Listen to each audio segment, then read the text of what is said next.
Can I have your attention, please? Can I have your attention, please? Mine's not working apparently. Can I have your attention, please? We're gonna get this underway.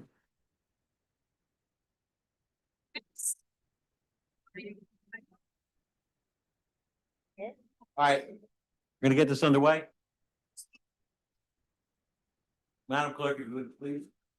Adequate notice of this meeting has been provided by forwarding a copy to the Courier News, Star Ledger, and posting on the Township website at least 48 hours prior to the meeting, all in accordance with the Open Public Meetings Act. Roll call, please. Mr. Foster? Here. Mrs. Illis? Here. Mr. Machado? Here. Mr. Maderos? Here. Mr. Moran? Here. Mrs. Pogue? Here. Mayor Devaney? Sends her regards. Please stand for the pledge. Pledge allegiance to the flag, United States of America, to the republic which stands one nation under God, indivisible, with liberty and justice for all. Thank you. All right, right out of the gate, I'd like to call Molly Altman to the front, please. Molly, you're in the room.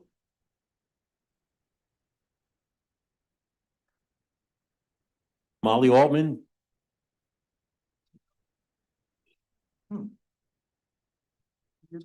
Why? Anybody have to see Molly? Tell her we're doing a Gold Scout award for her. We have a proclamation that I'd like to read. If she's out in the hallway, if you happen to bump into her. All right. Okay, next we're gonna go to our conference session. We're gonna start with our JCP&L rep. Bob Flynn and Yo Guerrero. I would like to I want to read something first, right out of the gate. They're here to discuss the township, not discuss specific addresses, residents. They're limited as they are a government affairs rep. They can speak broadly about upgrades, plan, and how to interact, communicate with municipality process for complaints, outages, etc. But they cannot speak to specific residences. So if you have any concerns as a specific resident and you're here for that, okay, you need to reach out to the higher ups at JCP&L to continue that dialogue. Now, Mr. Flynn may be able to point in that direction. I let him know that if he feels he can answer that question or direct you in that direction, have that. So, Mr. Flynn, the floor is yours. Thank you. Hey, good evening. Again, thank you for the introduction. My name is Bob Flynn. I've been with JCP&L now for 7 years. Prior to that, coming from a state and federal background, and I have been the external affairs role since I've started. So tonight and kind of the past 6 months has been a good time for me. I'm going around to a lot of municipalities and talking about investment, which is what people want to hear, that we're investing in our infrastructure, our equipment, et cetera. And each municipality has a piece of this, including this municipality and all of the 72, I think, that I cover. So my territory is all North New Jersey, all of besides Hunterdon, Sussex, and Warren. So I have every other municipality and county in the north.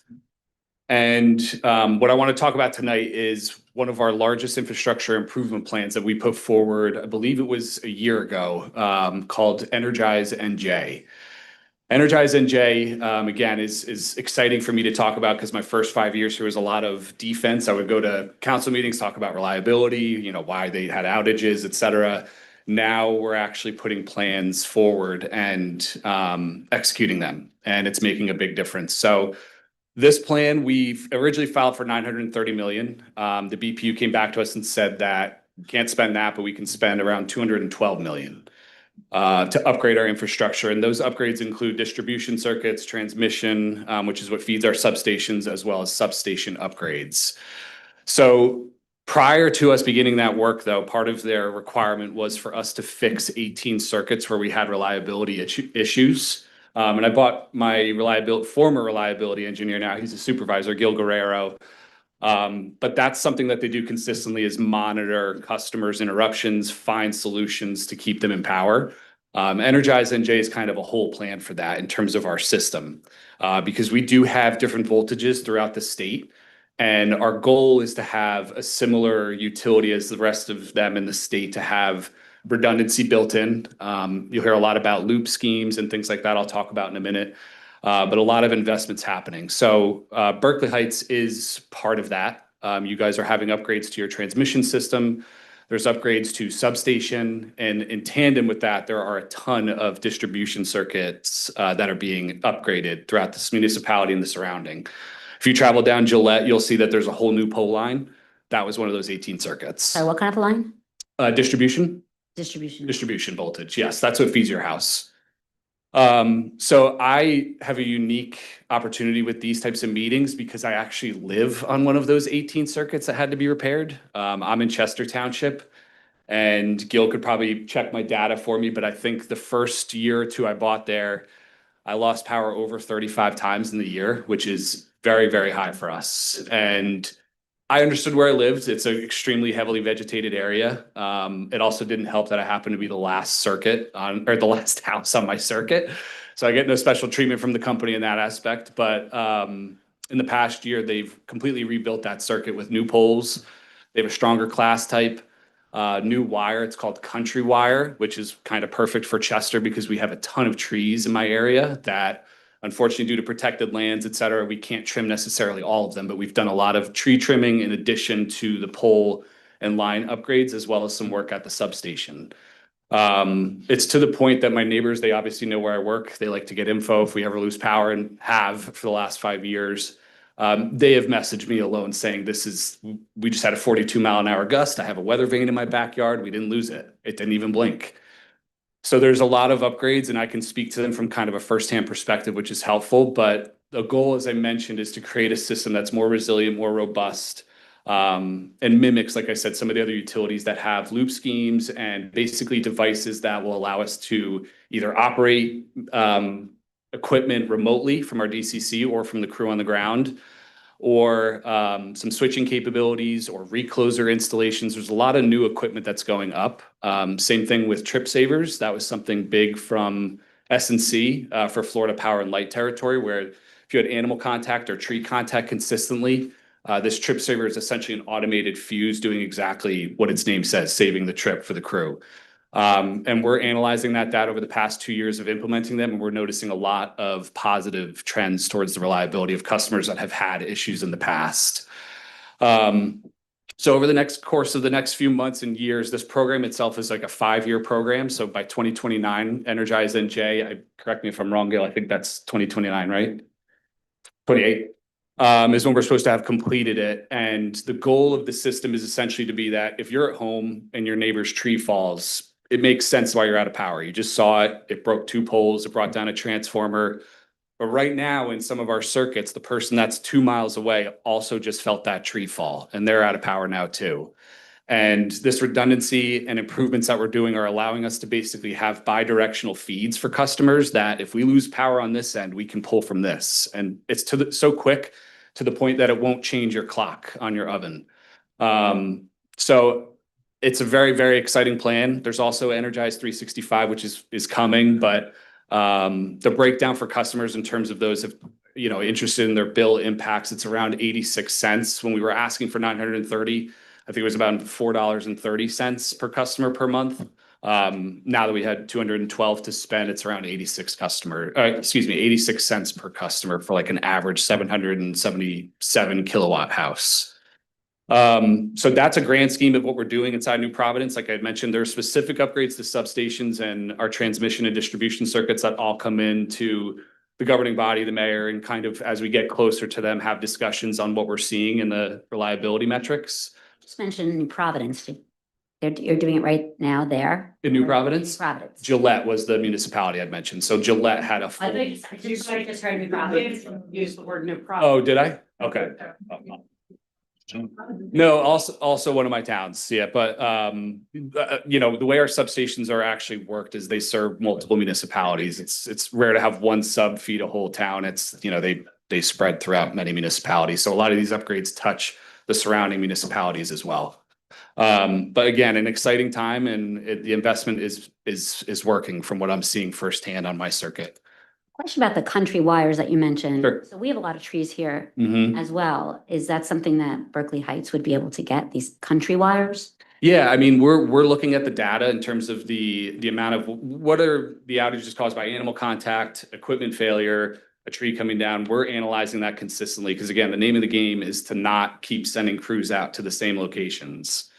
So country wire is good for heavily vegetated area. Yeah, if there's certain parts of the municipality that you'd like us to take a further look at, we can do that as well. It's good for big trees. It's not gonna stop a 10,000-pound oak, but maybe half that weight ash may bounce instead of completely rip down the line and break the poles, which, if you're talking in terms of restoration, that is multiple hours, a pole set. Body perspective, when or how can we get specifics of what upgrades or improvements are being made? Sorry about that.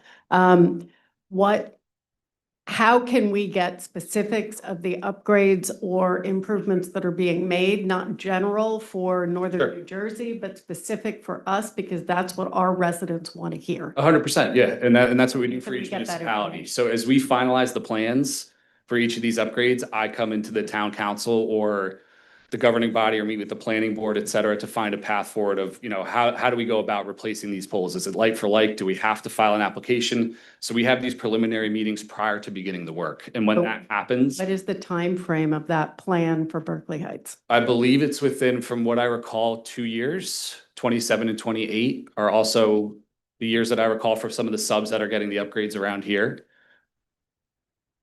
So that would be outlining timeframe. So like, are we at the end of the list, even though we're at letter B? There's no end of the list. It's based upon who needs the improvements most and what infrastructure is aging to the point that we have to replace it as a priority. So you're saying we're a lower priority since we'll be at the end of 27, 28? I don't want to differentiate priorities in terms of municipalities, because we don't favor, No, I don't mean it that way. I mean in terms of your data and your analysis. Right. of Which municipality is dealing with, that's all. But you're saying the plan isn't going to be ready until 27 or 28, and then you have to coordinate with the township on how you're going to execute that plan. So I apologize, the in-service date for a lot of these improvements is 27 and 28.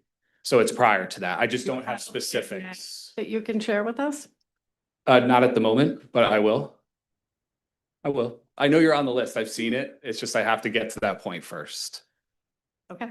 You're saying in service 27, 28, so that's when the work would be done, like the plan would be executed. That's the goal. Yep. And we have for Chester Township, where I did that presentation, we create a one sheet where we can spread out the information to residents to highlight and make it, understandable. We're not using our corporate jargon. It's, real relatable facts that people can understand. So when we get to that point, that will be something we coordinate with. Okay, but so, go ahead, Alvaro. I was just gonna say, so that would include percentage of the progress in Berkeley Heights of installation of improvements like those trip savers and the country Yep. wire, maybe you'd be able to tell us what percentage of our township is covered by those.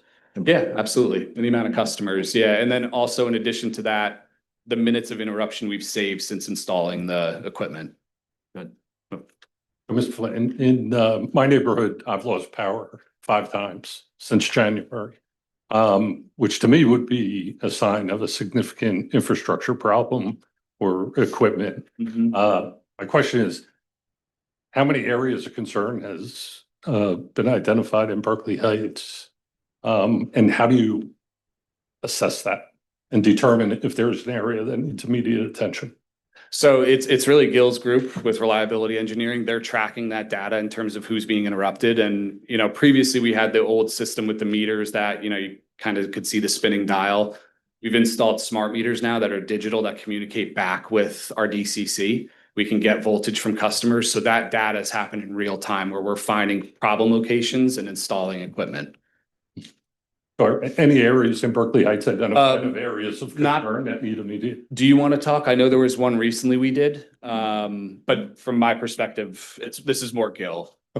Yeah, sure. Again, Gil, reliability supervisor. I used to actually be a reliability engineer for your district. So looking at Berkeley Heights, not just in comparison to other districts or other townships, just alone on the amount of outages you have. And another important thing too to distinguish is the kind of outages that you have. If you're experiencing outages that are a minute or less, where you only. Much longer than that. Yeah, and then if we have extended outages, those would be momentary outages, the short ones, and we have equipment that make that happen. If we have extended outages, how do we mitigate those? If they're caused by trees, are we doing the appropriate tree trimming? Are we following up with those outages and making sure that, in your case, for example, if you call us and say, I've experienced 5 outages since January, what has been happening? Has the equipment been inspected? Is the equipment actually giving us data to show why you have been out for, 5 times in the past year? That is what we have been working on. In regards to Berkeley Heights, when it comes to equipment, when it comes to type of wire, we see that your township specifically is more reinforced, is very well reinforced, not just in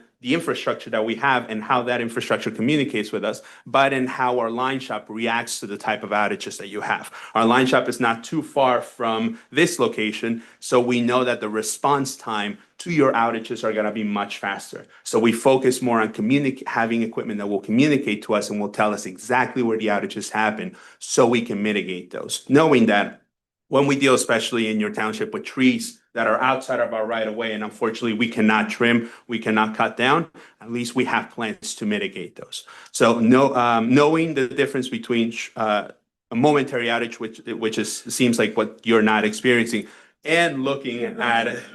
Not a good start. Someone laid it up against something.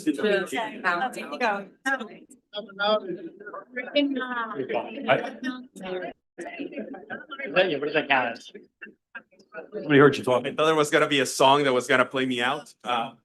We haven't have anything to do with it. Yeah, we Right. look at all those outages, and again, we look at the importance of those and what we can do. So in your case, if you are experiencing that amount of outages and you call me and my team, we will look at them right away. Like what we actually saw in one of the circuits where we have received some customer calls.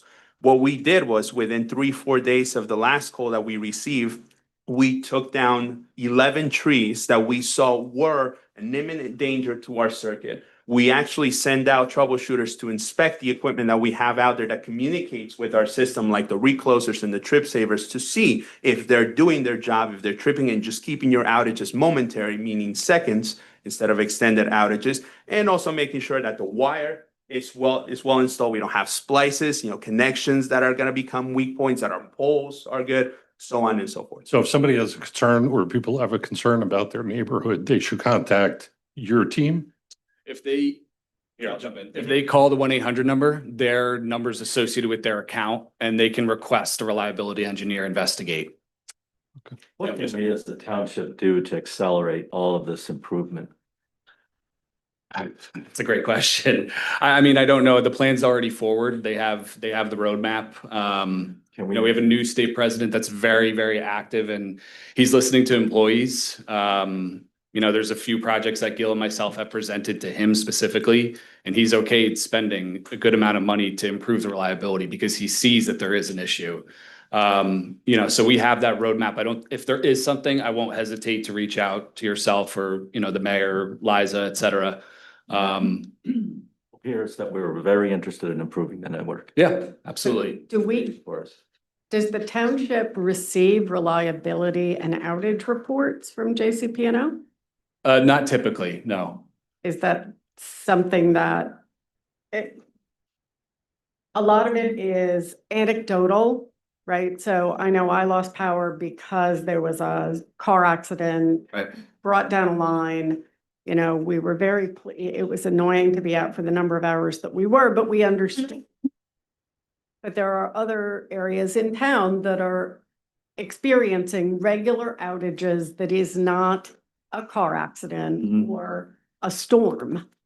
And we would like to have information to be able to provide to them and also work with your teams to make sure that this is resolved. Sure, yeah, absolutely. I mean, we can do that moving forward. If you'd like to reach out to Liza, we can connect in terms of those areas that you'd like us to take a look at.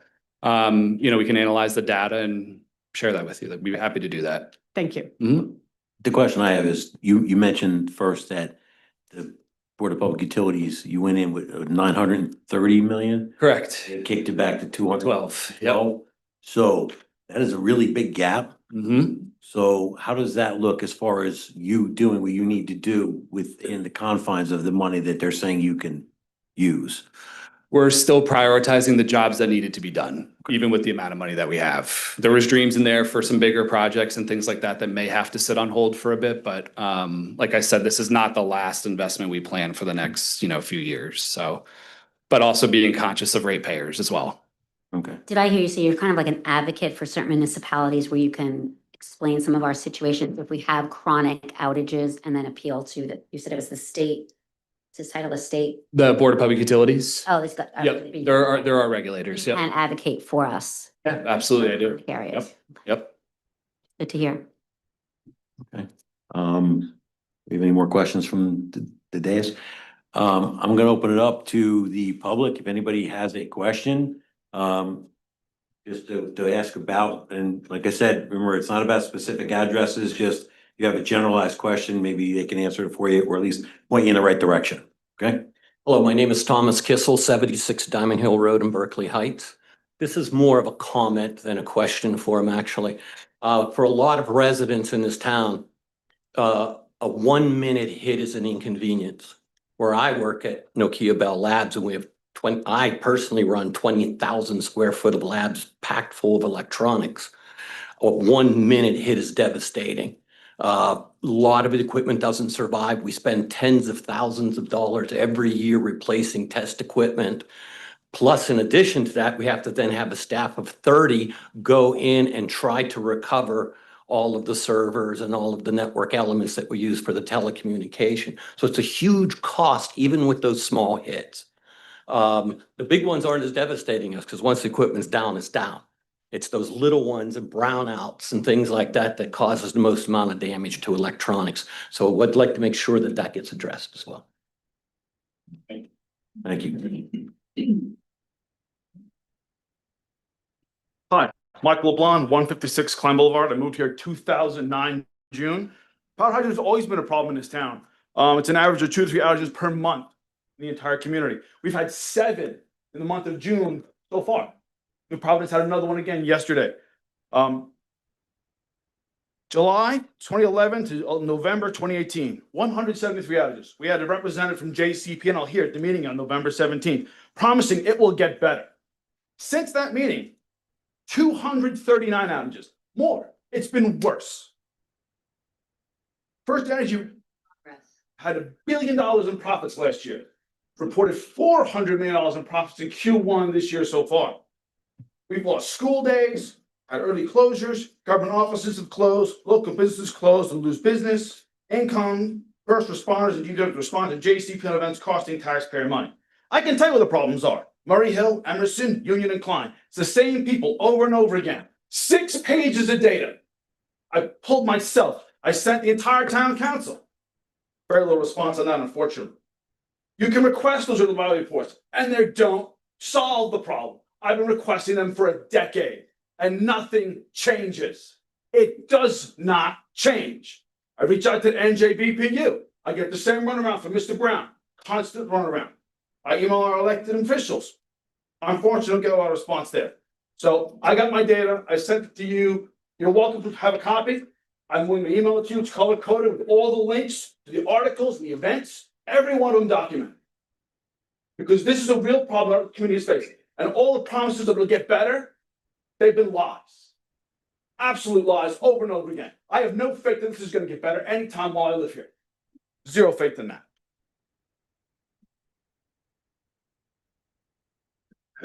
Thank you. I like your shirt. Anybody else? You can look at my email. Anybody else? All right, Mr. Flynn, thank you, sir. I appreciate your time. All right. Thank you. Thank you. Thank you. Okay.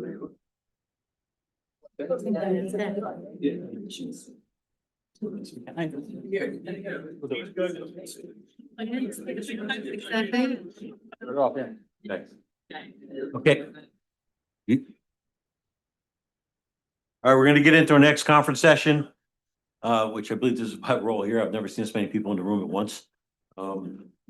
It's about the current ordinance it sits on. The ordinance. Oh, we're doing tree ordinance first? That's the order, isn't it? We're good. Oh, okay. I didn't realize we were switching it. That's That's fine. good. You can flip this around or what? We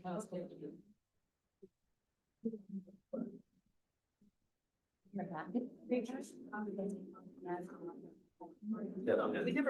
act on it. Yes, so, yes, sorry. Okay.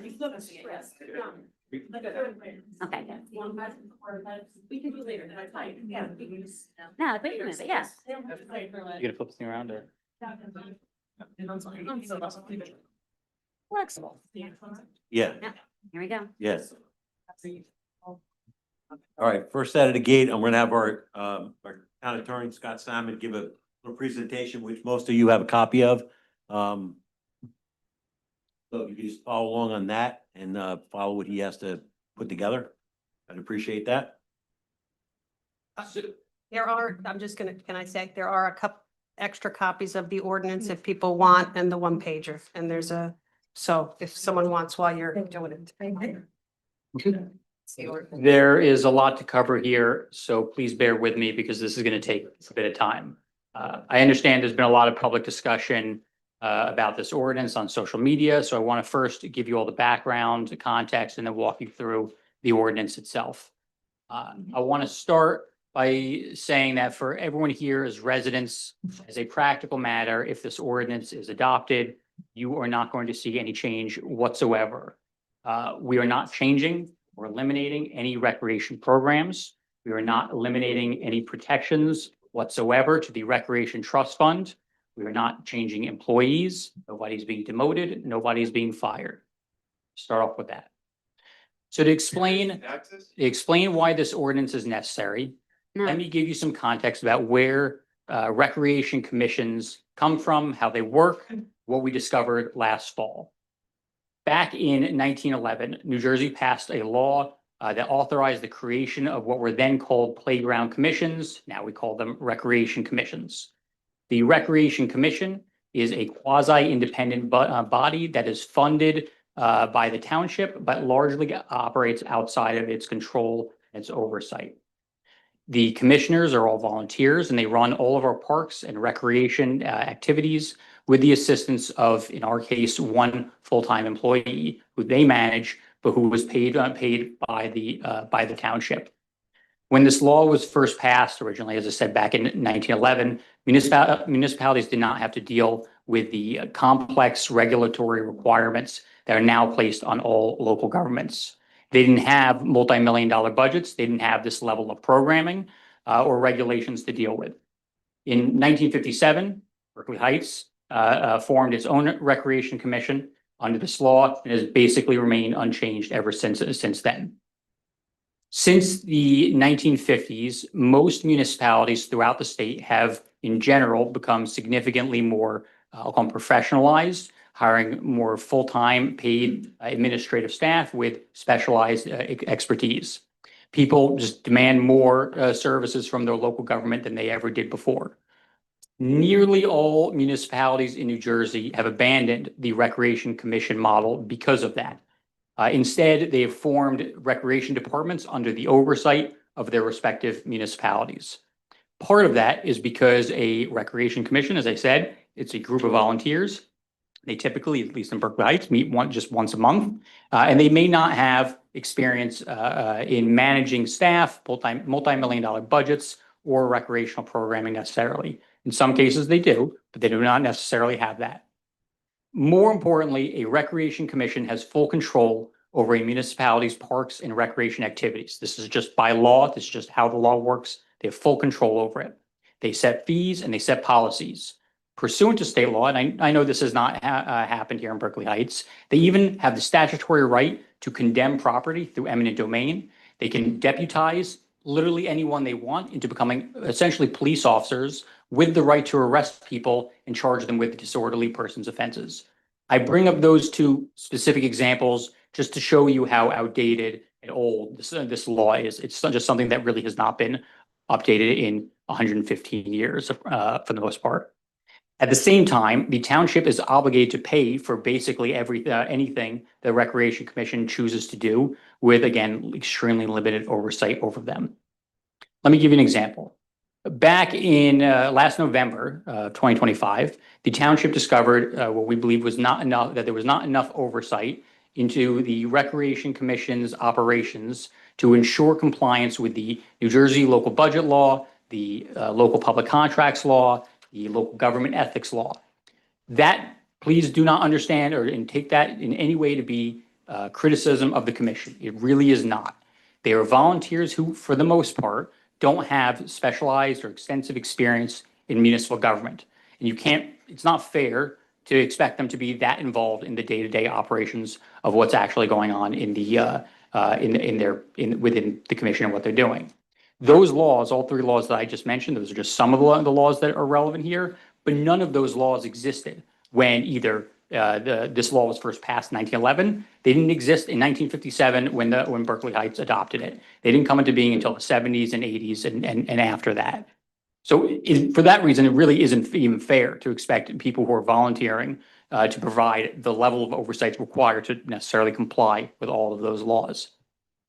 What the commissioners do bring, and this is genuinely valuable, is a passion and a deep understanding of the recreation needs of the community. And we see that every day with the Recreation Commission that we have and the commissioners that we do have. So starting at the end of last year and after advising the Recreation Commission's leadership, the township's own independent auditors conducted an investigation. And without getting too far into the weeds here, they determined that certain practices were insufficient and potentially exposed the township to liability. A little more specifically, the auditors identified deficiencies in revenue tracking and recording, and they informed us that we needed strengthened governance, improved internal controls, and clear administrative oversight of recreational operations. I cannot stress enough that this is not the fault of any one person or persons. It is just what happens without experienced oversight that is there every single day to provide that sort of oversight into their activities. And it's compounded by the township's legal inability to exercise meaningful oversight over the commission. So given those concerns, the township notified the leadership for the commission at the end of last year that it was looking at and considering absorbing the commission into a recreation department and moving its members over to what would be a newly formed Recreation Advisory Committee so that we can continue to get the advice and guidance from the residents that we rely on. Again, said it before, I'm going to say it a few more times. If this ordinance is adopted, residents would not see any change to any recreation programs. The Recreation Trust Fund, which is created and protected under state law, would continue to be protected and would continue to be limited in what it can be used on. Personnel would not change, and nobody's job is at risk. Can't emphasize that enough. And while I understand that this is obviously news to residents, again, the township informed the commission's leadership that we were considering taking these steps in late November of last year, which we again reiterated to them in March of this year. It is also worth mentioning that we are not the only town to take these steps. As I sort of alluded to before, nearly all municipalities throughout New Jersey who had recreation commissions have done exactly what we are proposing here over the past 50 or so years. I could give you literally dozens of examples. I'm going to give you some of them. New Providence, Mountainside, Warren, Wall, Boundbrook, Ocean City, Hillsborough, Bogota, Dumont, Cinnaminson, Hackensack, Marlborough, Manville, Fairhaven. Those are just the ones off the top of my head, right? They're all over the state, okay? What we are proposing to change is simply who provides the necessary oversight to our recreation department, which will increase transparency for residents and ensure that we are complying with all applicable laws that we are required by law, obviously, to do. Through the Recreation Advisory Committee, which will be established as part of this ordinance, the township will continue to seek the input from from members of the community, rely on their insight and their expertise. Nothing about the spirit of community recreation should change. All that would change under the ordinance is our internal accountability structure. The next thing I want to do is I have a PowerPoint that I want to walk you through the proposed ordinance. We don't normally do this level of detail, obviously, but this is obviously a big contentious issue, and so I want to walk you through the ordinance step by step, section by section here. After that, I believe the council is going to ask some questions about it, and then you will all have the opportunity to comment on it, ask questions yourselves. That's what this process is. That's what we're here for as part of this conference session. After that is done, later on in the meeting, the council will decide if they want to move the process along by introducing the ordinance. Nothing gets written into law tonight, no matter what happens, okay? We welcome your comments.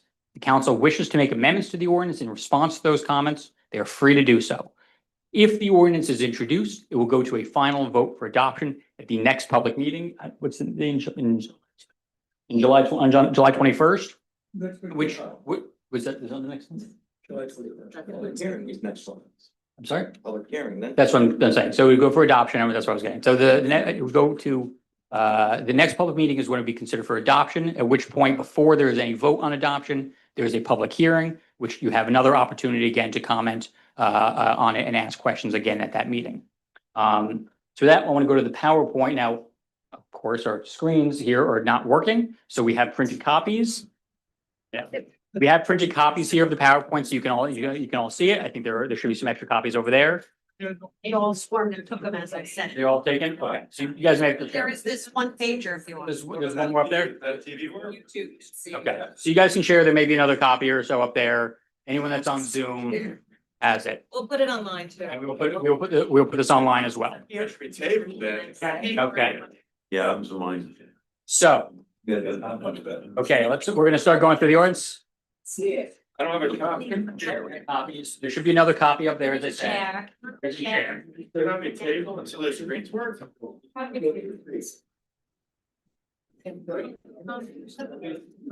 it out? Everybody on Zoom. Okay, does everybody have? You guys share? Sure. A problem to share? We're gonna move forward with that presentation. If you have a copy, if not, share it with your neighbor. We appreciate that. You wanna wait wait a minute so you can make more copies? I'll go right You now. can wait, make more copies if that's. Let's wait a few minutes and we can get some more copies. Okay. Who still needs a copy? It's on the Zoom. Need one? Raise your hand if you need a copy. Need a copy. 1, 2, 3.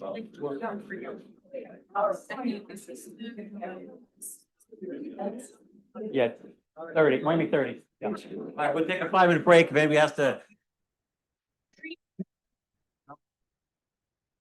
How they do it? Making copies, right? Yeah.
Does that answer your question? No fee for a dead tree. No fee for a dead tree. It's like a But little you do have to study. let us know. There's a question over here? So how are the trees that are being replanted being tracked? So Westminster Court, they cut down probably about 250 trees. So where are those trees going? And how can we track that? So the process that, the way that works is our tree, inspector, Tom Bacco, is also a building inspector. And he goes through the plan for the building, and it doesn't matter whether it's a multi-lot or a single lot or a, large development. And then the trees are marked. And they have to tell him where the replacement trees are going, Or pay. or, Trees on these 4 lots. or They're not. they're assessed, Pay into they're tree fund. assessed a tree replacement cost. And it's based on the size of the tree. So they're not. So if you take out a not tree that being is replanted, listed- they're just being. Where they can replant Or them. something, they'll be. In many cases, trees are being replanted. In the case of those Westminster homes, they're building on a wooded lot. You cannot replace all of the trees because there's now buildings there. But they will be, my understanding is they will be planting trees to replace some of what was taken down. And the balance of the ones that they can't replace, they'll put into the tree replacement fund, and then we find other places to plant trees. How do we track that? It's tracked through the building department, and they don't actually get their, what's the So word? we'll eventually be able to find out where 250 trees be. Okay, wait. replanted. They don't get their occupational, their permit to occupy. whatever they- Right. Their C of O, their certificate of occupancy, and also there's monies that are put on account with the township, and those don't get released until they've met all of their requirements. And paying into the tree replacement fund is one of those requirements. For planting trees, where do the trees go? It's either for replanting or paying into the tree trust fund. And then the environmental commission, which manages that tree trust fund, has an opportunity to locate it. Use the microphone. That's what you're mentioning. Yeah, sorry, I apologize. I was told, don't want to get anybody else sick. So the tree. Okay. What was that, Liza? I just. Email us any questions as well if you want to. Yeah. We're good. There was a question over here. They- Okay. Virtual people can't hear it anyway if they're talking. Well, usually they can hear them because of the speaker system in here. Okay, all right. It's okay, Kevin. My name is York Cook. I live at 538 Plainfield Avenue. I was just asking about the 250 trees taken out at Westminster Court and where those are going to be replanted, because they're going to a tree trust fund, but there's not going to be any trees replanted. So that was my question. Okay, so we can, Alvaro and I will caucus with Tom Bacco and also the Environmental Commission. The Environmental Commission often is the organization that helps us locate places to plant more trees.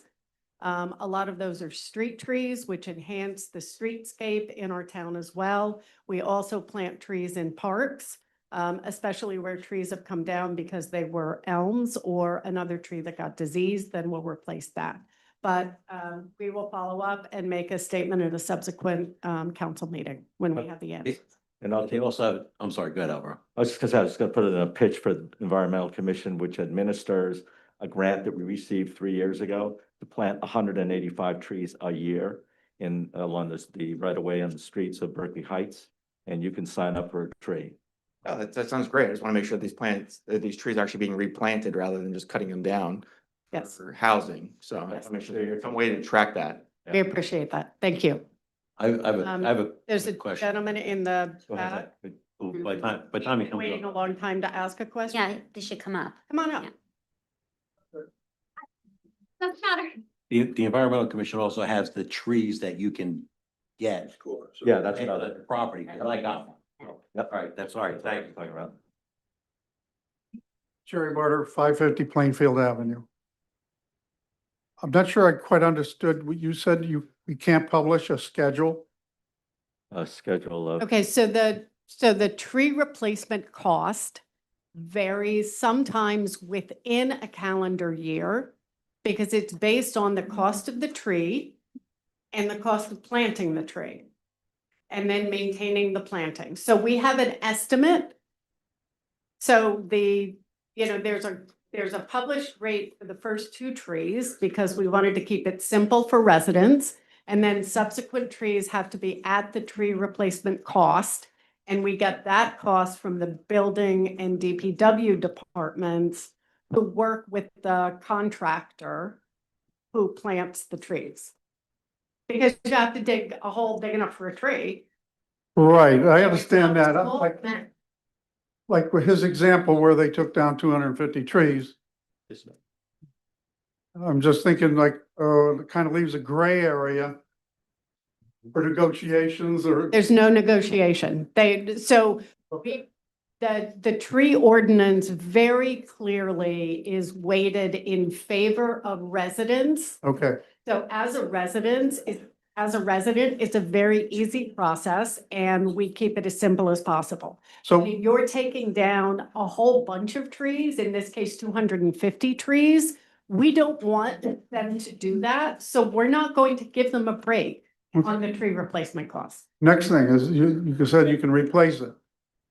But there's no way you're gonna replace an oak that's 35 years old with a sapling. So how does that work?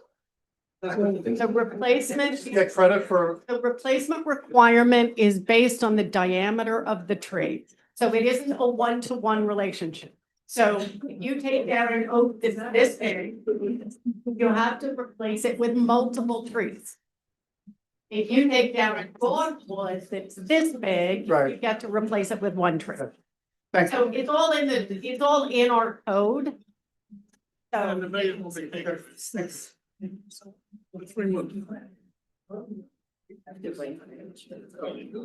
I'll be super quick. Rebecca, North Road. So we live across from Hard to hear with. acres, and I've called a few times because we actually have dead trees that actually, it's unclear, they're leaning on trees, they're falling off. Now that the spring has come, you can see in the canopy, those trees are not bloomed. I've called a couple of times, nobody's come at all, and I'm getting a lot of runaround. So I was just wondering, who do I call to get somebody to come? Because they need to come down because they're falling down and kids and bikes. So and- whose property is it? It's Green Acres. So it's supposed to be managed by the township and the state. And I called and was told that the township So owned it. Rebecca, can you send me an email? Yes, And then I'll figure it out and get back to you. yes, because it's a large area. I'm sorry, you said the trees in the park? Yeah, but in a Green Acres Park. No, it's. No, it's. Well, 3 acres. That's not three acres. No, it's bringing. Yeah, so Green Acres, if it's Green Acres and it's in a public park, then it's in the township. Yeah. You're right, so what I'm saying is if it's Green Acres and it's in a public park, then it'd be owned by the town, so the townships that. Yeah, so Rebecca, send me the information. You've got my email, into my, okay? Council President. Are we? Hacksonville, 79 Riverbend. I was just listening about the trees at Westminster, Yes. and it's not really about replacing trees. Those trees are on a hill, and Berkeley Heights has flooding in areas that we've never had flooding before. So Well- that, the trees are going to be replaced by just pavement.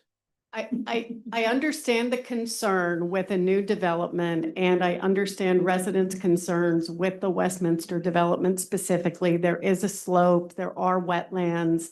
What we're talking about here is the law the ordinance that we passed in order to protect the tree canopy as much as we can. And that involves planting new trees when trees are removed. So I do hear your concern. They would have had to have filed a stormwater plan as part of their building plans. And I know part of the development agreement, because I just read it this week, addresses inspections and making sure that runoff from that development is handled. But that isn't about the ordinance of the trees. Right. So I'm not trying to say we don't care, because we do care, but we have to address that in a different way. So the Environmental Commission is looking also, so. Yes, Yeah. the Environmental Commission is well aware of that development, and our building inspector went through the water plans, the stormwater management plans for that development. It is written into a developer agreement that they have to adhere to that and make sure that other properties are not negatively impacted. Yeah, I guess off the subject, but since you have that plan, were the people, the residents on Plainfield Avenue made aware of the stormwater treatment plan? It's part of the documents that were filed. So if you give your email to Angela. Angela, then I can get back to you with specifics. Would probably be the best way for us. I don't live there, so it doesn't affect me. I was just concerned So we about. want to kind of keep it down a little bit so everyone can hear. Maybe you're not here for trees. Send us all the plans. Get the mics up. The plan, can I just speak to that question? Because I got a number of questions about that today. The plans for that property were approved by the Board of Adjustment. The application and the plans that were submitted are on file. They have been on file. Anyone is more than welcome to go and view those plans at any point in time. If you would like, I will give you the contact information for that. Plans have also been submitted to the construction department for permits and for other work that's being done there. Those plans are also on file and available for viewing. You do not, How do we get a copy of them? well, I don't know that you're gonna view them. Not all plans, what'd you say? The Board of, I don't know if he No. has them online or not. Usually don't. But and some plans you can't necessarily get copies of. There are certain pages you can't, but you're allowed to view them.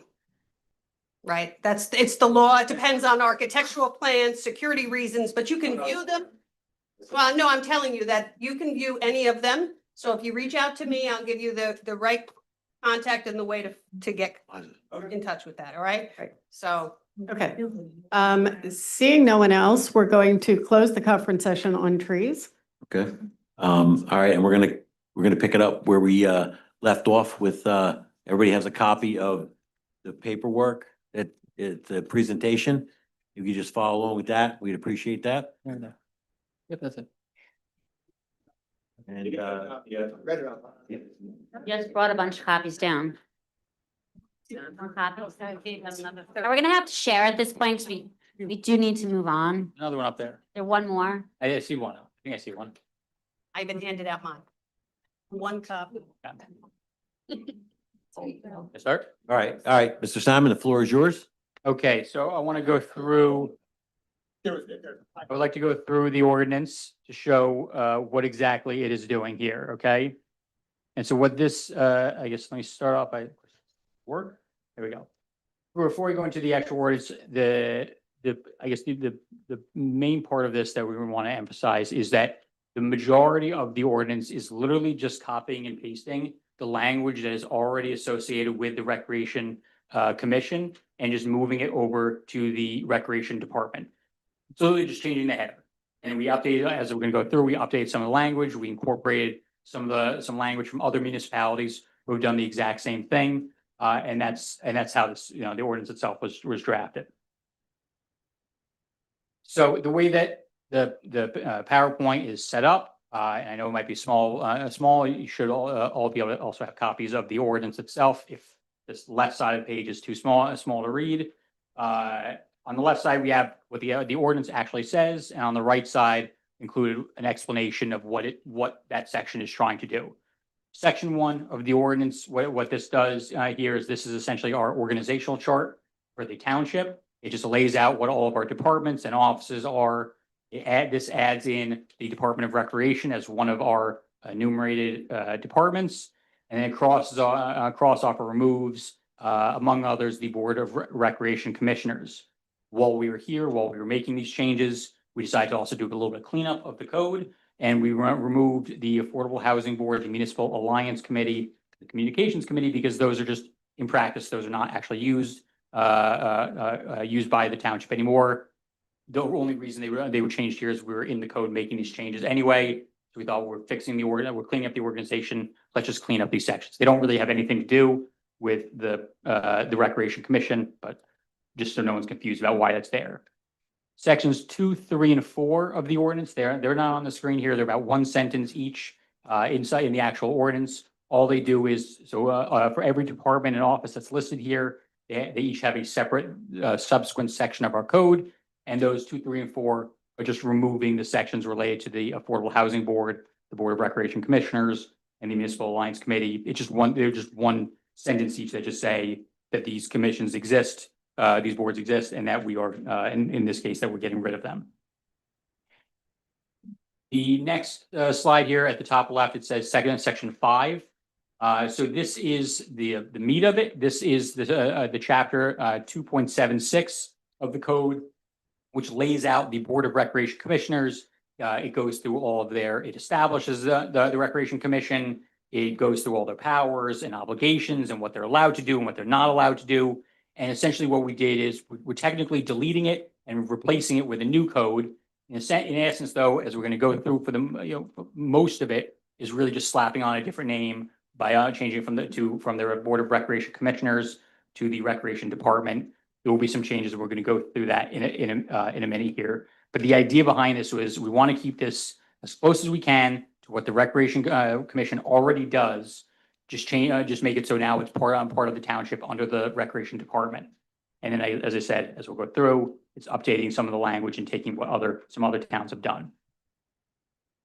There's the first part of that section 2.76 is just the purpose of what our goal is here for the department, which is that's to efficiently conduct the affairs of the municipality in creating, maintaining a system of recreation programs. And that's really it. It's just a simple boilerplate language that just says we're here. The purpose of this department is to improve the physical fitness and bring closer harmony and relationship in Berkeley Heights community. That's really this doesn't have a practical effect. It's just a description of what our goal is here. So the next section here, 2.76.020, is the next slide here. It says this is essentially creating the recreation department under which will be led by a recreation director, same as all of our other departments in the township. They each have a director who is in charge of the department. They take on the department takes on the same responsibilities as the commission.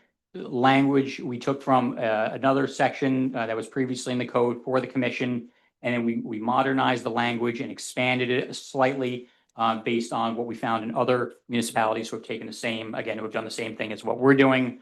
3 examples here: Bound Brook, Bridgewater, and Hamilton that I didn't mention before. They all have almost word for word the exact same language that we put in here. The only differences are things that are remnants of the Recreation Commission, but for the most part, it's almost exactly the same as what those other towns are doing or have. The next section here lays out, and there are 2 slides to this one, 2.76.030. 2 slides here related to this. This essentially creates the position of Recreation Director, department head, as I said, and lays out all the things that they are their requirements of the job and what they're responsible for doing. The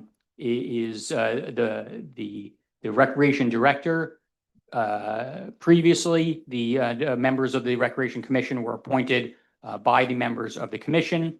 Now, just like every other department in the township, the department head will be appointed by the mayor with the advice and consent of the council. Again, it's the same process for every single department head throughout the entire township. It's also the same process by which the Recreation Commissioners themselves were selected. They were appointed by the director with the advice and consent of the council. The next slide here, this is the second part of the recreation director's slide. Again, all this is listing out all the things that the recreation director is responsible for, either doing themselves or ensuring that the department itself is doing, whether, again, they're doing it themselves, they're overseeing it. They are still responsible for the programming, scheduling, summer camps that you guys do, advertising, and you have to update the council on what's going on. So again, same day-to-day work that the commission already performs. That will now be done by the department. The director is authorized to hire additional staff if needed, with the approval of the township administrator as needed to carry out those responsibilities. Obviously, although any additional positions will need to be budgeted for, it's no different than the current structure. It's just a different chain of command of who's providing that oversight on top of it, on top of the director, I should say.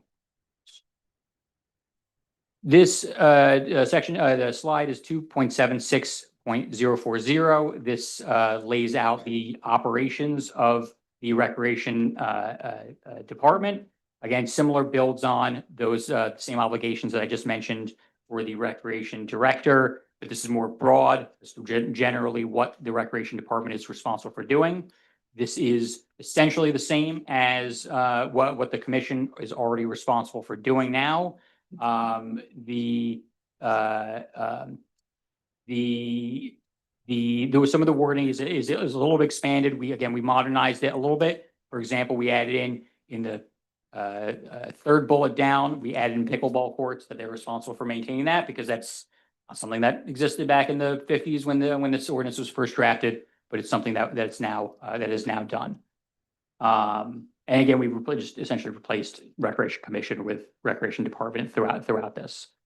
The next slide, 2.76.050. This is almost word for word again, the same as for the Recreation Commission. This allows the administration, first of all, it gives the administration control over the parks, playgrounds, and recreation places. It allows the township to establish rules and procedures for where you're allowed to ride your bikes and where you're allowed to play baseball, do whatever it is. Now the township is authorized to make those rules. The biggest and only real substantial change here is that I mentioned that individuals can be deputized as police officers. We are removing that section because the township obviously has access to the actual police department, and so there's no need for that anymore. Next slide, 2.76.060.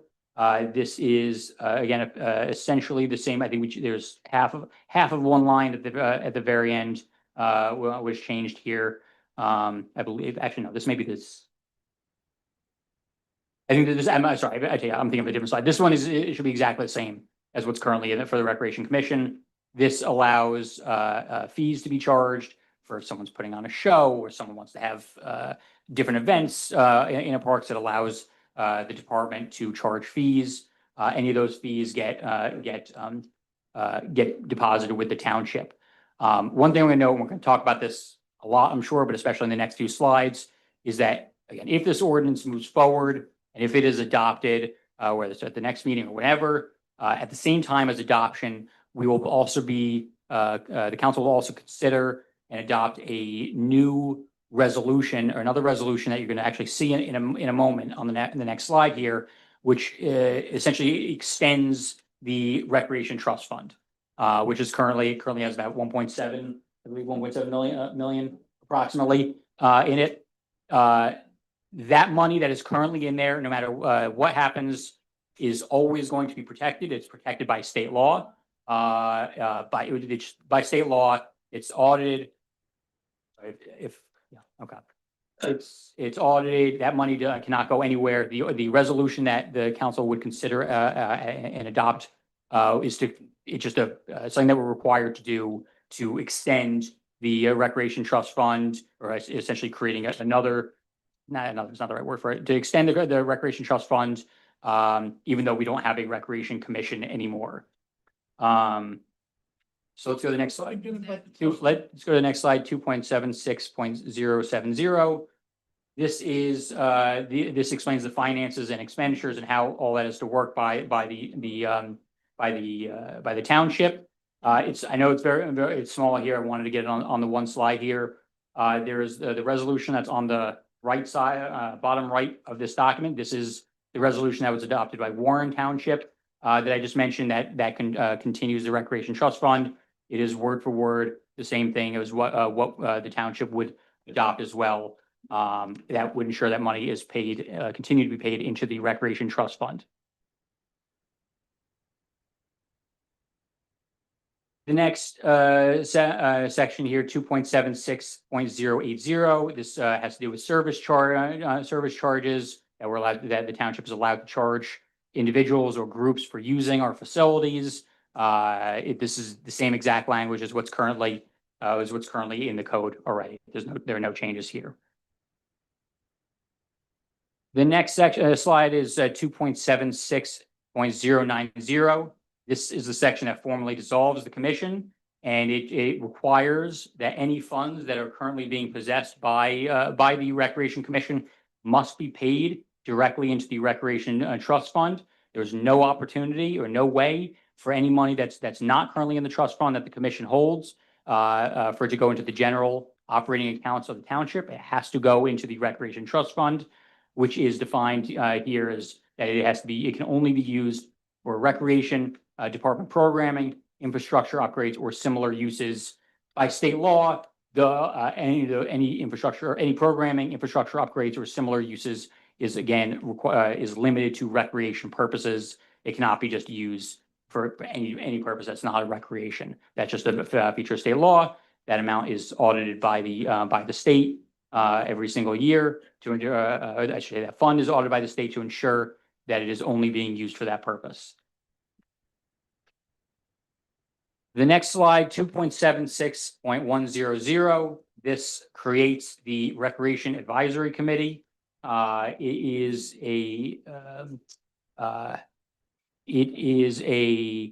again, as the name suggests, it's an advisory committee. They don't have the committee doesn't have its own hiring, spending, operational authority. It will also include a member of the council on it to bring the membership up to make the membership of 7 full members. It provides them with a defined scope of what their role is here, and they will additionally act as the liaison between the township and the county's Parks and Recreation Department, the Board of Education, and all of our local sports organizations. The next slide is section 9. This is just a global replacement across chapter 12.04 of the code, which regulates the public parks and recreation areas. All this section does is basically a find and replace for the word anywhere where Recreation Commission exists, and it replaces it with the phrase Recreation Department. And that's all it does, is to ensure that the rest of the code is consistent with what we're trying to do here. And that's it. So with that, Council President, you guys have some questions? Yes. All right, we're gonna let the ladies go first and Yeah. yes, some questions here. Yeah, I'm gonna give us a start. So I know that our attorney gave us a little background on, sorry, I got distracted for a second. Our attorney gave us a little background on what Recreation Commission is. And so when we started talking about this, I looked on our website and I love doing research. I started with our own Recreation Commission and I found that no, I'm sorry. Usually that's not a problem, says my husband. Everybody has to. I'm sorry. Yeah, if it was quiet, it would really help, I think.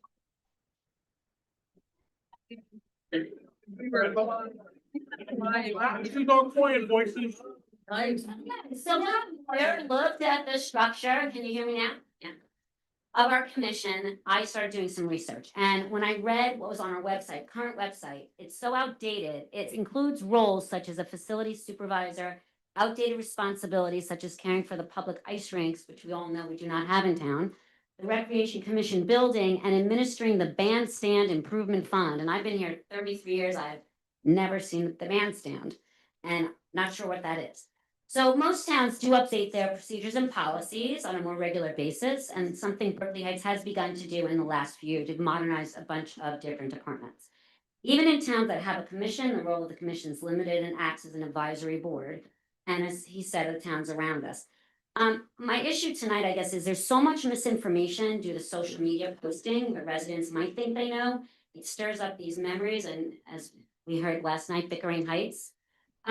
This led to emails that I got, and Carolyn, you might want to hear this because this is really interesting. Someone asked me why we would pay a recreation director when Carolyn does such a great job for free. So there is misinformation out there. They think you do this for free. I was also accused, that's an email, yeah. It's not almost for free, I'm a teacher, I get it. So I was also accused of wanting to hire my own family to replace a recreation director. So that really hurts because I'm not that kind of person. I'm a very honest person. I'm very clear with the township what my goals are. All of the flurry though over this past week has a positive outcome because look how many of you are engaged in government tonight, which is a really great thing. So we have grown into a thriving suburban bedroom community of New York City. And I've stated before, facts matter. I'm hoping people were listening clearly and following on with the PowerPoint. I know it stinks that our technology is not working. And compromise is the art of making sure no one goes home completely happy, but everyone feels respected, understood, and willing to move forward. And so I have some questions for the attorney, and then I do really want to hear what everybody has to say. So, Scott, with regard to the Recreation Trust Fund, we have been accused online that this ordinance creates a money grab. Can you explain one more time how legally the Recreation Trust Fund monies can only be used for recreation? And if you didn't hear it in the first part, really listen now because this is really important. So the Recreation Trust Fund, we're only allowed to have a Recreation Trust Fund because state law says that we're allowed to have a Recreation Trust Fund. And what that state statute does is it says, you have a Recreation Trust Fund, here are the things that you can spend that money on. It has to be limited to recreation purposes. You can't just use it for use it for anything you want to do. You can only be used for the recreation operations and other things like that. Things that would be handled by a recreation department. That money is a bank account that is maintained by the township, like all of our other. We have other trust funds. For example, there's an affordable housing trust fund. There's a tree trust fund that we were talking about earlier, and all those things are heavily regulated both by state law and with this ordinance will also be regulated by our local ordinance as well, which essentially just repeat what the state law is, but it's also be regulated by that. That money has to go through to be spent, has to go through several steps, has to be approved by them, by the town, by the administration, has to be signed off by our CFO. The CFO is the one who controls it. That money at the end of each year, when we do our audits each year, our auditors go through and make sure that it's being spent appropriately, that all the money is accounted for. And so as I said, any money that's currently held by the commission that's not in the trust fund will have to go into the trust fund if this is adopted. We'll at the same time be extending the trust fund to continue beyond, even though we won't have a commission anymore. And so it's protected both by state law and would be under this as well by local ordinance. Okay, and I want you to reiterate with regard to the director position that we're putting into the ordinance, because we currently do not have a position of director in our code. Correct. It's creating a structure. No, I'm sorry, I need to, we do not have a recreation director position in the code. We have an associate recreation director in the code, but there is no currently position for recreation director, which is one of the reasons why we are doing this, so. Right, so I want to be clear about that too. So the ordinance is creating a structure. This isn't about any particular person right now, it's right now and forever. But it's creating this director position because we do currently not have that in our code. And my last question, I know you speak legalese and there might be some attorneys out here, but for the rest of us, can you explain your professional opinion, and this is what got me started on this, as the current structure and how it leaves our township vulnerable? The current. The way it's set up right now, what is our vulnerability right now? The township is required to comply with a lot of laws. I mentioned some of them: the local budget law, local public contracts law, local government ethics law. They're extensive. They're for plenty of municipal lawyers. That's all we do is ensure compliance with those laws. When we don't comply with those laws, first of all, we have to do our annual audits every year that make sure that we're complying with the budget law. We have to, anything that is, any actions that are taken, either by the commission, by the employees. If we don't follow those laws, any of those could be, someone could potentially sue, and we're risk overturning them in addition to the monetary costs that we would have to do to defend their actions. So there's significant financial exposure to us if we don't do it. In terms of local government ethics law, that's exposure for, you as a council, for the commissioners, for any government, any employee, municipal employee. We are all, including myself, we are all subject to the local government ethics law. And if we don't comply, we're all subject to complaints and to potentially fines. So there are lots of different aspects of the liability, but they're all, very real. Thank you. Is it for you, Susan? You said ladies first. Okay. I want to start by thanking Carolyn, George, and the recreation staff for the fabulous work that they do. I am sorry if, anybody has felt at risk or bad because we introduced this reorganization. I appreciate the work that they do on a daily basis. Summer camp is a great program that's going on right now that our families look forward to every day. Likewise, I would like to thank the efforts of the Recreation Commission and the hard work that they've done over the years running the recreation functions in our town. Volunteers are the heart and soul of our township, and they are respected by the council. So I just want to go out there and start with that. Scott, not to belabor the point of the trust fund, but that accounts for the monies that are currently in trust. So what happens to the fees and monies that are paid that residents pay to use our recreation facilities? What will happen to those going forward? Those would go into the trust that's, again, governed by state law. They're required to put that money, if we have a trust fund, we're required to dedicate that money to the trust. Great, thank you. And you mentioned up at the top of your remarks, the number of towns and even some very local towns that have converted from a recreation commission to a recreation department. Can you speak to their experiences at all? Or Liza, have you had any contacts with New Providence or Warren or Mountainside? I mean, my understanding has been, I've done work in some of a few of the towns that I mentioned. My experience, from my understanding, has always been positive. I've never heard anyone complain about the fact that they now have a recreation department. As I said, you don't, from the outside perspective, you don't see a change. You're still getting the same employees, you're still getting the same services, same programming. It's just the internal structure. So, from the perspective I've always seen in those towns, it's just nothing. Again, nothing changes from their perspective, from the residents' perspective. You don't have what we have here. They don't run. Can we hold our comment? Can we hold our comments till that time? Appreciate that. Thank you. Okay, thank you, Scott. Okay. I'm gonna start off. As many of you may or may not know, last month, the Recreation Commission, as it sits now currently, voted to promote Carolyn George to the position of Recreation Director, which is their right by law. While we know there has been speculation on social media that the proposed ordinance would somehow affect her position, we don't know where that speculation came from, and it has never been our intention to do anything that jeopardizes her position with the township. Currently, as it stands, the township, the mayor, and the council support Carolyn in all her efforts and everything going forward. I just want to put that out there. So whoever's out there putting that out there, your falsehoods. Based on what we've seen here, this is a simple chain of command for the Recreation Commission. The Recreation Commission would become a Recreation Advisory Committee. The commission staff, programs, events, and services all remain the same, just now under the Recreation Department. The only change is how the department is organized and how it reports within the township. Again, the chain of command, with continuing to provide the same recreation opportunities for our residents. nothing will change.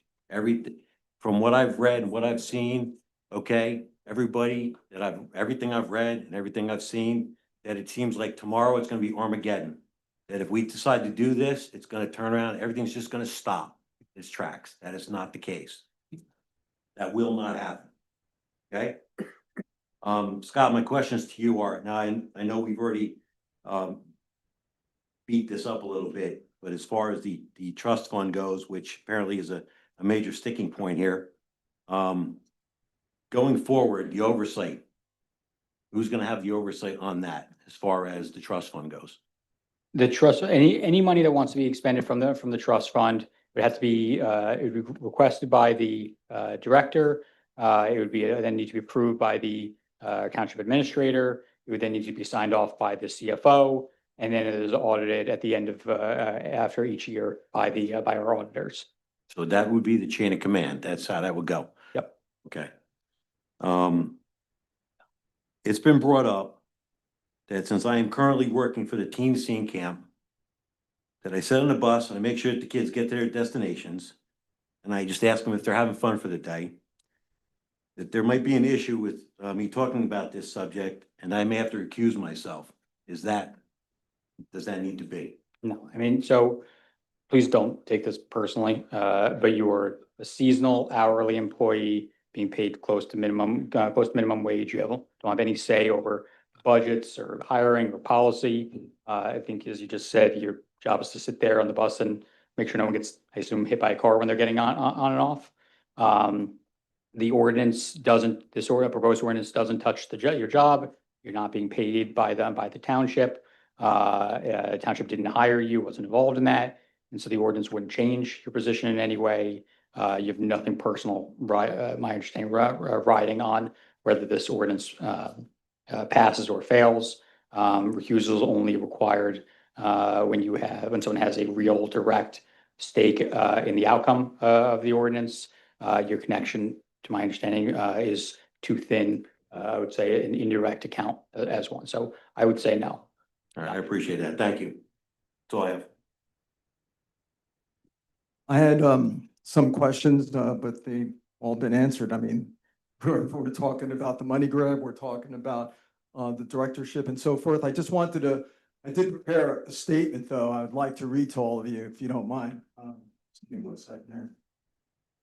So over the past several days, I've had the opportunity to hear from many of you who care deeply about the recreation in Berkeley Heights. Whether you've reached out with support, concern, or simply a desire to better understand the proposed changes, I want to sincerely thank you. Your passion and willingness to engage are a reflection of what makes our community so special. We are fortunate to live in a town where people genuinely care and are invested in its future. I understand that change can bring uncertainty, especially when it involves programs and traditions that have touched the lives of so many families over the years. Recreation is about far more than sports and activities. It is where lifelong friendships are formed, children build confidence, families come together, and lasting memories are made. It is only natural that residents would want to ensure those experiences continue to thrive. I also want to reassure everyone that this proposal is not about eliminating recreation programs, reducing recreation funding, or replacing the dedicated employees and volunteers whose commitment has helped make Berkeley Heights recreation such a tremendous success. The intent is to strengthen the administrative structure through direct municipal oversight while continuing to encourage resident involvement through volunteer advisory committee and ensuring the department is well positioned to meet the needs of our growing community. One of the responsibilities of local government is not only to lead, but also to listen. I firmly believe the strongest decisions are made when residents like you have the opportunity to ask questions and express their views and participate in the conversation. I encourage everyone to review the proposal ordinance, remain engaged, and continue sharing your thoughts respectfully. Every voice matters, and every perspective contributes to making better decisions. At the end of the day, regardless of where we stand, on this proposal. I truly believe our hearts are in the same place. We all want what is best for the children, the families, the volunteers, the coaches and residents who make recreation such an important part of life in Berkeley Heights. If we continue to approach these discussions with respect, openness, and shared commitment to our community, I have no doubt we will move forward together. Thank you for continued involvement, your civility, and your unwavering dedication to making Berkeley Heights a wonderful place we all proudly call home. Thank you. Give you a little clap out, Bill. Very nice. I'll leave it to you guys on the end, but. Okay, Very nice. thank you. Before I ask my questions of the attorney, I want to acknowledge the many emails, phone calls, conversations I've had with residents over the past several days regarding this ordinance. It's clear that many of the members of our community have questions and would like more information about before the council proceeds. I've heard these concerns. I believe it's important that we listen to them carefully and all the comments that are going to be made tonight. Public participation is an essential part of good government, particularly when it considers changes that affect the program so important as recreation.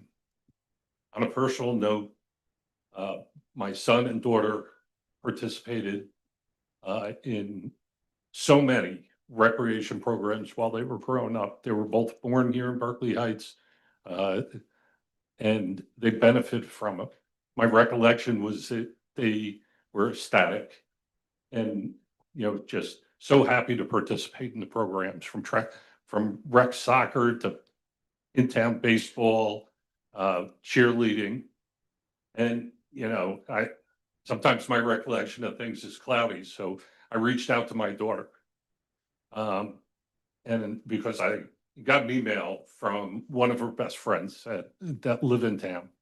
And in the email, her best friend is telling me that, she participated in the programs. Now her kids are participating in programs. And she had questions, legitimate questions about the process, what's going to happen.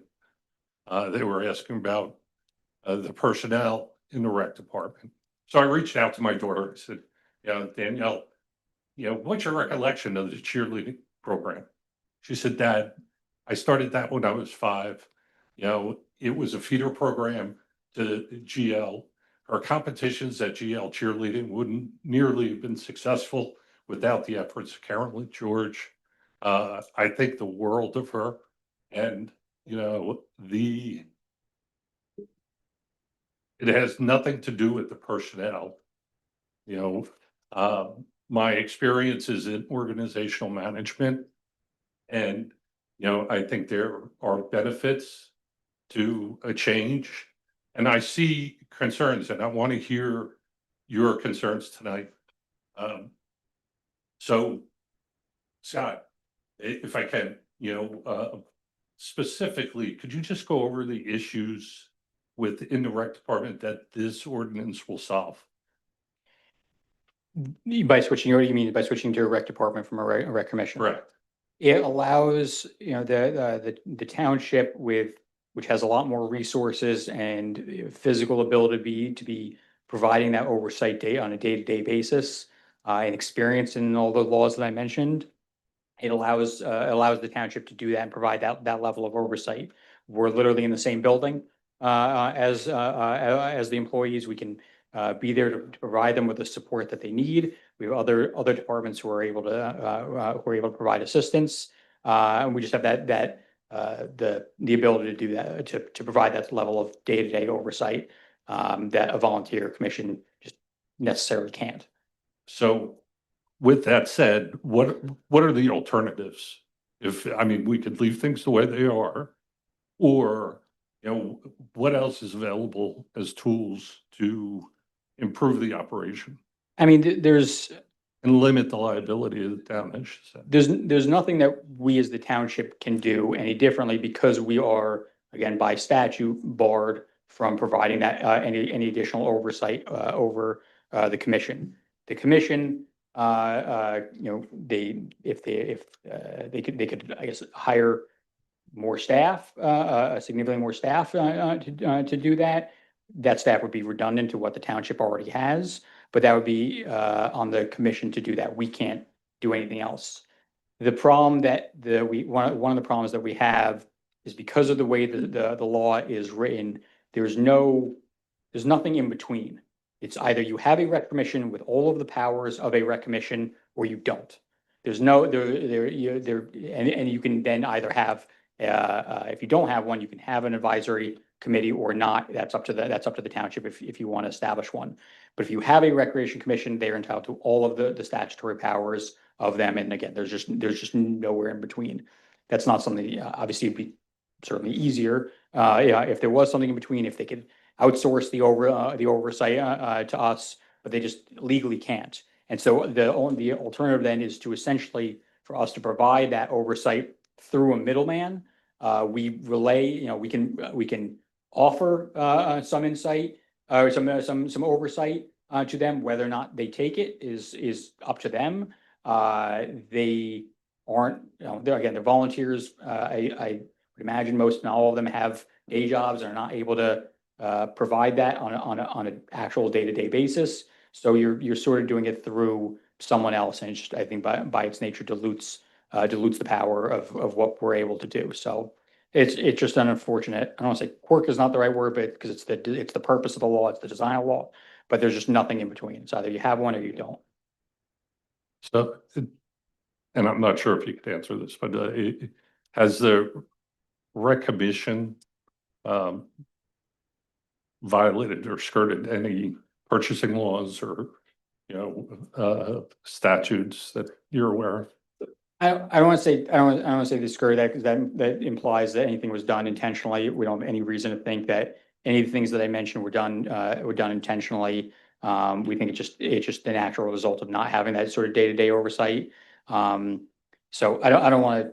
I'm going to reject the premise of the question is in that sense. I mentioned some of the things that our auditors found. I think it's probably best if I leave it there. So if the rec department were to, bolster its policies and procedures and, address some of these risks, would that? You mean the commission? Yes, I'm sorry. So they can certainly do that. The part of the problem is, you don't know what you don't know. And from our perspective, we don't have that level of insight into into what's going on inside, what they're doing every single day, because we're not the ones that are providing the oversight. I think even if the commission provides those sort of, policies, whatever, or procedures, again, there's so many laws that are here, they can only do those for the things that they know about and have insight into. And so you can have policies, you can have procedures, but if you can't actually be there to make sure that everything is being followed the way that they need to be, then policies and procedures don't really do you much good. So there's certainly, for sure, there are things that could be done, but I think ultimately it's just a limitation of the system in the context of now and what the laws that they have to provide oversight into, the ones that exist now that just didn't exist back in the early 1900s when the sim was first created. Thank you. Go on and on. I do want to. We can't hear you. I want to recognize and agree with everything that, I'll try to speak up. I want to agree with everything that my fellow council people have said. I think the sentiment they share. You got to get right into the mic, right into. About this. We still have to be louder and talk to the mic. Yeah. All right, just wanted to say that I agree with all the sentiments expressed by my fellow councilmen. I think you can tell that they are as passionate about this as many of the people in this room. I thank everybody for having come out. This is the largest I've ever seen a public attendance at a meeting like this. I do have two questions for Scott. The first is in terms of the Rec Commission Trust Fund. There was, I guess, a controversy having to do with the interest on that Rec Commission Trust Fund and who has the responsibility for those funds. Yeah, so I guess to some context on what your question is, you're asking about the Recreation Trust Fund. It's obviously a lot of money that's sitting in a bank account. It generates interest like most other bank accounts. There was a question about whether that the income from the interest goes to the township or whether it stays in the trust fund. We didn't know the answer to it because that's a very particular specialized question. And so we asked the auditor, basically tell us what, how is this supposed to work? They spoke with the state, the Department of Community Affairs, local government services, and they were advised by the state because of the way that, again, the statute was written. There's no authority, I guess is the right word. There's nothing in the statute that allows the trust fund to keep that interest. And so because the trust fund can't keep the interest, the only other place for it to go is to the township. I think I'm not 100% sure because I'm not an expert in this very specific thing. That's why we have the auditors.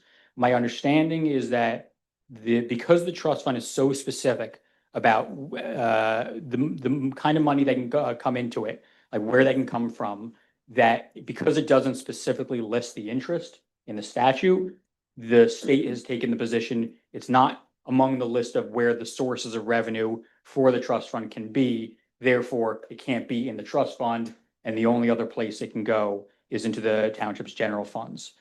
It's not our decision. That's why we specifically, and certainly beyond our knowledge, that's why we asked the auditors, who it was beyond theirs. That's why they asked the state, who actually regulates this and checks. When they check our budget each year, they're the ones that look at this. So that was the answer that we got from the state. But does that have anything to do with the restructuring? Because that's the situation today. It's going to be the situation in the future, whoever controls this, correct? Yeah, that's correct. It does. It's regardless. Nothing to stop the township council from using those interest funds for recreation purposes or to enhance the parks or something else. Is that correct? Correct. And so one of the things one of the sections, and I don't know the section number off the top of my head. One of the sections of the revised code, when it talks about how the money that the township is allowed to spend on recreation, it says that we're allowed to spend money that's in the recreation trust fund for recreation purposes, and in addition to other sources from the township. So to the extent that the township wants to supplement what's in the trust fund with either its general operating account or its capital budget account, you're allowed to do that. Yeah. Thank you. My second question has to do with the personnel again. And today we have members of the commission who that is being disbanded. We're establishing a committee now, an advisory committee. Is there any transition, or is there any reason why the members of the commission today cannot transition into the advisory committee? Oh, no restriction on that whatsoever. Thank you. Okay. Now we're at the point where I'm going to open this up to public comment, but I'm going to read something first. Just bear with me. You have to listen, please. Comments are welcome during the public comment period during this matter. To comment, the speaker must come forward to the microphone, state his or her name and address for the record. Each speaker is limited to 3 minutes. You're going to get 3 minutes. That's it. Okay, say your piece and we're going to be done. Okay. When your time is called, yield, return to your seat. Now, if you have a question, you can ask the question. We will answer as best we can, or the attorney will answer as best we can after we're done going through the public comments. Okay, so if you have a question, you want to.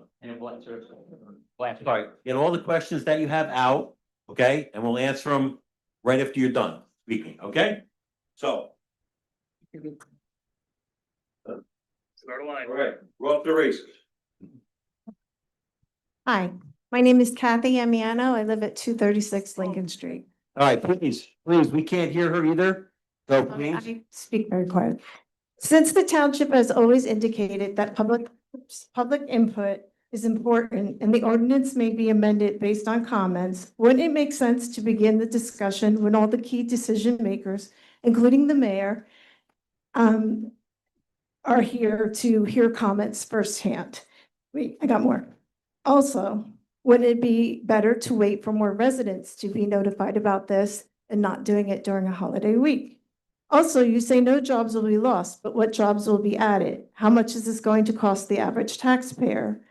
Wouldn't it be cheaper to offer training to the current director, who is an employee by the township, and the commission regarding the legal issues that you mentioned? And what about the other volunteer commissions that the township has? Are you going to dismantle those too? Okay. So, I guess the first part of this is a better way for more residents. As I said, this is not the only opportunity for residents to comment. But you're voting tonight, So the vote tonight, would just be for introduction of it. but That does not mean it becomes law in any way. So, the way the process works is we have to introduce it, and at the subsequent meeting, which I believe is to at least, oh God, I want to say, yeah, well, it's gonna be July 21st. It has to be at least 10 days after, we introduce. It then goes to another, goes to the next meeting for consideration again. We're required by law to have another one of these, comment sessions, before that is decided. So it would essentially be another, a little under a month before then. And they would be residents would be given an opportunity to comment at that time. You asked about jobs being added. There are no jobs that are being added unless the recreation director asks for it. It would obviously have to explain. and Carolyn will be the recreation director. She is the recreation director. No, she's not. Not yet, but the mayor, Based on the last ordinance, whatever's out there now, okay? The Recreation Commission put her forward for the Recreation Director's position, okay? Now, if this goes forward, okay, we need to create a position of Recreation you have to Director. change the code. Change the code, and then we'll be in that position. Right, but Yeah. the code has to be changed because currently there is no. There is no position for recreation. So what is the cost that it's going to change? Because now there's got to be some cost associated to the average taxpayer in this. Give her promotions. I mean, to give her promotion, Well, she is already a township employee. So that's my point. She's already a township employee. So why? it's actually not technically not. Oh, yes, she is. She's paid by the But township. she's not managed by the township, and so it's But it's, yeah, the only cost of the promotion. The- Really added. Okay. So, but in terms of other jobs being added, so I'm just looking at my notes here where you asked, jobs being added, if the recreation director, as the ordinance says, asks for additional help, has to be signed off by the township, we have to budget for it accordingly. None of that's in the budget for right now. So there would be no jobs that are being added. You asked about other commissions. There are no other commissions. Environmental Commission. Let me finish. There are no other commissions. what that about the have- liabilities for that? There are no other commissions that have, there are no other entities that are commissions like this. There's the Environmental Commission as just they don't have the same level of scope of responsibilities. So, and that's another statutory creation that we just can't really get rid of. So there really isn't anything else to dissolve. I just want to say one last comment. I have 6 children, 3 of them are daughters. And I have to tell you, they have all dealt with Mrs. George, and the love and support and mentoring that she gives these children, it's unreal. And this township is grateful and should really get down on our hands and knees.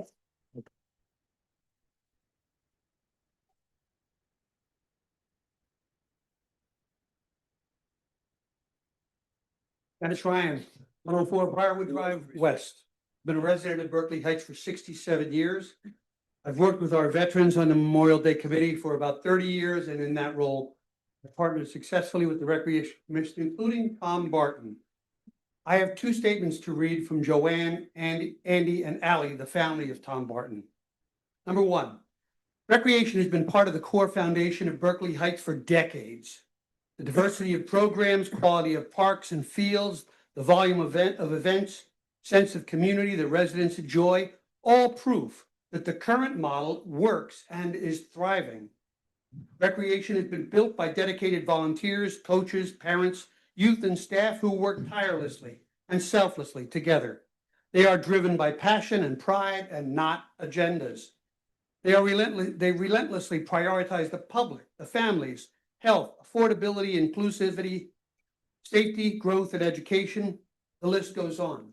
The result is that the families are drawn to this town partly due to the reputation of the recreation offerings. Changes should be driven by clear evidence that it will improve what already exists. But the current evidence is this. This recreation department is beloved. They have earned the trust of generations. There is endless gratitude for their work, as you can see tonight. They are motivated by the tangible evidence, by tangible results for our families. They have grown this system to a level of excellence, all of which just seems like we're willing to ignore for not a completely legitimate reason. Tom Barton said in his retirement meeting that his job was to sell Berkeley Heights and everything that it had to offer and what the Recreation Commission had to offer. We respectfully ask, this again is coming from the Barton family, we respectfully ask that the council reject this ordinance, preserve and allow the current structure to continue to excel and improve at selling everything that the town and the recreation has to offer. Statement 2 from the Barton family again. We would like to state that we are looking to take the necessary steps to assume responsibility for the Tom Barton Scholarship Fund, which was established in memory of our beloved father and husband. Recent events have raised serious concerns about the future stewardship of this scholarship. We believe that it's imperative that it remain true to the purpose for which it was created, to honor our father's legacy and serve the deserving recipients in this community. As Tom's family, we feel that both the personal commitment and a moral responsibility protect one of the many incredible initiatives that have emerged from the current Recreation Department and Commission. We respectfully ask that our efforts to assume this responsibility be recognized and supported. Thank you for your time.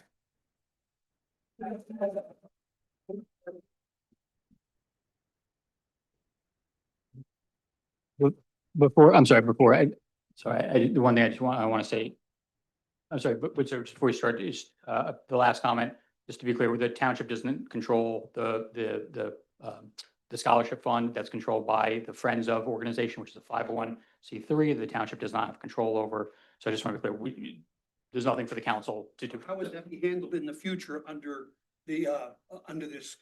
That is run by a totally separate private organization. The Friends, If the commission's gone. it's not run by the commission. It's run by the Friends of Berkeley Heights, which is a private 501c3 organization. This doesn't affect whatever that organization does. We have no control over it. So I'm sorry, I interrupted you. My name is Randy Kopnicki. I live at 87 Park Edge, Berkeley Heights. I moved here in 2016 after my husband passed away, and I quickly loved Park Edge. Then I joined the seniors, and it was over the top. With all the recreation and everything that went on, I was just thrilled. And the person who made me so happy was Carolyn and her volunteers. The specials, things that they did, bingo, exercise, the luncheons, oh boy, they were good. And free. I know you said that Carolyn, that no one would be fired. I know you said that, but I've been in teaching and committees and things happen. Things change. Something's going on here. I don't know exactly, but something's going on here. No.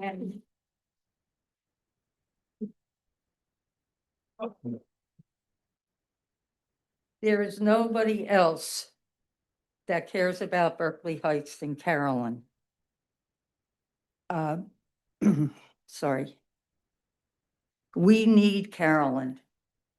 And Carolyn needs to stay where she is. That's it. Great. You're great. No other choice. You're great.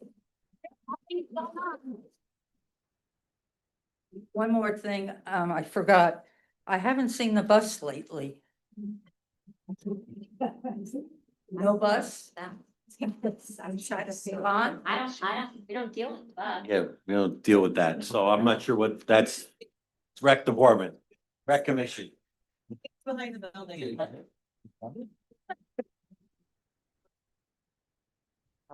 Hello, Ed Galatelli, 13 Riceman Road.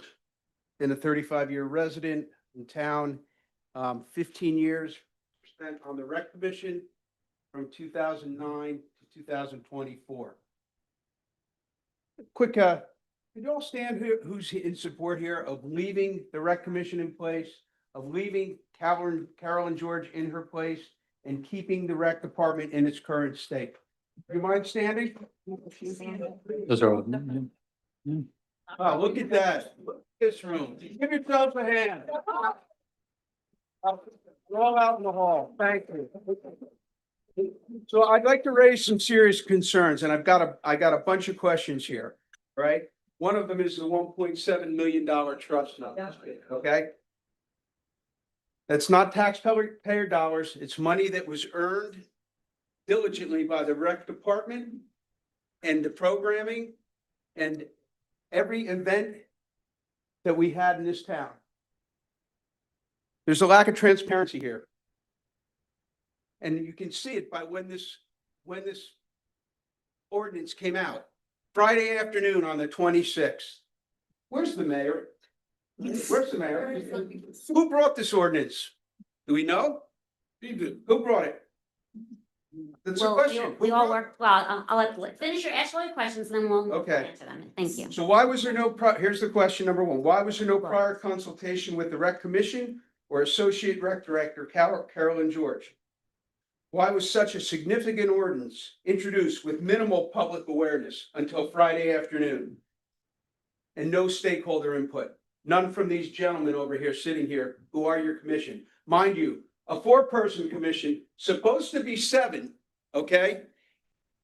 Mayor has held on to applications since December 2025 and early January 2026. There's been 3 applicants that have not been approved to sit with these fine gentlemen. How do you run a commission without a 7-person commission? Right? Do you know those applicants have been held? Do you? My question. Okay. The system that's working. Berkeley Heights Rec Commission isn't broken. It's a highly efficient, largely self-funded entity. Several hundred residents use it daily, especially during peak seasons. And ironic that this whole thing comes into play during Recreation Super Bowl. All right, that's what the summer is for recreation. Teen scene, playground camp, summer concerts. And all of it requires minimal taxpayer support. Minimal, okay? Minimal. All right, your time's up, sir. Time's up. How? I'm gonna keep reading your notes. Get back in line, get back in line. I will get back in line. All right.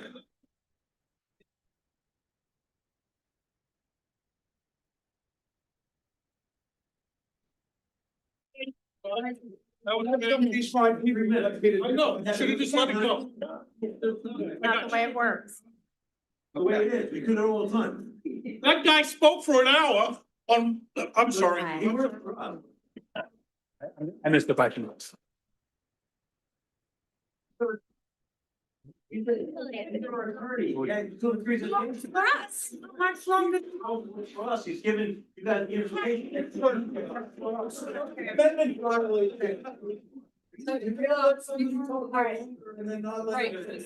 be fair. Answer his question. How about it? Thank you. Thank you all. Again, I'll leave on a system that is working, okay?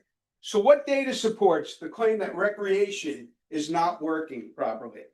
Another question. How will the new bureaucratic structure improve upon an already successful low-cost model? The lowest cost model in town. Do you realize that Carol and George's salary is paid by the town? Everything else comes out of the rec trust fund. Everything else at no cost to you people. No cost whatsoever. There's minimal money asked by the township for special events. Maybe that totals $5,000, $7,000. in a year. So you have Carolyn's salary, you have that $7,000, and that's it to all you wonderful people. Can you identify another governing body in this town that operates at such a low cost?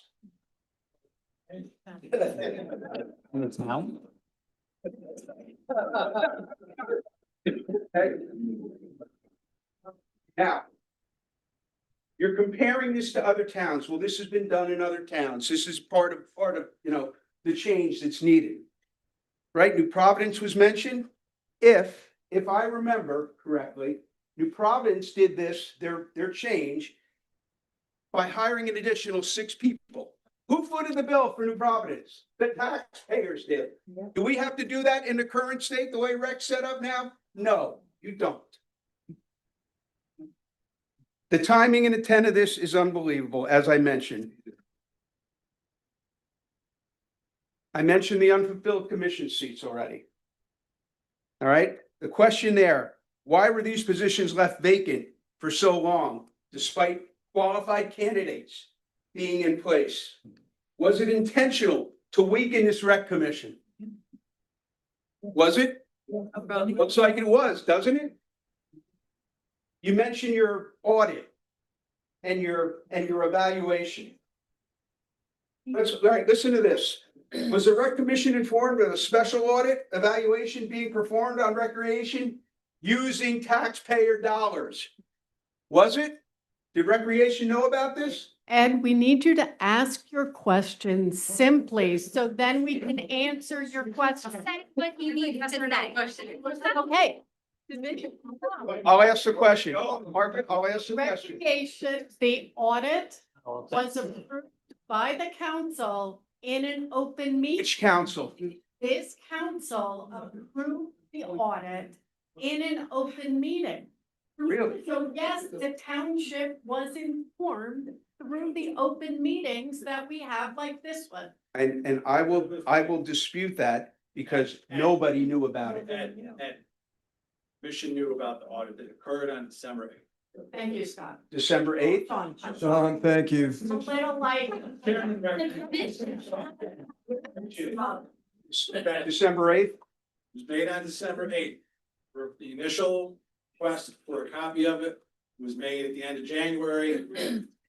The township still hadn't had yet.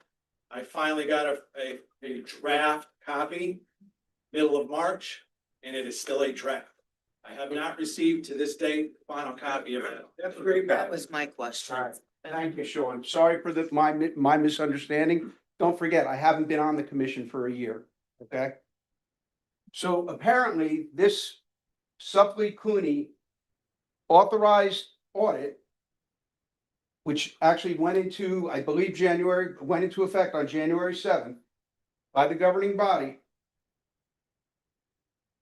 It wasn't until 6/29 that this bill for $3,241 at the taxpayer's expense became available. And apparently this evaluation found no significant wrongdoings by recreation and the commission. Okay? So if the evaluation revealed no issues, what justification remains for dissolving the commission? Okay, so Well, you answered. So, first of all, the commission didn't find wrongdoing in the sense of no one is accusing anyone of doing, intentionally trying to violate the law. Wrongdoing implies that that the commission or its employees are, flagrantly and trying to do anything like that. That's not what happened. That's not what they found. They did find significant issues, which I mentioned before. They found that procedures that are required by law were inadvertently, we'll say, not being followed. We believe them because there just isn't enough experienced oversight into it. But no one was accused of trying to do any intentional wrongdoing. But it's not true to say that they didn't find any issues. I outlined that earlier. So I mean, I'll say I'll reject the premise of the question in that sense. You asked about what data supports that recreation as it stands is not working. I don't think there's anyone here who would contest that recreation, its employees are doing a phenomenal job, as we've repeatedly heard. The issue is not their performance in terms of what they are, the programming or anything like that. The problem is really from a legal perspective of the oversight over the laws and how things are being applied on things that residents would never see. Our auditors see it, the state sees it when they're looking at when they're checking our work each year. But I don't think there's anyone here who would say that the employees are doing anything other than an excellent job. That's why one of the points here is that we want to keep it exactly the service that the residents see exactly the same, just with more oversight, or again, over the things that residents would never see to begin with. Well, I keep on. We keep going around in circles. He keeps repeating himself. Okay. No, the ordinance, wouldn't you be counseling? Wait. All right, Yeah. Comments from there, the comments Oh, have to be at the podium with your name and address provided, so. Scott. All right. Scott, correct me if I'm wrong, that if we don't follow the rules and the laws of the state of New Jersey, okay? Then we get fined or what have you. Now, that fine money comes out of the township's general fund, which in turn comes from the taxpayers, because the taxpayers pay taxes to the town. So in the long run, that we don't abide by the laws, taxpayers are the ones that are gonna be on the hook for paying the attorneys, paying the state and everything else. Am I wrong in that assumption? No, that's all correct. 10 years. Doesn't matter how many times it happens. We try to avoid it from happening. That's the idea. I can just answer the question about. Okay, we've got a few more questions. All right. Thank you all for your patience here. Thank you as well. So what brings into conflict here, where some conflict lies is in the sense of this $1.7 million. Okay? And you're saying, oh, it's gonna be moved to rec, it can't go anywhere but rec, it's just gonna be rec, it's just gonna be rec. And I believe you, it's just gonna be rec. It's just gonna be rec in the Stall Peppertown Park project. It's gonna be used on the Lower Columbia Stall Field project that was supposed to be done by the end of the summer. Okay? Where do you think that 1.7, well, it's not all, because there's operating money in it. Where do you think that's going from? Are you asking us a question or are you asking? I'm making sure they understand. So what I will say that any decisions about where the money is, where rec trust fund money is being paid from, as it currently stands, if you don't like what the commissioners do, you don't have any other option. There's no recourse. Our elected officials who are saying it, they're the ones who have to, respond to the public. So if they make a decision that you don't like, that's part of the process. Can I just elaborate on this for a second, please? As we do with any other committee, the council and the township and, our staff, they always work with committees in terms of what sort of projects they want, what they want funded in any given budget year. And that process is the same here. We all talk about it together.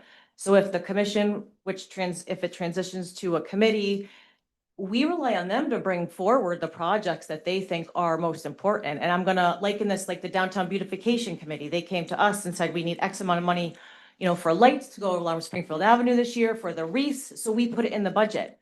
It's not done in a silo. We do it, these guys, the commissioners, transition to committee members, they will have their ears, closest to the ground in terms of what recreation needs are needed. So we take their input, and the idea is for it to be a collaboration. If I can just answer, I can answer one of the other questions you said about how people are being paid. That wouldn't change. So Carolyn as director would still be paid out of the township funds, and everybody else who's not paid out of the township funds, camp staff and whatnot, that would continue. So out of the trust, I'm sorry. Out of the trust. Out of the trust, just that it is now. Correct. Okay. I'd like to make a point on that trust stuff also. I'm on the Historic Preservation Committee and we have the Taldor Trust Fund. That's what it's for. It's for taking care of the house, running the festival. It doesn't go anywhere. It doesn't pave any streets. It doesn't take care of the sewer plant. It doesn't take care of any of all that stuff. It's not gonna go to Peppertown Park. It's not gonna go to the Columbia Field. It's specifically for that. And if we do anything other than that, we violate the law. And we are not here to violate the law. I took an oath of office when I came into this, that I will uphold the Constitution of the state of New Jersey and the United States of America. I will not violate the law, okay? And if somebody comes to me and says to me, hey, John, what do you think? Bring that money over to Town Park, you don't want to tell them straight up? No, it's not happening because it violates the law. We are under the law for that. We can't do that. Okay, trust funds are run differently, okay? There's no ifs, ands, or buts about it. There's lots of checks and balances. But if the commission is eliminated, John, the trust moves over. It No, the moves trust over. doesn't go anywhere. The trust stays as a trust. The attorney laid it out for you. It goes to the state and tell the state that the trust is now gonna be under the committee and it's gonna go. I thought it said in the ordinance, everything is dissolved and moves over to the township. No, No. no. So, Now, Wait, that must have been the one from Friday that I read. nope, it wasn't any version. No, because the law doesn't allow it. So it can't be more clear about this. The recreation trust fund that we have now, any money that is currently being held by the commission is not in the trust fund for whatever reason, upon their dissolution has to be paid into the trust fund. As part of this, we are extending the trust fund beyond the life of a commission, and any additional money that is raised or through all the normal means of how money's currently raised, it's paid into the trust. The trust doesn't go anywhere. Money that's in there stays in there. Any money that's not in there but should be in there will go in there. And any future money goes into the trust fund. I mean, I can't say any plainer than that, I think. Okay, all right, thank you. And final closing, and I'll move along. So the proposal still raises fundamental concerns in transparency, governance, obviously control and intent. The recreation in Berkeley Heights is a model of efficiency, community engagement, and fiscal responsibility. It's not broken and does not require dismantling. Here's what I'd like to see happen. Fill 3 vacant commission seats. Continue to support proven leadership. Preserve the independence and integrity of recreation in its entirety. I urge the mayor, the council, administration to provide clear public answers to all of the above.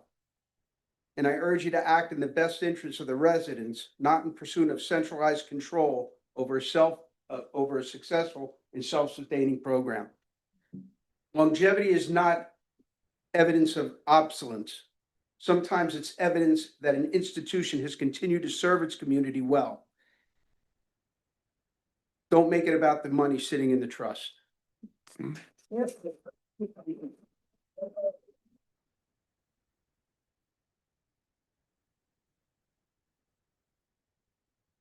My name is Dawn Bernstein, 115 Wentworth Drive. I don't have a very organized situation here because this was all landed on me very suddenly. And so I'm just scrambling to try to get as much across as I can. It's really overwhelming. But to start, I do want to clarify because I feel like, although you're explaining that you couldn't be more clear, I feel confused. I still. apologize. Yeah. So what I want to say is just that before I thought you were saying that the trust would be separate from everything. And now it's part of everything, like it's going to be under the administration and so forth, correct? The only thing that changes is who makes the final sign off on how it's being spent, but it's. Yes. Sure. Let me just answer this question if I may. Currently, our CFO and where is Carolyn? Carolyn, correct me if I'm wrong. Carolyn puts in the purchase orders for whatever they want to buy out of the rec trust. Our CFO signs off on it. I sign off on it. And then it goes on the bill list for council to pass, okay? Got distracted. So I'm sorry. What was the question? So I'm just unclear. Oh, so it doesn't Yeah. move, it doesn't technically move, right? Like it's in the same place. Well, it was in the commission, right? Like the commission. No, it's still technically held by the township, the CFO writes the check. Right, but the commission is an independent, but the commission is an independently operating entity, right? So the committee is appointed by the administrator or the mayor or the, right. So that's a very different thing. And obviously the committee is not going to be in commission's all- charge of the trust. The commission is also appointed, or is appointed in the same method. Well, they're an independent entity, Yeah. correct? Right. And the Well- committee is doesn't really have any, they're not able to make any decisions. They have Yeah, to they can- defer to, right, they can make recommendations and weigh in and so forth. They're certainly not going to be overseeing the trust and deciding how the money is spent, right? They make recommendations. Recommendations, Yes. correct. So who signs off on the trust? I'm just trying to understand that to be clear. This expenses to come from the trust go from the recreation director and then have to be signed off by the CFO, by the administrator. So that doesn't change. Ultimately, it's falling under the umbrella of the administration. No, but they set the priorities in terms of how the money is spent. Yeah. From the. Well, the committee can make recommendations. Sure, yeah, Right. right. But I've read through all of this and it's, they don't have the final say. They can make recommendations, but ultimately the administration decides what to do. Well. Well, it makes- Council of the money. Council of the money. Right, the town council will decide. Yeah. And the mayor will decide how the money is spent. Correct? Yeah. Yeah. We're talking about the trust. I mean, who makes the Are final we say? talking about the trust fund or? Okay, so it's upon the request of the director, right? That the director is the one that makes the request for this is what we want to spend the money on. And then it has to get Oh, approved. but I thought the committee would make recommendations also, She right? has the intent, she has to sign off and say, the committee made this recommendation. I actually want to spend the money on. it." Okay. And so then who then does it go to? It then goes to the normal purchasing process would be the CFO, the administrator, are the ones that sign off on it. Okay, That doesn't so I change. just that's what I wanted to understand because I didn't know, because it sounded like before it was some sort of other place. It is its own account, separate from. Right, the other. no, I know that, but how it's spent is certainly different now, it sounds like. I think the commission had more say before, They I think. had more, sure, yeah, they had more say. Right. So an independent entity used to have oversight of that spending, which is something like in the neighborhood of 1.7 million or something, yeah. Quasi-independent. So that's a lot of money, yeah, okay. I just wanted to clarify that part. Then I've got some other things.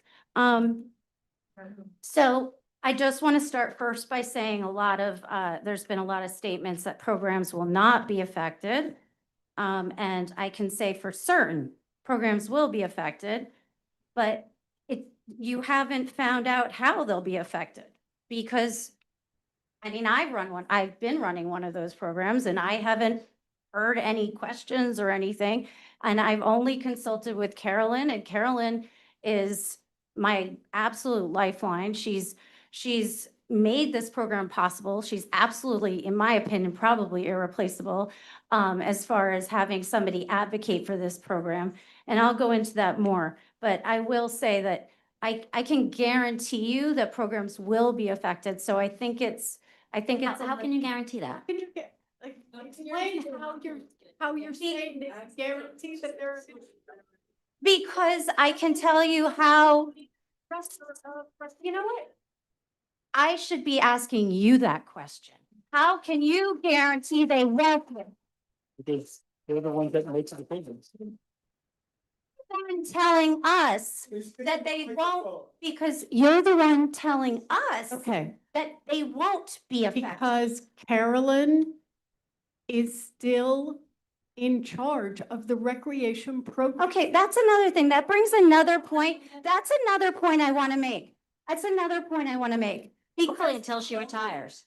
A lot of changes took place in the last 12 hours as far as those positions. It went from rec administrator, and then there's like a creative administrator that's already been installed, which I have loads of questions around that. I'm sorry. The person who works, no, I will speak. I am a resident. I'm allowed to speak. And the person who has been appointed in a role as a rec person for the town is in that role. And there was going to be another program director. That's what it said this morning. Then, about an hour before this meeting, suddenly nothing's changed. Carolyn's the rec director still. Oh, actually, she becomes the rec director because she never was, which she should have been like 10 years ago. By the way, does she get a salary raise with that? Because she also deserves that. We currently don't have a director's position. Well, we don't have a director's position, so we don't have a salary guide for that yet. What'll happen is, it'll come before us, we'll have a salary guide.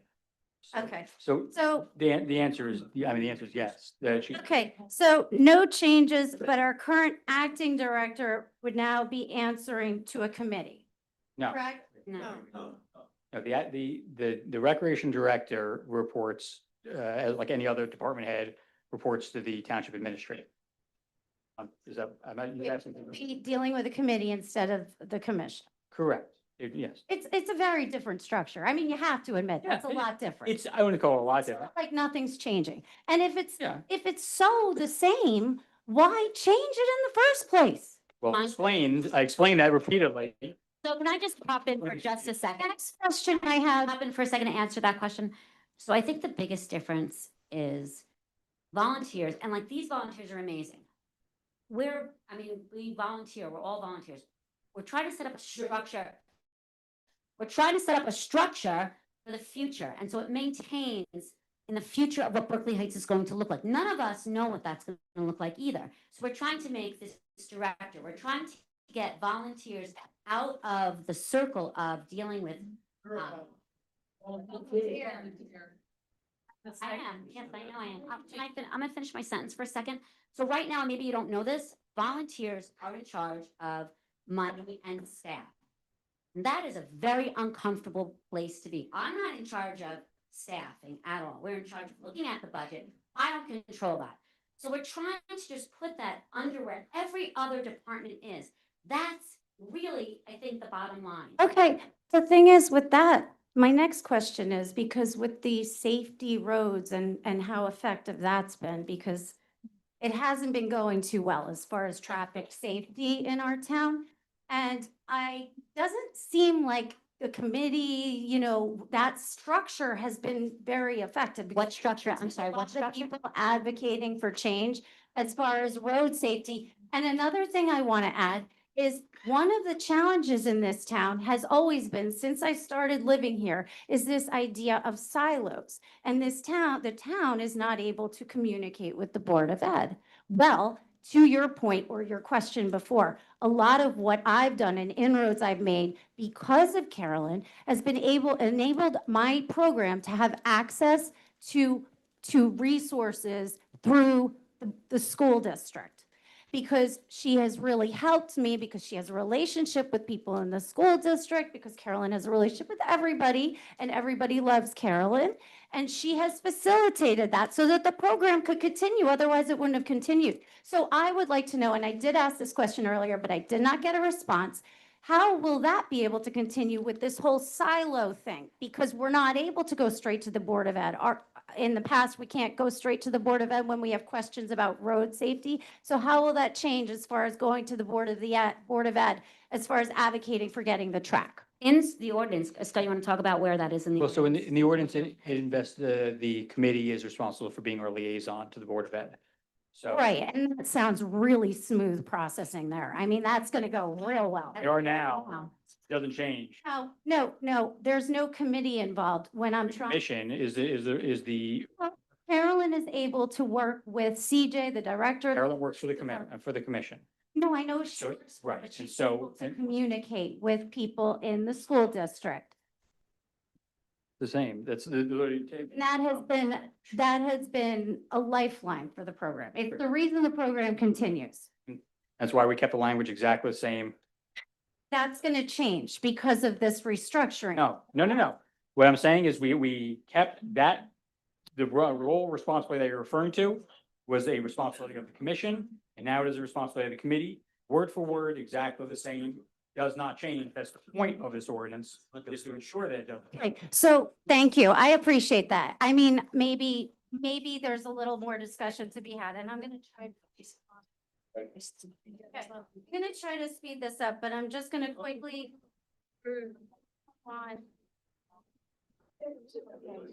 Okay, And I really, years ago,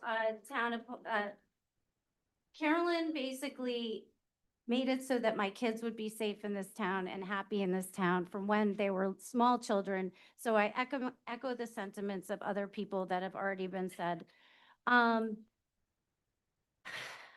Also, I just want to say, in the past, the town has come to the rescue of certain people in this town who were feeling that they were being mistreated.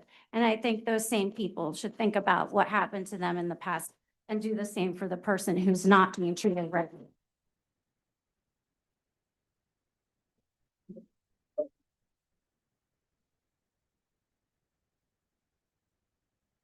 Donna Williams, 145 Rutgers Avenue.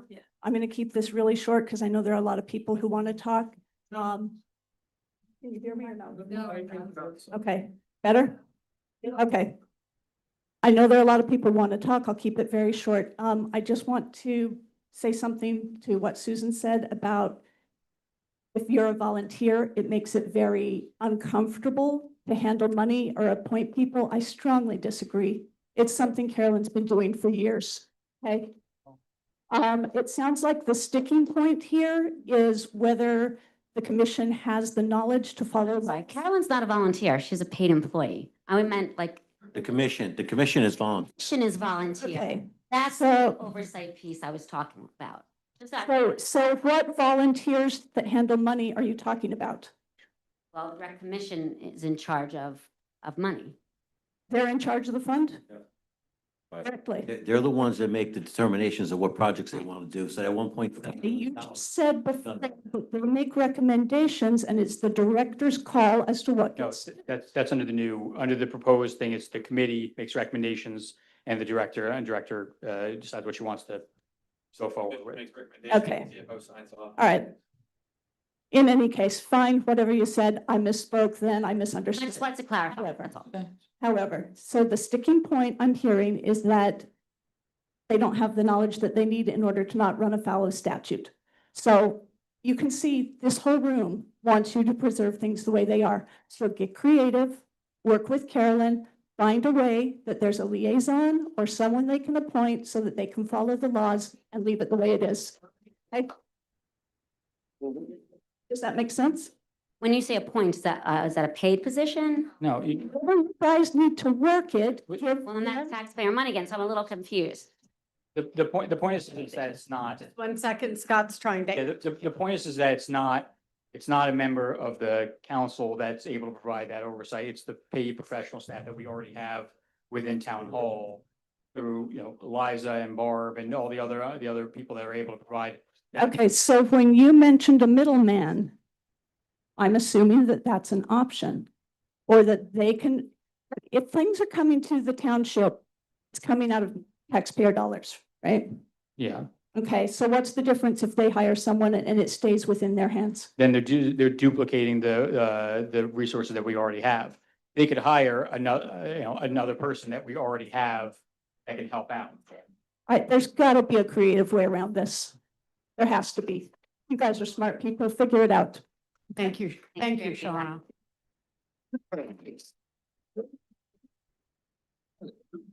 For you. All right, kid. Hi, how are you guys? How we doing? Happy 250th birthday to us all, right? All right. I guess you can hear me. I'm Jim Skidmore, 49 Dogwood Lane. I started using Berkeley Heights Recreation Commission services after we moved here, I think in 1966 is when I started. Right, so throughout that course of time, played PAL baseball and football and and eventually went on to do the same in university and different places, right? Had the pleasure to even play live music in front of the town, which was, by the way, we have much gratitude for, by the way. And by the way, I think there are a lot of opportunities to save money in that direction, but that's just my opinion. One thing that's worked throughout the course of my time here has been things like rec. It's never wavered. It never gets political. It's never difficult to understand. I happen to know even the team that's on the commission right now, and from a credentialing perspective, if you talk about operations management experience, if you talk about P&L management experience, CPAs, it's more experience than, no offense, but probably a lot of people in this building, okay? The other part of this is I figured I would do some research to see what the trending was in New Jersey and kind of what people were thinking about this. So I looked and found that, because I'm like, if every town has gone this way, we probably should. If everybody hasn't, then I have questions, right?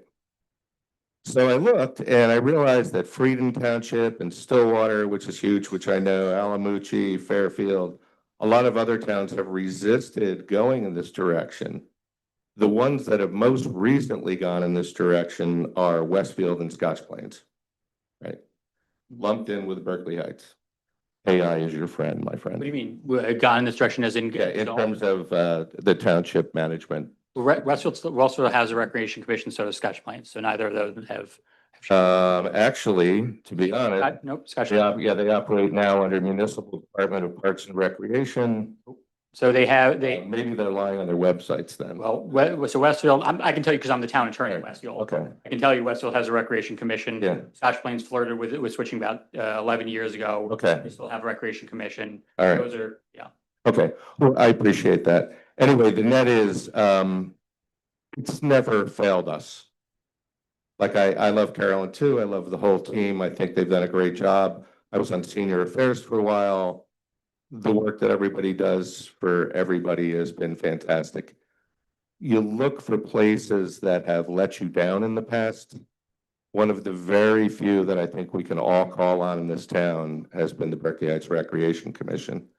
I think a lot of township members are watching this very, very closely. And we all talk about kind of what happens and what are the results of our actions when we vote on things and stuff. I think we're all watching it closely. And I also think that the mayor should be here, be able to discuss this with us because, I respect Angie a lot, right? I would love to gain her perspective and be able to provide comments and feedback, and I'm sure she'd love to hear it from all of us too. So, that said, track records mean everything. And I think it's really important to understand that that's the case. That's really all I have to say. I hope you guys have a great 4th of July. I appreciate your time here. Thank you.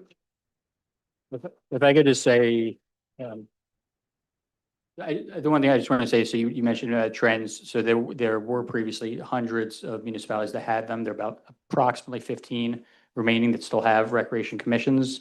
So many have have switched over that the legislature back in 1999 passed a law to make it easier to make it easier for municipalities to switch over because so many of them are doing it. So I just want to correct that one comment. Yeah, that's not in the other direction, actually. But we can talk about that. Okay. Thanks. Mackenzie Mercado, 15 Cedar Lane. Tonight, I'm asking you to table the Rec Commission ordinance. But before I begin, I want to thank Mr. Moran. He's the only person sitting on this dais that acknowledged my email concerns that I wrote to them. This proposal represents a significant change of how our recreation is governed. Yet it has been brought forward without meaningful public engagement. Recreation committee members, employees, volunteers, parents, senior citizens, and residents have never been invited to participate in surveys, public listening sessions before this ordinance was introduced on tonight's agenda. This is not transparency. The TAP article states, and I quote, "Only one thing changes, who takes oversight." To me, that isn't a small change, that is the change. The Recreation Commission is made up of volunteers who have dedicated countless hours to serving our community. Changing who has oversight changes who's ultimately responsible for the decisions about recreation's priorities, staffing, programming, budgeting, and long-term direction. This is not simply procedural, as it has been described by a council member. It is significant government change that deserves significant public discussion before any vote. Growing up, my brothers and I participated in countless recreation programs, many led by Carolyn herself. More than 20 years later, I still remember those experiences from the rec program. Today, my own daughters still attend the toddler programs and Saturday soccer and have been part of the rec program since they've been babies. Through these programs, they have made friends and built confidence and developed the skills that will be preparing them for preschool. As a parent, trust is everything. Carolyn and her team have earned that trust from countless families, especially ours. In a time of staffing shortages and concerns in childcare settings, trust is everything. They simply don't run programs, they build the relationships, support our children, and create a welcoming community for families. The Recreation Department's success is a direct reflection of the dedicated employees and volunteers who have spent decades serving this town. Recreation is so much more than the weekly classes. It includes the playground camp, the Memorial Day parade, Santa visits, concerts, and the traditions that have brought generations of families together. Those events just don't happen by accident. They happen because the rec employees and rec commission volunteers who dedicate countless hours to the community. So tonight I have several questions. Why wasn't this proposal publicly discussed with stakeholders before it was placed on the agenda? Why weren't recreation parents, employees, volunteers, seniors, recreation commission members asked for input? Why wasn't the TAP article published before the ordinance appeared on the agenda? Would it have been published at all had it not been so extensively discussed on the Berkeley Heights Forum? Why weren't the costs for creating the new department included in this article? Have these new positions already been budgeted for? Why is the mayor out of office for an important agenda item? If the current rec department is thriving under dedicated employees and rec commission volunteers, why create another paid administration position? I wrote this before that was changed earlier, about 2 hours before the meeting. At a time when Berkeley Heights has seen reduction in services like chipping, where you're only limited to 2 garbage cans, why is rec now the priority? I have to ask, why is the township taking on another department when so many existing projects remain unfinished? Why has Peppertown Park still not been completed?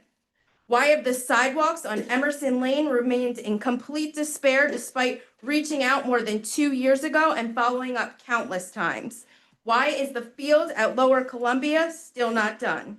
Residents continue to watch projects begin and wait for others to complete it. If the goal is to promote recreation staff like the TAP article mentioned, why aren't those appointments included on tonight's agenda? Will those positions be filled by current recreation staff? And could they be filled by others not currently employed by the rec right now? And if oversight changes, what insurances do you have for families that these programs, staffing decisions, and priorities will remain the same for years ahead? If recreation parents have never been surveyed, how can you confidently say this change reflects what the families want? Where is the evidence that the people who use these programs daily support this new structure? Have the seniors been contacted or surveyed? Why was there 30 World Cup posts on the Facebook page, yet when it came to a proposal that directly impacts hundreds of families, children, employees, volunteers, and community members, there was complete silence until last night? The agenda wasn't posted as of this afternoon. Only the TAB article was posted on the Facebook page. It was common in the past that agendas would also be posted on the Facebook page. This process has moved far too quickly for a decision of this magnitude. Berkeley Heights has always prided itself on being a family-oriented community. Tonight, I ask you, the mayor and the council, to demonstrate that commitment by slowing the process down, table this ordinance, engage the public, and allow every stakeholder to have a voice before making a decision that could impact generations of family. And finally, I want to thank the Recreation Department employees and Rec Commission volunteers who continue to show up every single day for our children and families despite the uncertainty around this proposal. I especially want to thank Carolyn, Jade, Janelle, Amanda, and Kelsey. Your dedication, kindness, and commitment has been immeasurable difference in my family's life.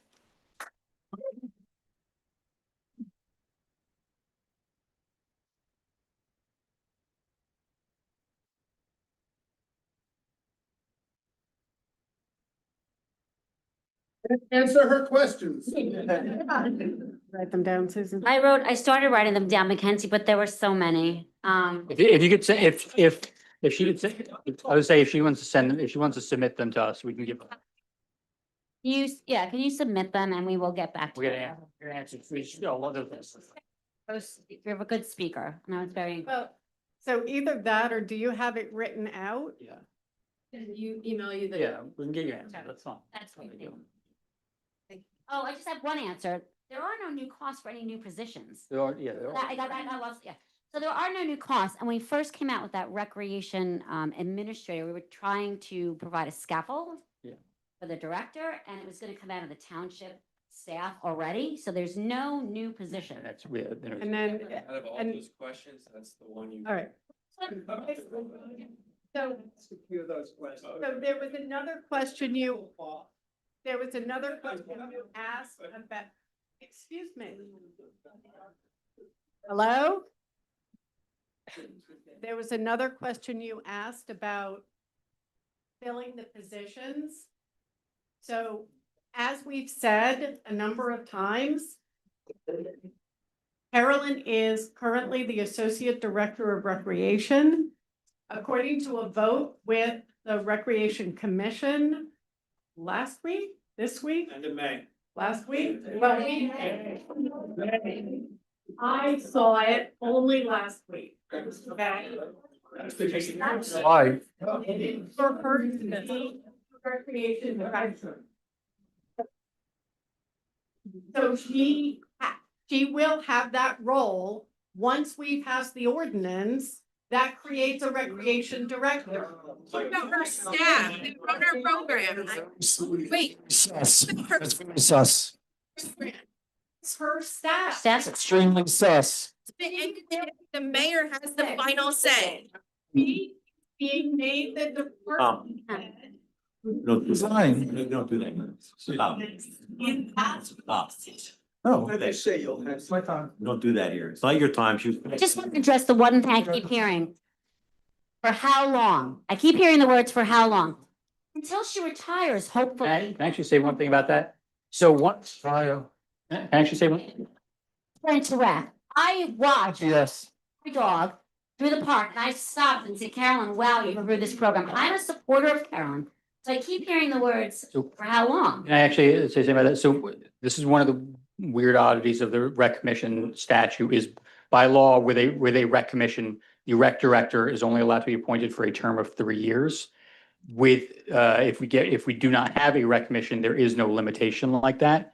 So the rec director can be here for as long as they want to be here for, as long as, they're, whatever. There's no time limit, is my point. Under the rec commission, there is actually a statutory. That's interesting. It hasn't been an issue for us because we don't have, we haven't had someone as rec director.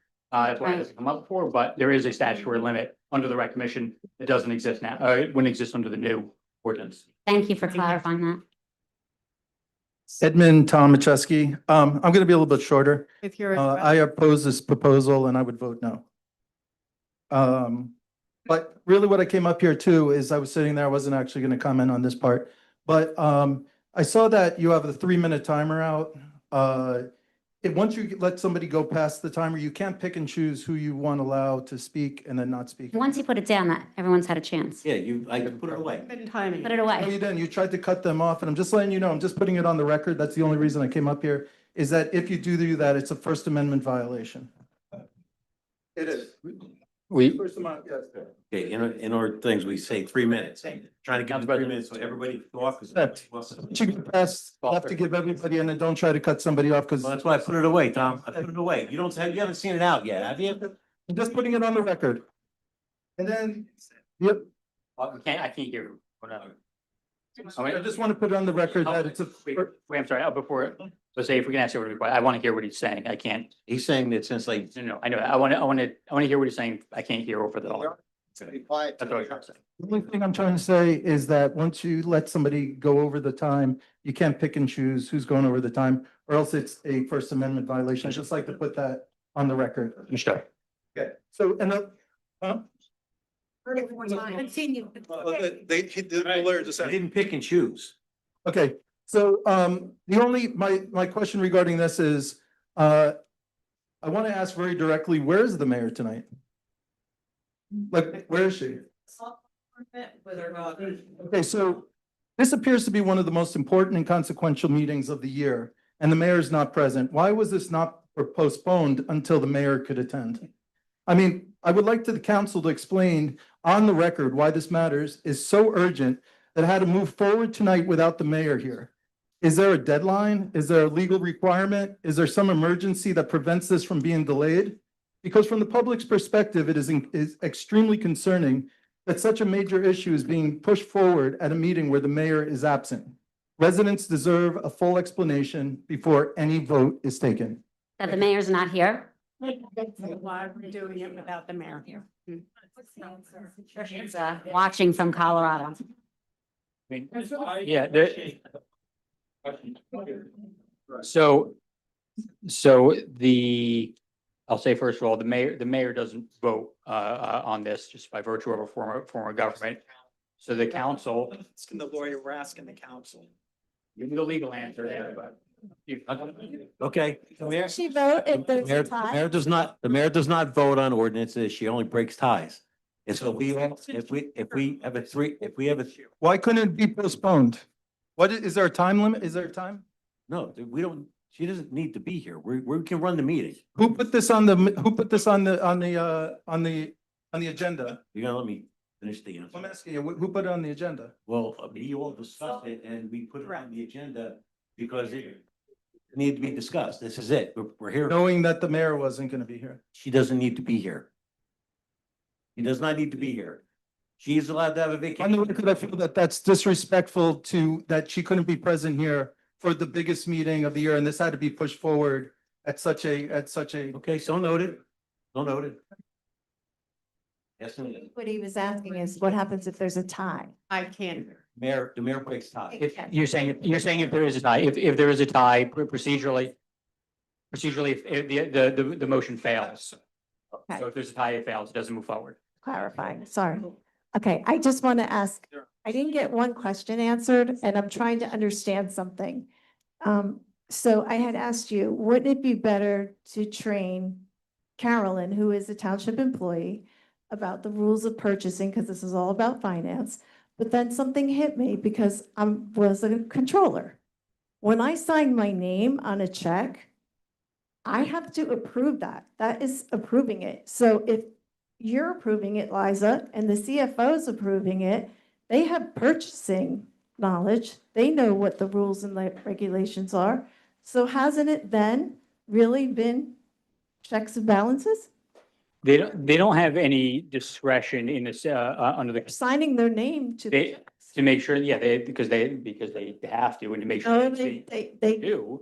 you don't sign something if it's illegal. You're No one's saying it's saying that the audit showed not significant, but some discrepancies Not- on procedures. not on those procedures. All right, what was the simple, not big Yeah. things that the auditor found? And my next question is, have you never failed an audit? And what have you done to the township committee or the township? I mean, everybody fails audits. There's little things that you're saying that they fail the audit. This township has failed audits.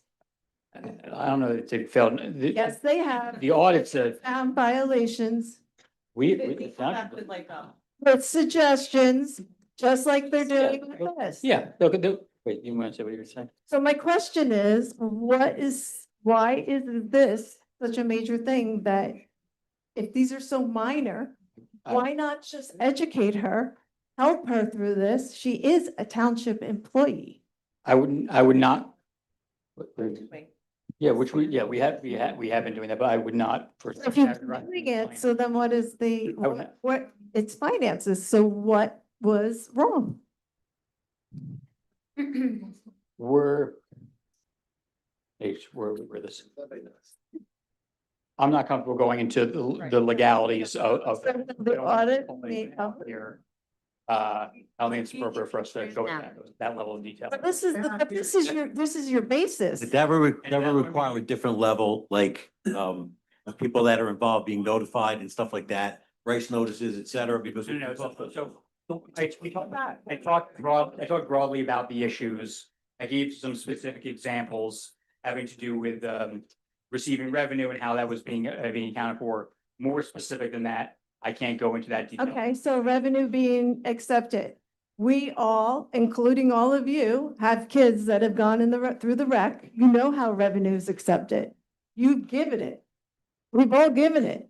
But it's not what the part that you see. It's not the part that the residents see. It's what happens with the money after it's being collected and how that's being reported. So why not just fix it? So we've been working to try to fix that through the commission, but there are other laws and other things that Okay, but the laws that you're talking about purchasing. I'm sorry, I'm really having. Are you talking about the laws of purchasing in the public sector? All right, we have questions up here. If we could just, And that's where I come back to, when you sign your name on a check, you are saying this is okay. On the checks that are being. Yes, that are being issued. So There are, I There's your checks and apologize for like having to be really careful about my wording. I feel like I'm responding to you with like, one arm behind my back because I just can't go into the level of detail that I really would like to. okay, then you're not being If I do transparent. go into that level of detail. Let's say there's something wrong and not say, That's why I'm trying to talk generally about the issues without going into specific details, because I can't expose the township to more legal liability by getting that specific with you. So I wish I could, but we paid as taxpayers for that audit, so can't we see it? it can be, yeah, it can be, yes. No, Well, not been issued in draft. It's not. But if it's not finalized, My name's Ed Kingsley, 9-year pad, and I am the Recreation Commission. Get closer to the microphone. Okay. I do have a speech, but we've had a lot of discussion about the audit, right? And from a professional perspective, it wasn't an audit. It was almost agreed upon procedures, kick the tires, see what's going on. And he really did not find anything of substance at all. You've been holding this audit over our heads like there's something really wrong. He came up with virtually nothing. Now, I'm a CPA, I work for Deloitte. I was brought in by Debbie to come in as a commissioner and begin to fix the process because the financial controls were not where they needed to be. We made significant improvements before the auditor even came in. And quite honestly, it all started a year ago. And we've done great work. And there's virtually nothing right now. And I met with the CFO and she said there's nothing outstanding from a financial perspective for you to have any control. And we've had meetings. But at this point, I think the real problem is communication. Because we don't meet enough as a commission and we don't meet at the council. And we've had discussions internally about having a better presentation, communications with the community. And Carolyn has started that with some emails and other things. But there's a lot way we can do without taking such a big step. Because we really, as Jim Skidmore said, licensed CPA, 2 licensed engineers and a licensed attorney. Nobody has better credentials than us to manage this process. Nobody. And on top of that, we are stewards. 1.7 million seems like a lot of money. It's not really. The number one priority, in my opinion, is fixing the pickleball and tennis courts. That's a slam dunk. But it's gonna be a lot of money. A lot of money. Some of the other things are being thrown about are risky and also cost a lot of money. From a fiduciary perspective, let's go with the sure thing.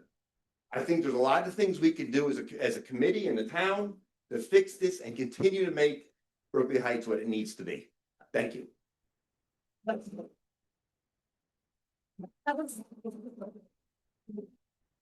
gonna be my other suggestion is why not just meet with the existing Recreation Commission and Carolyn? I'm sure they would have been happy to do it. That was my other point that Well, one of the things that the Recreation Committee format looks at is having a council member on as a member of the committee. We've never been invited for that before, so this kind of has that.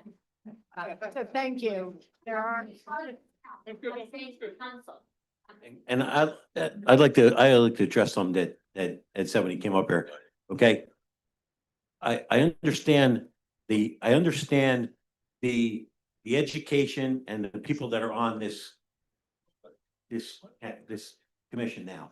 I understand where they're coming from. But someday, this is bigger than all of us, they're not gonna be here. They're not gonna be here to the point of, I'm a CPA and I'm this and I'm an engineer and I do that. We're not gonna be here, okay? Some point in time, somebody else is gonna take over. They're gonna be just a guy with a shovel in his hand. Not necessarily. No, I disagree. No, I disagree. That you're not gonna always have the level of people that you have now. Okay? People say their piece. And that's it. I mean.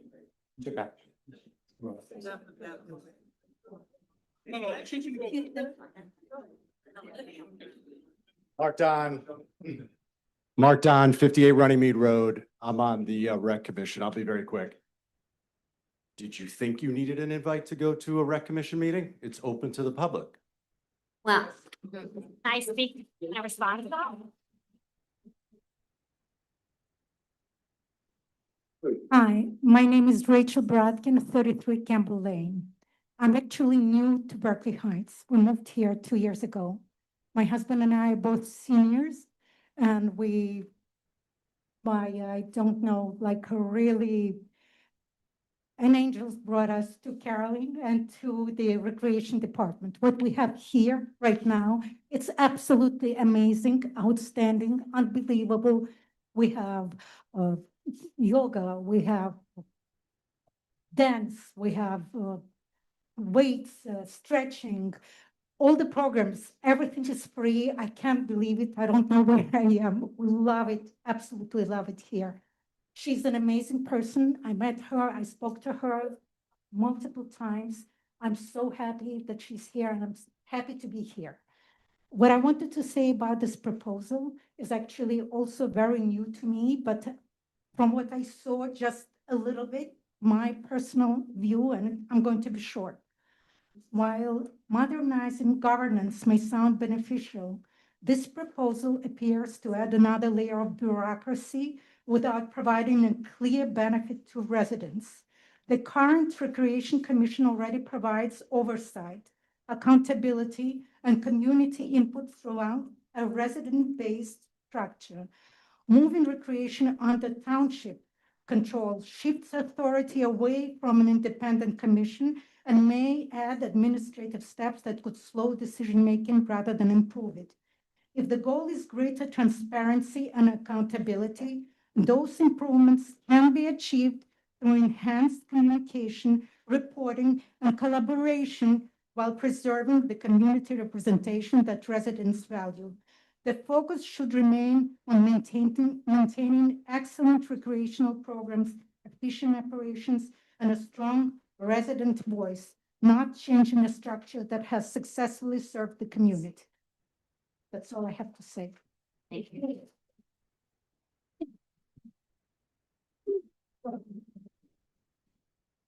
My name is Joe Iadanza. I live at 923 Mountain Avenue. I've been here for over 33 years. This is a wonderful community.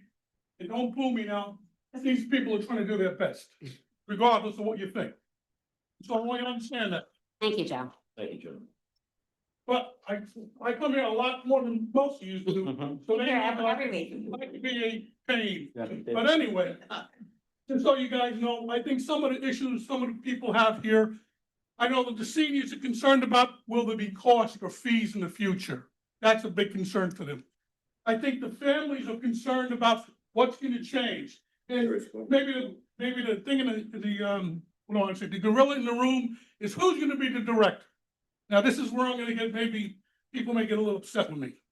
First of all, don't get excited, but I'm a little upset that he had to do the presentation. Somebody else should have done the presentation for the township. He's a lawyer, and he talks very carefully. He's also a Jet fan, so you gotta take away. That's the best point, yeah. It's on his website, just so you guys know. He's also just recently won, he's the electric, what do we got here? He recently got you got promoted to the Election Law Enforcement Commission. Congratulations. Thank you. Okay, one of the things you brought up was oversight. I understand that, but my other concern was talk about ethics, and this is where I may get a little uncomfortable. On October 1st, or out then, a video was produced by that woman and the mayor and the former commissioner of the recreation. Were you there? On what date? On and around October 1st, there was a video I saw produced regarding the Lower Columbia Field with the mayor and the then recreation commissioner. On October 27th, it is confirmed that that recreation commissioner resigned. On October 28th, there is a, oh my God, my eyes. They put on the website a job. Okay? It called for a part-time hourly casual position for a recreation project manager. And it goes on to say 15 hours a week, $20 to $25 an hour. On November 5th, I was advised that that recreation commissioner was not an employee of the township by people in this room. Now, a couple of days later, on November 13th, by the powers vested in me, I, Angie Devaney, mayor of the township of Berkeley Heights, hereby appointed the ex-commissioner to be employed on that job. I'm not against anybody getting a job. But my comment is, why would you want to hire someone after she resigned? And I think somewhere along the line, people may be asking me questions, if the new recreation director, will she be considered? So, that being said, I think that's a lot of concern that people are having in the back of their mind. The other thing is, I read the job description, and it says you have to have a 4-year college education to be the recreation director. No, or you have to have experience in the field. Okay, so if I know Susan, I told you I would never go into government, but maybe I'll even put in for that job. Because I want to see what goes on and what happens. So I'll be looking every day for a job posting if and when you guys pass it. But I'm gonna ask you all to think twice. Think long and hard before you make any kind of movement on this. Because my buddy Lord Acton said, power tends to corrupt, and absolute power corrupts absolutely. Now, one of the things that happened in this town years ago, which I wasn't happy about, we went to this new style of government. And so it gives whoever the mayor is a lot of executive control. And that's one of the concerns too. Who controls the town? You guys control the town, not the mayor. You guys control the town, not the mayor. And that's what I want to get that point out there. The mayor is entitled to be wherever she is. That's her prerogative and it's her life. But I want you guys to take into consideration all these guys. I go to a lot of these meetings. I go to the recreation committee meetings. I hear what they do. I go to the board of adjustment. I go to the planning board. I go to the environmental commission because I want to know how the town works. It works pretty damn good at times. I understand his concern about legalities. You're always concerned about a lawsuit, and I understand that. That's the way it is. But guess what? For every lawsuit there is, there's 2 lawyers to help you. Anyway. When are you running for council, Joe? Come on. Anyway. Somebody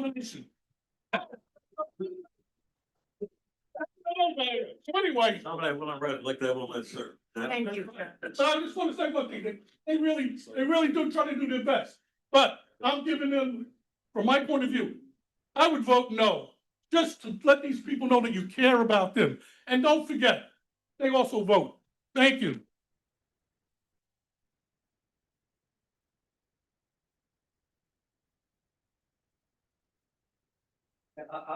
I'll be brief and, Name and address.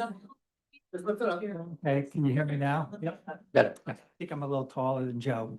Before we start, my name is, Speak louder. should I do my military voice? Yes. Yeah. Yeah. Everybody get down in the front, lean and rest.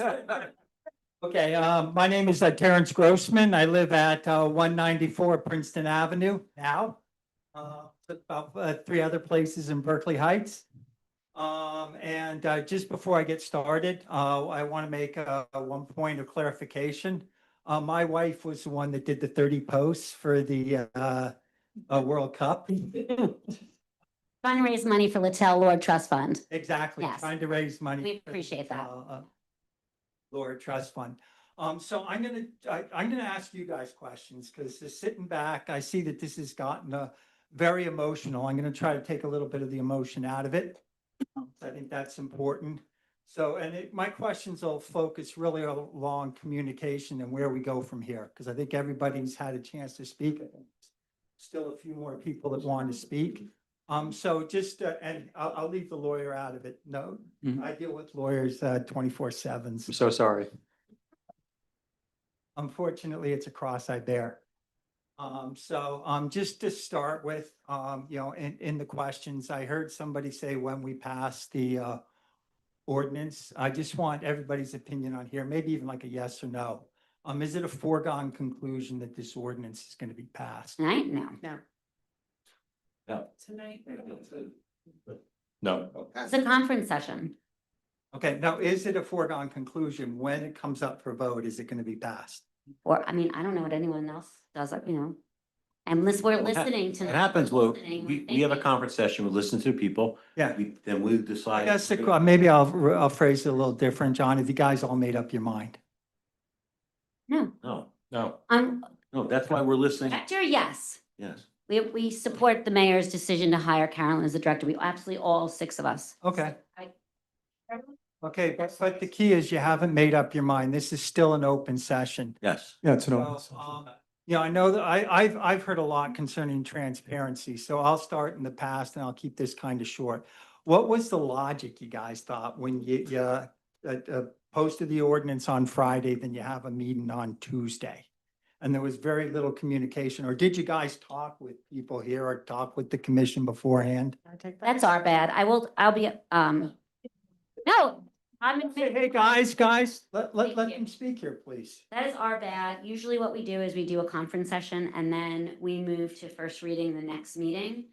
I think that the mayor did have input on this. I think that her philosophy was there's only one meeting in July and one meeting in August. We'll have a conference session, we'll hear the residents, we can amend on the fly, and we'll move forward from there. Obviously, tonight we're hearing that is not going to happen. So, but that was the intent. It was not trying to punch anything through before a holiday weekend. It's the way our meeting schedule falls. Like I'm on vacation right now and I drove up the Parkway to be here tonight because I wanted to hear what you have to say. Yeah, and All right. I appreciate that. So Sorry, just kind I'm of, just, I'm sorry. sorry, I was just gonna add one thing procedurally. So Angela was probably also gonna say I'm this, but the ordinances are always, as well as the resolution, they're always put in the agenda packet and the agenda always goes out Friday. So there was nothing different that occurred about this. The difference was that it was tentatively scheduled not only for a conference session, but also for introduction, which they still are to decide whether or not they're going to do that. And so from my perspective, we did not do a good job communicating this to residents in advance. We have, introduced ordinances that were complex and impacted people's lives in the past without advance notice. But this one, I guess we didn't appreciate that it was going to resonate with people as much as it did. So the statement that, the township that we put out, the interpretive statement, if you will, we should have put that out in advance so that people had an idea that it was coming and knew what the content was. And that's on us and the communication within the township. We get it. We apologize. I apologize. I apologize. Everybody else. We're gonna finish the meeting. We wanna listen, we have other people we wanna listen to. This is still just the conference session. We haven't started the regular agenda yet. So, does that answer your question? Yeah, it does. Guys, I just want to get all this out there, okay? And now, going forward, we heard a lot of constructive criticism. People all have their opinions here. I just want to hear again from the council. How is this going to be handled going forward, both from a communication and a fact gathering process? And it'd be good if you guys kind of put something out there, just. How is what going to be handled? How is the process of gathering facts, making decisions? How is that going to be handled between now and July July 21st. This ordinance or ordinances in general? Oh, I'm specifically speaking to this ordinance, Margaret, since this is the one that's. Thanks, I just want to make. Yeah, no, I'm not looking for a process in general. I'm specifically focusing on this ordinance because I see what's going on here and I just kind I of. think, so, should I call you Mr. Grossman or should I call you Terrence? Call me Terrence. Kid, so it's like. Yeah, my father, God bless his soul, is Mr. Grossman. Yeah, so, now I forgot the question. Repeat the question. Yeah. Russ, go Yeah, ahead. 'cause I think there's a lot of concern over the process going forward. Yes. A lot of people asked a lot of questions. Thanks to all you people that have asked a lot of questions because they were great questions, especially the person I think she's left. You know, submit those questions. And, you know, let's make sure Yes, that. no, but we're gonna respond to those. I think that a lot of this came from like all the things on social media that were not correct about our beloved associate director. And so I'm not even sure where some of those things even came from, how they spiraled, why someone would think we're hiring someone from outside of the department. I don't even know where any of that came from.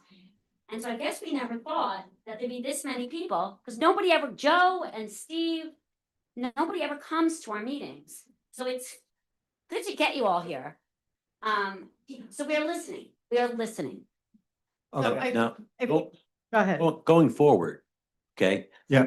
We'll have the option either vote on this going forward and introducing the ordinance, okay? And then hearing people again up to its adoption or tabling it here.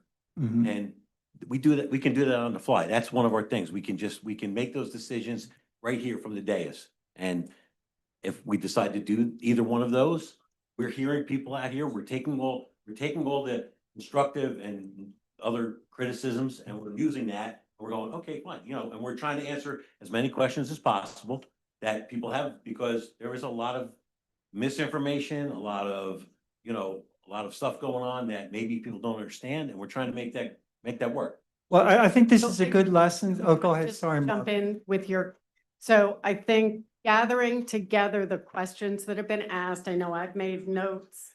I'm sure my fellow council members have made notes. We can also, rewatch. There you go. It's on YouTube, yeah. And I think compiling a list of answers to resident questions that were asked at this meeting would be a great follow-up for us. And as FAQ. members to put out there for the public, because it was a public meeting. Anybody can go watch this video, but that was a great suggestion that I took from your comment, and we will do that. Yeah, and I think that's important. I think it's important for everybody to express their concerns.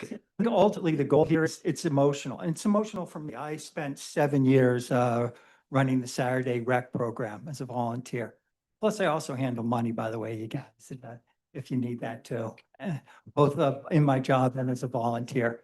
But, I think to get back to the point, I think it's important here, and I think the objective should be, you're never going to get 100% agreement, as you said, Susan, but we should come to some sort of consensus and take everybody, address the concerns of these people relative to the process we have and the process that has worked so well. And hey, how can we improve it? As you know, I do restructuring for a living, both operational and financial. So I'm always in crisis situations. And the one thing I've Hired. What? You're hired. No, when I retire, maybe. Okay. But the one thing I've always found, right, is, for something to go forward, I always say, communicate. And when you're done communicating, communicate more and rely on counsel. You're never going to get consensus, but you have to have people buy into your program. It's a sports thing, right? Totally. You're never going to have a great program unless you have people buy into it. That's. Thank you so much. Thanks. Thank you very much, Thanks, Terry. Terry. Thank you, Terrence. Yeah, sure. So to communicate to the Wait, communication. Can we ask everyone? So just because it's relevant. We I have- just wait, wanna all right. say that. We're gonna piggyback. It's a- I'm Sherry. Terry's gonna piggyback. Go ahead. Terry, you have to give your Is it name. Sherry Ask the audience to. I'm had a business in Rep- town for 33 years. I also run the Winter Walk with Carolyn and Tom Barton for 11 years now. Just to piggyback onto his conversation, communication is so important. And I think everybody forgets about the businesses. I mean, the businesses fund so many of the recreation events that we have. And yet none of us knew anything about it.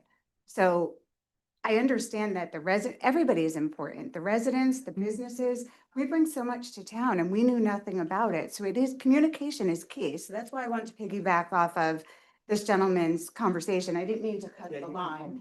Terrence, thank you. So I do think communication is, I mean, I'm on vacation right now and I came back up. I know, and I'm probably in the same position where you're at. So I came up to do this just because I think it's extremely important. And just that being said, I do run the winter walk with these guys and there's tons of communication and it's extremely successful.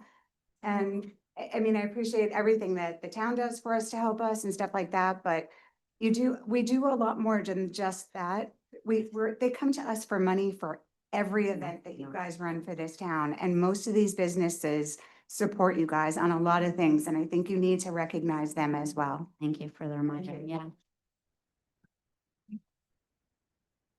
Hi there, Sean Kane, 46 Sycamore Ave. I already sent you an email. You kind of know what my perspective is. And I think a lot of people have already said things that I was going to say.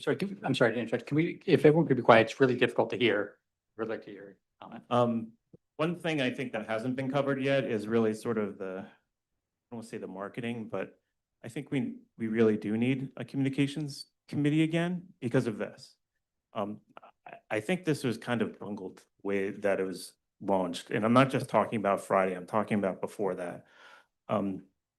My company works in the HR space, not me specifically. If you're having an issue with someone, you need to engage them to try and change and remediate their behavior. And you don't do that in public. You do that months before and you put them on a plan to try and address a situation. That didn't happen here and it should have, because this is something you guys are investigating and you've been doing it since last year. It's about a person though. This restructuring is not about a person. Right, but you're restructuring a committee and you have personnel on the committee that you just made aware, hey, this is something we're thinking of, but they found out the details in public. They should have been informed before that. And like I said, I think he kind of blew that. And Make a point, not a bad deal. First person I call in a crisis situation, and she's on my speed dial, is my comms professional. I'm sorry, your wife, did you say? No, my comms, my communications professional. Comms, all right, got it. I can't really call my wife. This is confidential. And if you're trying to sell people on this, like, you have to nail that. And I'm a realist. This might happen. I don't know. I'm not completely sold on it because I heard both sides. But I also think carry forward, like I said, maybe we do need to bring the communications committee back. If we're going to have large ordinances like this, they shouldn't be sprung upon us. Or at least the parties involved, if they're involving an existing committee or commission, maybe you get them involved. And I'm not saying you can't ruffle feathers, it's going to happen, but I just think you need to do a better job. And my other comment is, elections have consequences, votes do too. Take that into account with what you're going to do. Thanks. You put the air up a little bit.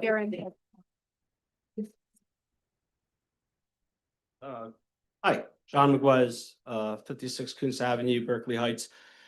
So I actually have had concerns about the commission for a while. I don't think it's a bad thing to sort of take a look and have things audited and evaluated. I mean, let me say my piece. I think, however, there are a few problems with this. You don't have to throw the baby out with the bathwater, right? And so one piece I think that could be helpful is recognizing it seems like based on the bill list, this started, I guess, in January, or the decision around this started in January. That's when the contract was sort of put in place. Contract. I mean, you talk about the audit? The audit, yeah. So, I mean, the conversations about this started in November. That's when the audit was put on, was paid for, was put on the agenda to be voted on, but there have been discussions about this beforehand with, with the leadership of the commission. Okay. And I think it might have been better or more helpful to maybe have had a more open discussion with the community before taking such a formal step, you know, in terms of, hey, you know, these are the concerns we're seeing. I've emailed you with concerns. But however, I don't think, guys, I'm talking. I don't think that having a non-volunteer commission or getting rid of it is the best idea. I don't think putting this under, it's been a part of the community's culture. I like the idea of something that's not directly controlled by a political entity. And that's what this is. It's not a slant, it's not, you know, that's what this is, a political entity. And staffed by volunteers.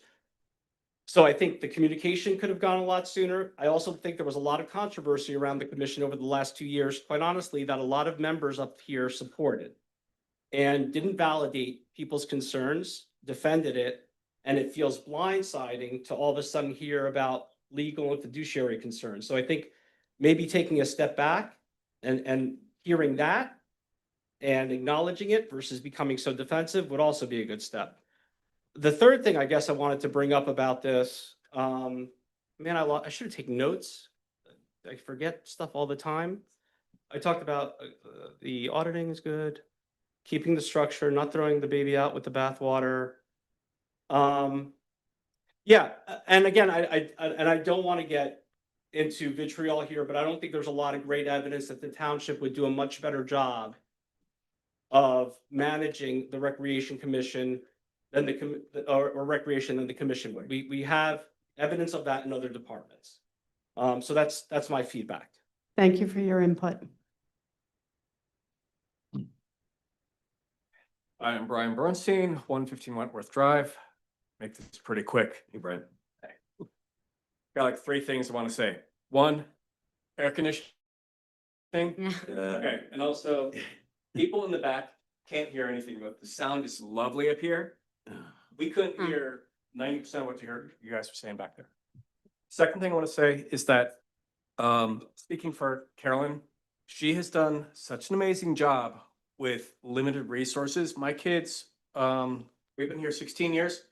My kids used to go to like the child daycare when it was like in the old vehicle maintenance garage in the old town hall. And I walked in and I was like, what is this? But she made the most amazing program. She's done this with everything that we've had in this town. So I think the thing is that people are saying here is anything that seems to be jeopardizing, whether or not you're saying it's going to be the same, nobody's going to change. People are uncomfortable because a lot of other people have seen exactly what I'm talking about, which is that she's done an amazing job with limited resources. Okay. So that really kind of leads me into the third thing I'm going to say is that we've been in here for how many hours now? Short of JP just now? I don't think I've heard a single person from out here talk in support of doing this ordinance. So.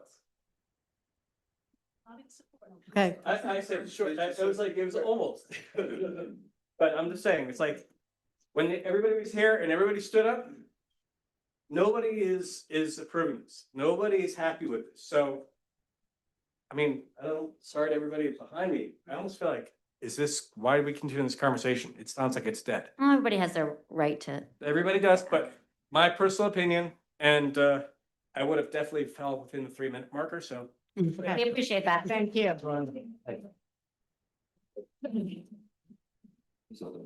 Hi, I'm going to make a brief statement. I'm Jean Kingsley, 9 Deer Path Lane, but I just want to remind you guys of a couple of points, and especially Mr. Salmon. Our form of government is very unique in this town. We are one of 3 towns that have our form of government, and that would be North Brunswick, West Milford, or ourselves. So all of these discussions about we're looking at our peers, I don't feel is very relevant, given that the way our peers are structured are very different. A lot of other towns that have elected mayors and elected councils, the councils are allowed to actually sit on committees of the township and be involved in HR type decisions. We are not allowed that. We are extremely different. And that matters as to how you look at the comparisons. So When they chose to go with this form of government, it was probably looked at as a significant improvement to how to make recreation more successful, and it's working. So think about that. Okay, anyways, for those of you who don't know me, I've had the privilege of serving the residents of Berkeley Heights on the Township Council for 12 years, including several years as council president and vice president. Today, I continue my public service as a member of the planning board and through other volunteer roles in the community. And most recently, I've become a commissioner for the Union County Tax Board. During my years on council, I worked closely with every major volunteer board and commission in Berkeley Heights. Over those 12 years, I came to appreciate something that makes New Jersey local government quite unique. Volunteer boards and commissions are not simply advisory committees. They are the one ways residents become partners in governing their community. The library board, the planning board, the Board of Adjustments, the Environmental Commission, and the Recreation Commission all bring something to local government that elected officials alone cannot provide. They bring professional expertise, they bring institutional knowledge, they bring continuity, and most importantly, they bring the voices of residents into the decisions that shape our community. As a council member, I did not always agree with every recommendation made by our boards and commissions, and nor should I. Their role was not simply to affirm the governing body's views. Their role was to bring expertise, ask thoughtful questions, provide an independent citizen perspective, and sometimes challenge us to think differently. And some of you did that when I was a council person that are now sitting on this dais. That exchange of ideas made us better decision makers and ultimately led to better outcomes for Berkeley Heights. Volunteer boards do not diminish the authority of elected officials. They strengthen local government by bringing informed citizen voices into the decision-making process. And that has always been one of Berkeley Heights' greatest strengths. For more than 60 years, the Recreation Commission has provided that citizen voice for recreation. Its members have devoted thousands of volunteer hours to overseeing recreation programs, facilities, budgeting, capital planning, and long-term improvements, not because they were required to, but because they care deeply about this community. Tonight is not simply about whether the township has the legal authority to dissolve the Recreation Commission. It does. We all know you do. The real question is whether Berkeley Heights should make such a significant change without first engaging the people who've devoted many years to making recreation successful. Throughout my 12 years on the council, I learned that the best decisions were really rarely the quickest. They were the decisions that invited discussion, welcomed differing viewpoints, and allowed the residents to understand not only what government intended to do, but why.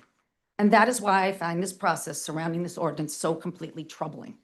The Recreation Commissioners were not consulted, and I would like to get requests and proof of your statement that says the Recreation Commission was informed that they were under investigation last fall and that you were attempting this process.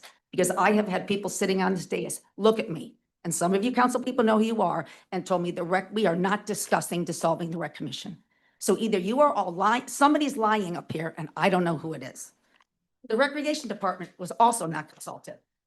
Last evening, the township shared additional information about its proposal, including the desire to modernize the Recreation Department, shift oversight to the township, and establish a Recreation Advisory Committee. I appreciate them taking that step. But just for the record, in the ordinance as put up on Friday night, it included the addition of a new position of an administrator of recreation that looked very similar to a complementary job to Liza's role. And it named what Carolyn currently is doing to be the director of programming. Carolyn was the director of programming. She has been sitting as the associate recreation director. So it is not miscommunication on social media. The social media is responding to exactly the ordinance that all of you put on the agenda last Friday. It just sounds to me like maybe all of you never read that ordinance. And if you didn't, shame on you. Residents deserve the opportunity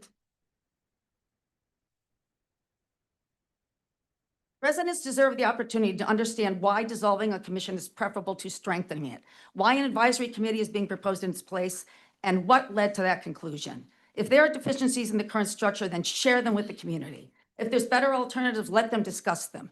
I sit on the planning board. Training is an option to me.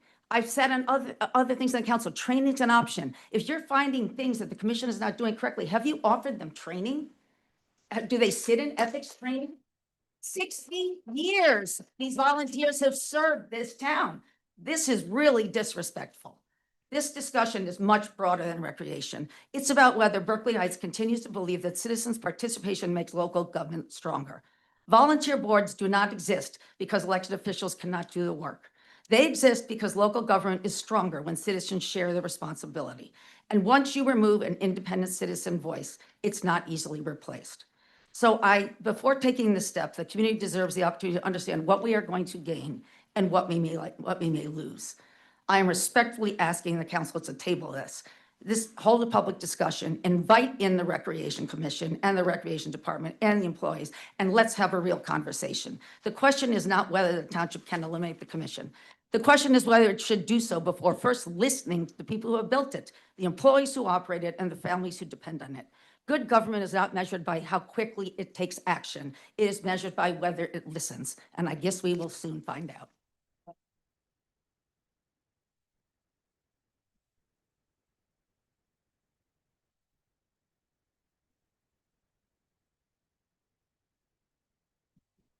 Good evening, Michael DeQuilla, 85 Whitney Drive. For disclosure purposes, I'm going to list my former roles and current roles. I was a former town councilman on the board, former Board of Education member, including being past president, former member of the Environmental Commission, and from the period of 2005 to 2019, except for a 2-year period, I worked with 2 state universities, University of Medicine and Dentistry of New Jersey and New Jersey City University. I oversaw $230 million worth of capital, had over 100 people on my team in 5 collective bargaining agreements, and also oversaw $20 million in annual budgets. Currently, I am one of the 4 recreation commissioners. I am currently the treasurer of the Highland Booster Club. I'm also the treasurer of the Mount Carmel Society of Berkeley Heights, all volunteer positions. Tonight, I speak to you in a unique position as a former councilman, current rec commissioner. I too have been sitting here tonight, listening, observing like I used to do when I was a councilman, like I used to do when I was on the Board of Education. Think, adjust. Is this what we wanted to do? Did we have the right intention? Did we have all the information? Has new information come to light? I've heard tonight a lot of great things, both from both sides. There's a lot of good points have been raised. The Rec Commission is meeting formally on Thursday. We put out a public notice on Monday, the earliest that can be done, to have a formal conversation. Again, I ask for the town council to pause. Let's have a discussion. Let us work through the current challenges. Let's work through and finalize the audit to come up with the true recommendations, make sure everything is implemented. Let's work together as a team. And I agree. Both sides have had some concerns. Both sides should have been doing a better job of communicating. Just this past week, I was down in the field with Carolyn looking at what else we can do down there to help improve Lower Columbia. There's a lot of great things that we do. There's a lot of great things that we do as volunteers. We're all passionate. We all enjoy what we're doing here. We give up our time away from families, and we want to do this. So again, I urge you, when you go into that time to decide to whether to introduce the ordinance, pause, think, reflect on what you heard, and let's pause. Thank you. Mike? Hello, Mike. What time is that meeting on Thursday? 6:30. 6:30? I'm gonna say where for the record. I would announce where as well. You want to tell us where? So the meeting will be right now downstairs in the craft room. That could fit about 8 people. I have a feeling we might have to move that, but yes, it's going to be 6:30 on Thursday here in Town Hall. And just in case anyone knows, it is posted on the website. It is posted on the bulletin board. If anything has to change, Mike, we just posted in those places, so be on the lookout. Okay. Thank you, Angela. Hello, Natasha Jolly, 60 Orion Road. I think on many of the questions that were asked, my disclaimer. I am currently a Board of Education member, but I'm here speaking on behalf of myself and as a tax-paying resident. Excuse me? Sorry. So I think many of the questions, many of the questions here have been asked, but I just do want to make some comments about some of the things I heard from the attorney. So, and from some council people as well, that somehow someone sitting on the, working for the township will do a better job simply because they're part of the township and have certain level of expertise. But my guess is that many of you did not have experience in municipal government until you actually got elected and sort of, learned as you went. So I don't think that's a valid reason. There also seems to be some, I don't know, there doesn't seem to be any urgency. The audit didn't show anything, or it showed some minor things, and I think that was already dispelled. I know the statute said you could do it, but there's no legal emergency here that this needs to happen right now. I also heard about the 1.7 million and the interest of that 1.7 million currently going to the township, and that was based on what the state said. So if I could ask the attorney to maybe send to, I don't know, to the town council or something, put it in writing from who you received that opinion from the state, that it can't go to the township. Yeah, so that was. Sorry, that it can't go to the rec commission. That was, and I put this in writing, that's not a problem. I know our auditor has already put it in writing to them, but I can confirm it. So that's not my opinion. The auditor told us that from their conversations with the state. I didn't speak to anyone from the state. Right. No, I'm just saying, like, if we can get from whoever had that opinion, whether it was the auditor, whoever, please, I'll say that. Now, and then with respect to how the money, because it's about the money, how the money is going to be approved. Yes, the 1.7 stays in the trust and will be used for recreation purposes. But the question is, who approves the contracts, right? And the way, so with this new structure, it seems that the township will approve the contracts. And right now, I don't know if that's any different. Right now, there is oversight, but it seems like that the rec commission puts forth the POs and, and then the CFO signs off on them. So there is oversight, but I think there's a little bit more input as to who does the work in the current structure. But then once it becomes part of the township, then it's really, are we looking at no big contracts again? What's that whole, I don't know, doesn't feel right, considering that there is current oversight from the CFO when those things are, when the checks are cut. I think that's all I have. Thank you.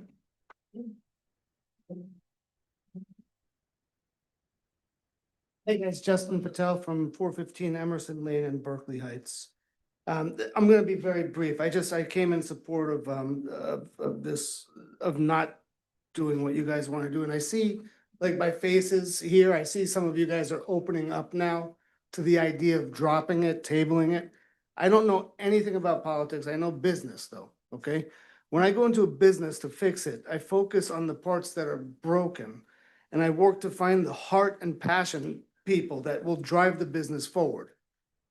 I navigate through, eliminate the bad actors, and I train the ones who have the heart and passion to lead the business to success. Most of the time, I have found that removing oversight and micromanagement and not fixing things that are not broken led to a greater success for that business. You have the heart and passion here of the rec department with Miss George and her team. It's not, I don't even think of them as staff. They're a huge team. They all support each other. Just don't mess with something that's working well. Thank you, guys. Thank you all for listening.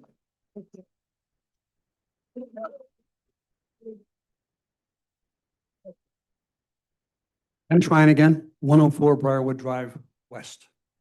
A lot has been, I guess the major motivation for taking this whole thing with disbanding the commission and setting up a committee, all comes from the audit.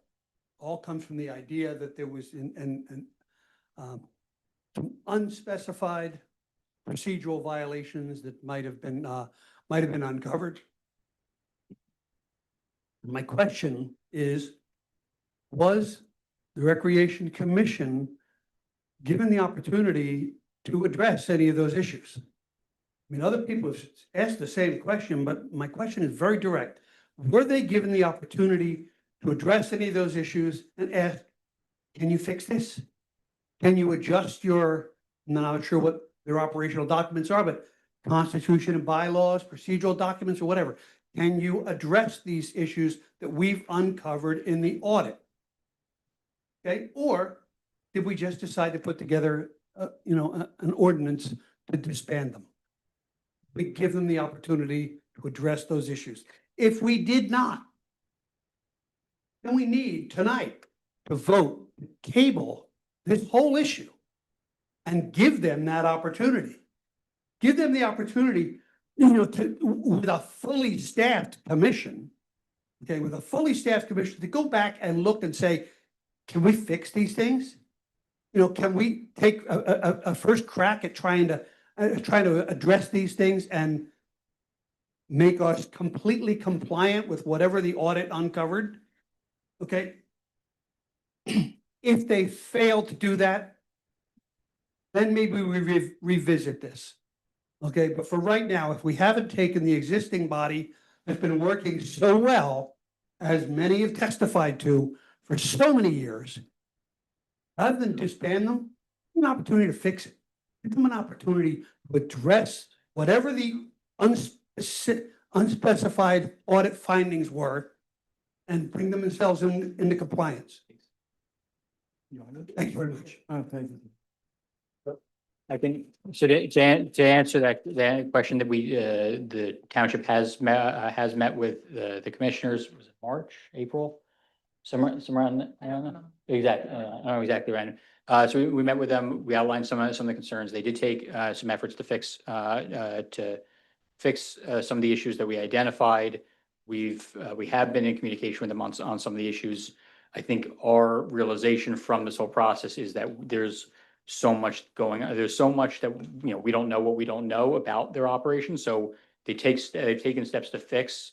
Well, I mean, I think your audit should have taken a good look at how they operate. So they took steps to fix that, and we realized that we can only advise them to fix things that we know about.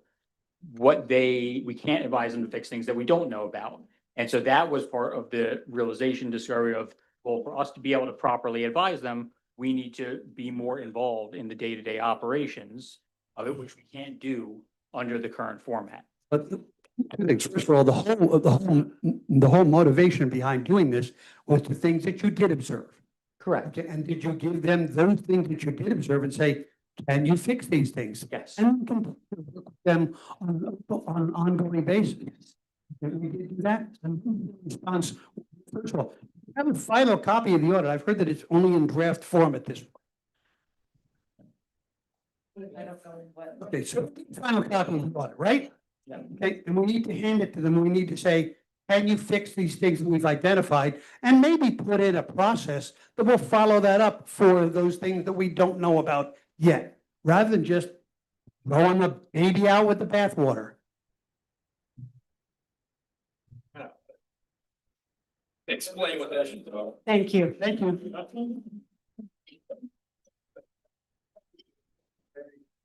Julie Lloyd, 52 Deepdale Drive. So you all serve as elected volunteers, and the rec commission serves as appointed volunteers. Both bodies have responsibilities for setting budgets and capital plans. So why, as volunteers, are more qualified than them? Answer that. So the rec commission has different roles and responsibilities than council members. Correct. So we don't, for example, do project management of, resurfacing the tennis courts. We review the documents and, excuse me? So that's clear with Sherman Avenue. So we have administrative staff who are trained on things like going out to bid and budgeting and purchasing. Those are very specific tasks within municipal government that's highly regulated by the state of New Jersey. We, as elected volunteers, as you say, we have to understand budgeting, but we're not the CFO. We have to understand open meetings and the rules associated with that, but we're not the. I know, but I'm asking if you're qualified, you're saying that you're more qualified than these commissioners to manage their own budgets. Still not doing those roles. That will be done by the administration. It's under which is the paid administration. We hire a CFO. Which is currently happening, correct? All of that is currently happening? The bid process, they follow the same rules as everybody else, the Recreation Commission. Yep, he does it all. I'm not saying there's anything nefarious, Carolyn. I'm attempting to answer the question. Not how it Okay. goes. Well, all right, so. All right. All right, we have a I think- conversation going on up here. Yeah. We just keep it to that, please. Thank I you. think the statements made about the rec commissioner's deficiencies and shortcomings are insulting and they deserve a public apology. That is not how volunteers should be treated. I don't think we made any insulting comments. Oh. I meant that, thank you.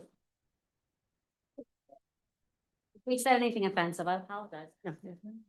Hi, Gabrielle Mahar, 6 Honeyman Place. Can you guys hear me? Yeah. Okay. So I was looking over the PowerPoint that you guys gave and I was on the Department Personnel Recreation Director, Part 1 of 2. Yep.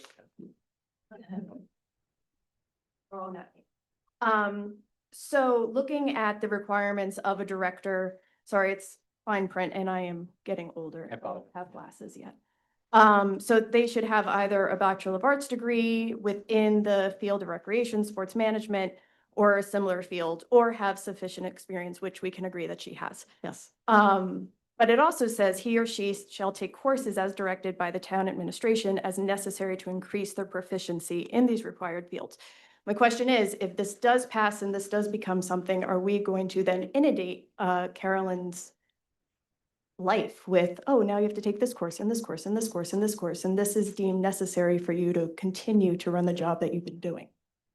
So there are courses from the state, like we take finance budgeting courses, we take elected official courses. So it's not like college courses, it's courses offered by the state to make you more proficient at your job. I do PD as an educator. It's not inundated, it's just to provide you with a skill set to do your job better. That's I just wanted to get. What's that? Another change with it. I mean, technically, Yeah. we're all supposed to, no, I'm just saying, we're all supposed to be doing these. Okay, so the answer to your question is no, that is not the expectation. Okay. We have no expectation. We respect Carolyn for the job that she does. She is a trusted, phenomenal resource within our township. We don't want Carolyn not to be in charge of recreation. That was never a consideration. And many professions go through professional development. I know CPAs every year go through professional development, lawyers, teachers, we go through professional development because the rules change, and when the rules change, you have to make sure you're understanding the rules. So it would just be update, like if she has to update her skill set. Or, And hey, again, we're setting this up not for Carolyn. Yeah. We're setting this up. Totally understood. Just wanted to make sure all the information was on. So if in the future, let's say, 15 years from now, we get somebody in as a recreation director who has, experience in the private sector. We might ask them to go to sessions so that they understand municipal government. Carolyn already has those experiences. Right. Okay, and then, That's yes. the future, not doing anything. Just wanted to make sure that we weren't saying one thing and then putting a lot of other things behind closed doors. but it's also if somebody wants to go to a class. When I was a police officer, I asked to go to classes because I wanted to educate myself and become a better. Listen, a lot of, almost every job has it. Again, this was just to kind of be transparent and get everything on public record. Thank you. Hi, sorry I'm back. I forgot to mention one thing the last time I was up. And I think it's important. It seems like this is a solution in search of a problem. We have a non-political entity that we're going to take and make it into essentially a political entity. I don't see the value in that. I think it's Wait, township's not a political entity. A township is apolitical. It's apolitical. Read the room. There are Democrats, independents, and Republicans in here. And I've never been to a town council meeting at 10:30 at night with this many people in the room. So you should read the room. No, I am, but I'm just saying, people who work at the township, I don't even know their political parties. I have no idea, so it's not. I'm quiet now. Okay, thank you so much for your support. My thought is if it ain't broke, don't fix it. Thank you. Okay, thank you. Council and the township are two different things, right? Yeah, but. Dave Ronner, All right, we had, please, Speak up, Dave. please. Dave Ronner, 49 Debbie Place. I am former rec commission member, former chairman of the rec commission, former township committeeman. I come before you tonight because I am vehemently opposed to what you're doing. When I was on the commission, we got along perfectly with the township commission. They supported us, they helped us, we helped them, we helped the community. When I was the rec chairman, the same took place over a 5-year span of time. I then was a township committeeman. We worked and supported the efforts of the rec commission. I haven't heard anything here tonight that you've said, any of you, that gives any validity to making a change. I listened to this attorney. It was a lot of legal gibberish to me, okay? And so I gotta tell you, no offense intended, but I'm gonna tell you that I'll bring up some history. There's no evidence that you guys have the competency to do a greater job than what these guys do. I'll remind you of something that happened here 2 years ago. What happened here was the administration, without the approval of the council or even the knowledge of the council, went out and paid a fine for the sewer department.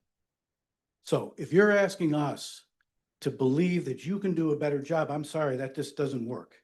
It doesn't make any sense to me.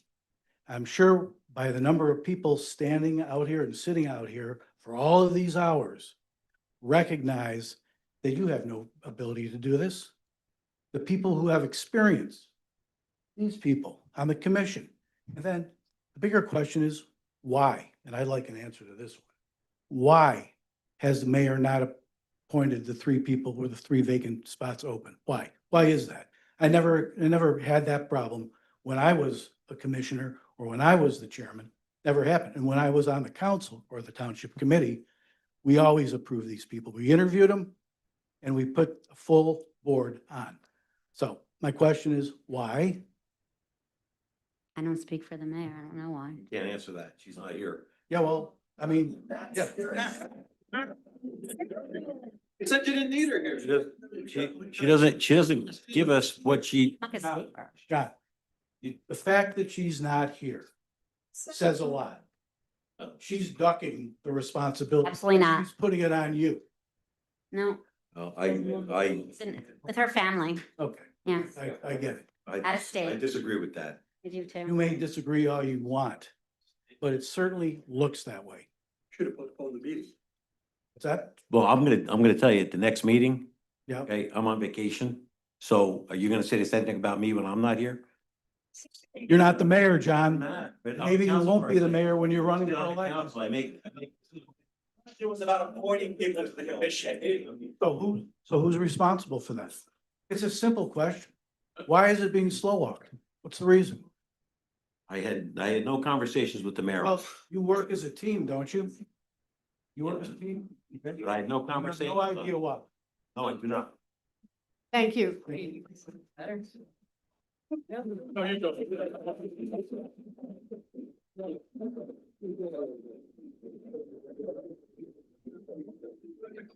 Good evening, council. And please, I'm Hillary Froelich. I do not live in town. I live in Basking Ridge. Sorry. I don't live in town. However, I've spent years volunteering here, right? As part of the business community, with the recreation department, et cetera. The Berkeley Heights Community Forum being an admin for years. That is a volunteer, unelected volunteer position, right?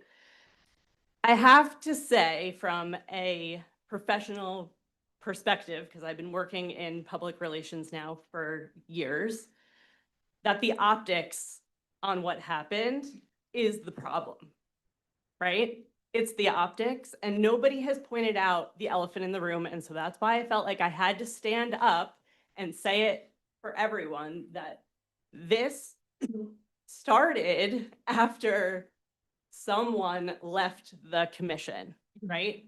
All of a sudden, the Recreation Commission became what feels like a target, and I'm telling you what it feels like from a public perspective, okay? This is not speculation. I'm telling you how everyone here tonight, whether they're still here or not, feels, okay? So hear me. Mrs. Illis and I have locked eyes numerous times. It's about communication. Somebody said that before. It's about transparency. That's been said numerous times, okay? So now I'm looking at this ordinance that was drafted, and we're saying that,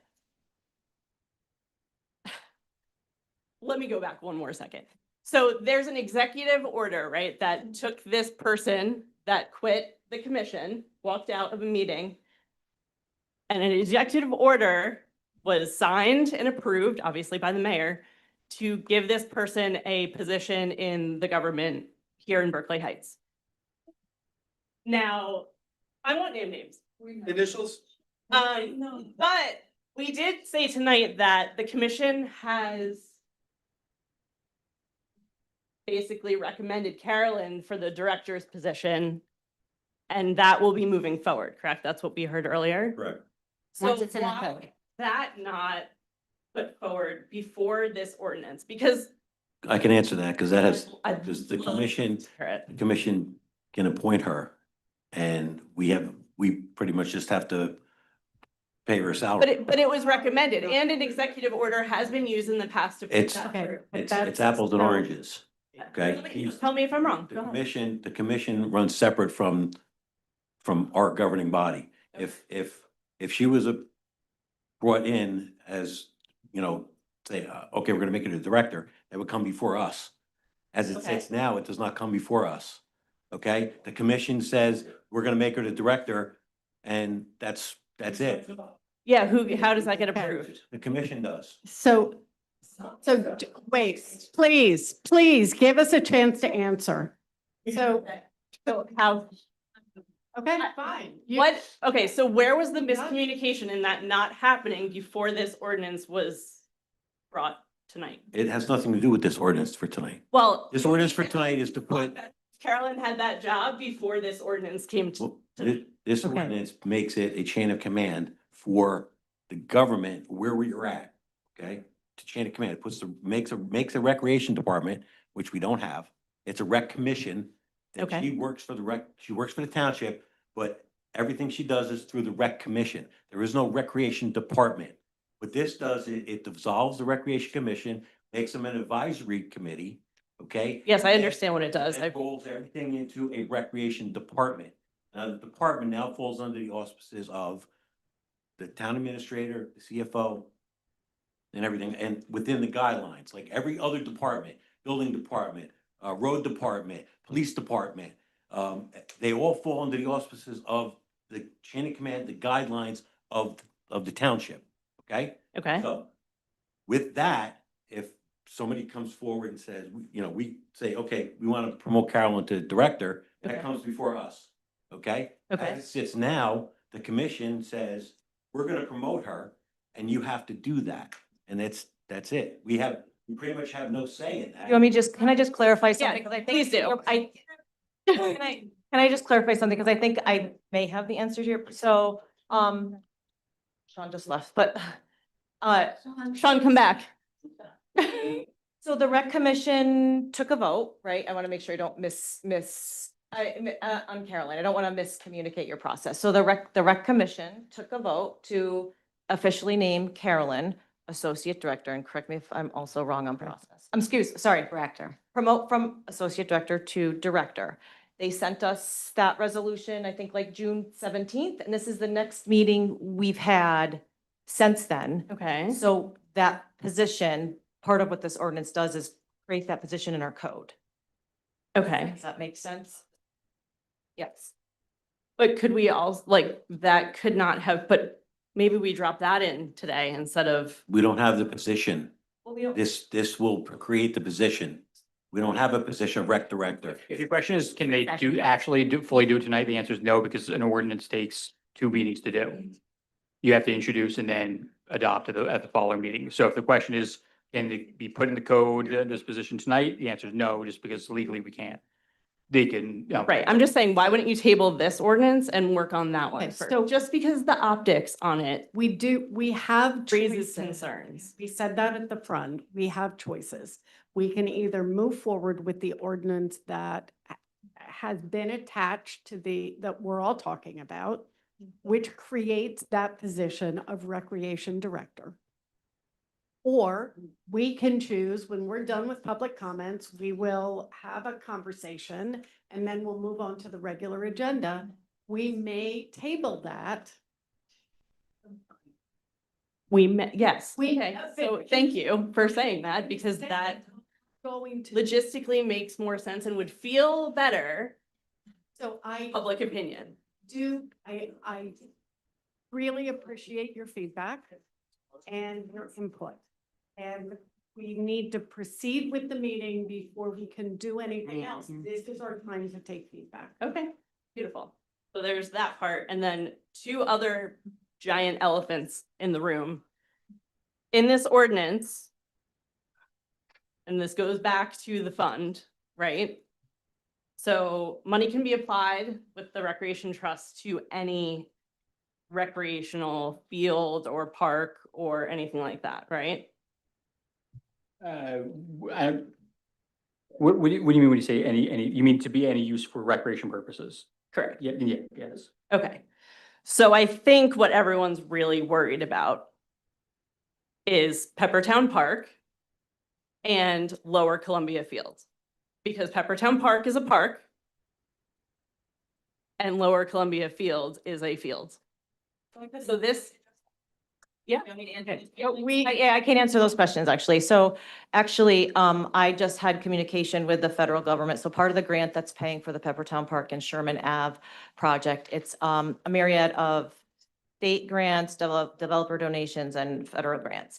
The federal government actually just came and said, if you need more money for this project, tell us how much you need and we'll give it to you. So that is covered. So we don't need trust money, nor do I have any desire to have trust money for that project. Okay. And Lower Columbia, the goal is to pay for that also, as has been stated multiple times, like with the grant money. And I understand that that is a concern, and so. And that's why I'm bringing it up and just saying it as plainly as plain can be, because that's what people are worried about. But I think we have said that. A number of us up here have said exactly that. Well, I mean, earlier it was said that the money wasn't going to those 2 projects. However, they're listed, I mean, it says parks and fields, right? So unless you can guarantee that, I mean, it just doesn't feel good. And because we know that it's being paid for by grant money, like it wasn't even on our radar that it would go to Peppertown Park. So Right, I but appreciate that you brought there's it the to concern. light. But if Yes. we want to improve one of the other fields, the same way it would happen. All right. We have conversations up here, please. Thank you. Thank you. I appreciate your time. Again, it's all about communication and making sure that things are clear, because what happens is everything gets spun and people get worked up. All they want is answers, right? And that we want to be heard. So thank I you. appreciate you. Thank you.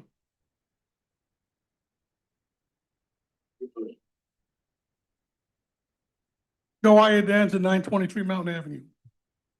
A lot of people talking a lot of stuff. I understand it. We all need to have to work. We have to work together no matter what. But my comments here are this. Loss of nonpartisan independence. Berkeley Heights Volunteer Recreation Commissioners operate as a semi-autonomous, deliberately structured to keep community sports parks insulated from political shifting.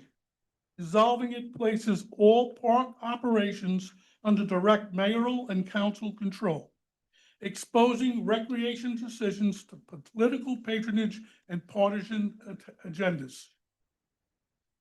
2, political polarization, which I think we're seeing here tonight.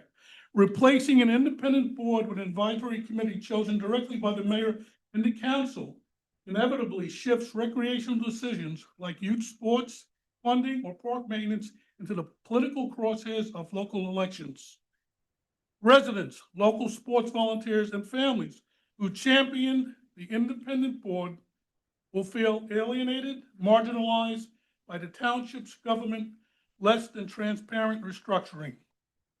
Operational paralysis. During any transition from an autonomous board to a municipal department, local recreational programming may suffer from administrative delays.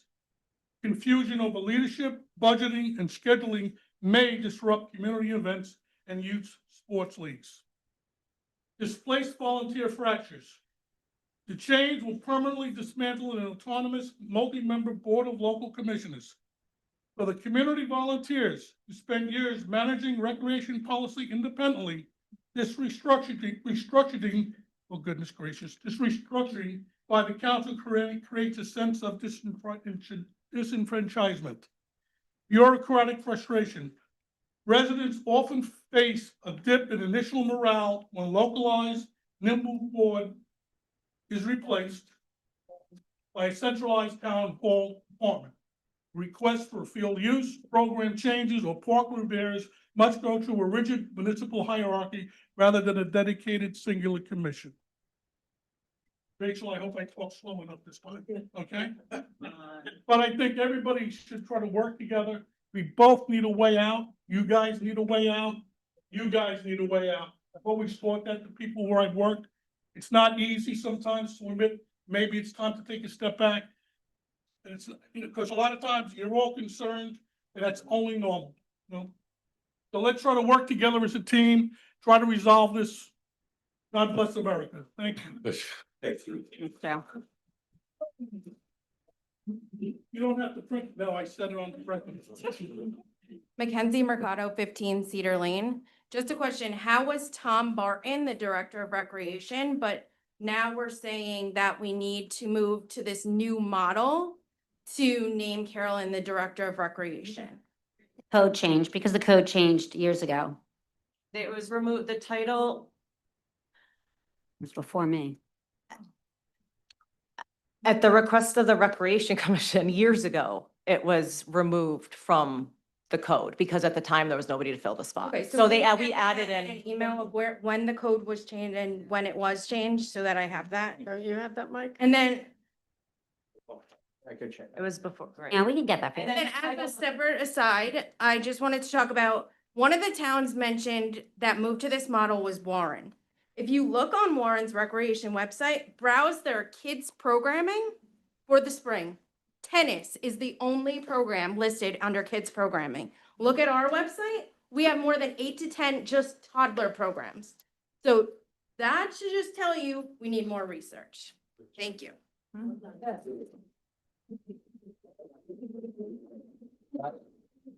I'm sorry, Scott. Yeah, so one thing, forgive me for sounding like an old council person.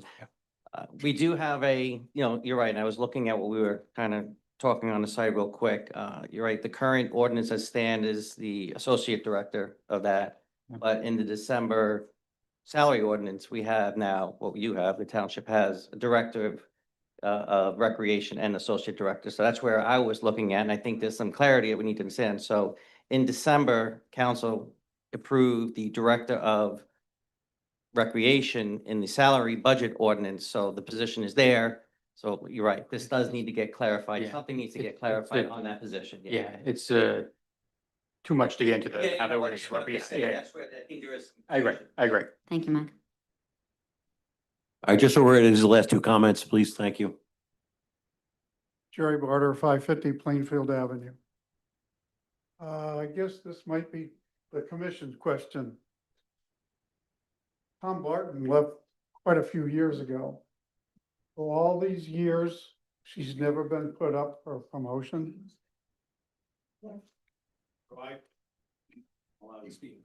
Can we come up to the mic if you want to answer that question? Yeah. Just introduce yourself, Sean. Yeah. Okay, John McDonald, 82 Sutton Drive. I am the current Recreation Commission Chairman.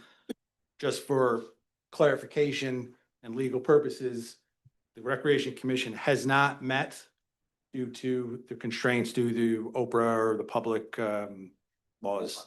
Yes, Oprah. Okay, so I was made chairman when the previous chairman resigned, okay? There was some clarification issues of whether we actually had the overall authority, okay, to make that final decision.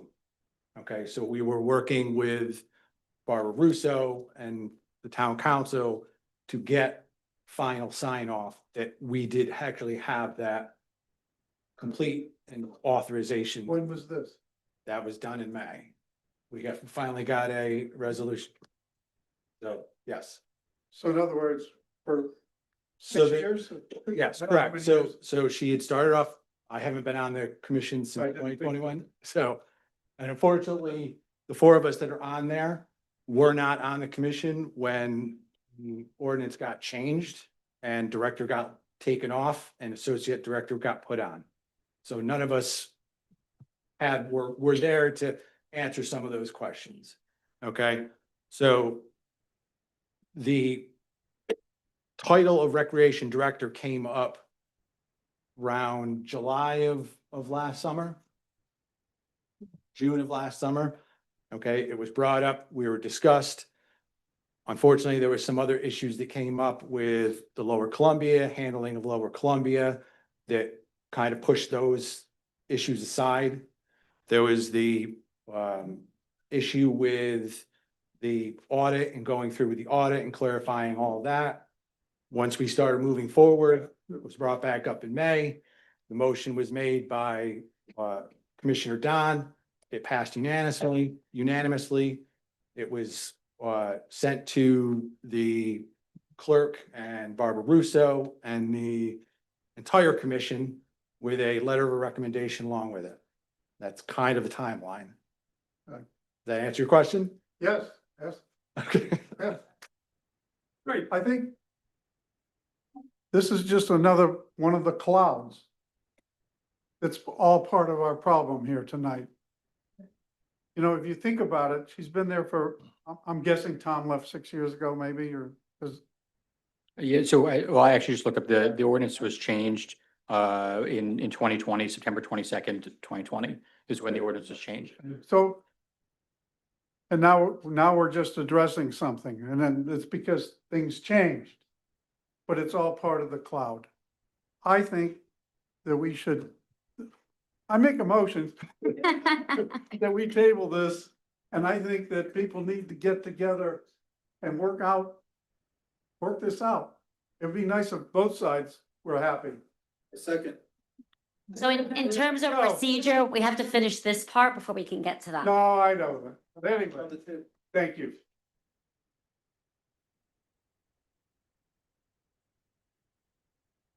Mark Don, 58 Runnymede Road. I'm on the commission. When I came down here and I saw the cars, I got really excited and I texted my wife and I said, you wouldn't believe the amount of people that are coming down here to support me.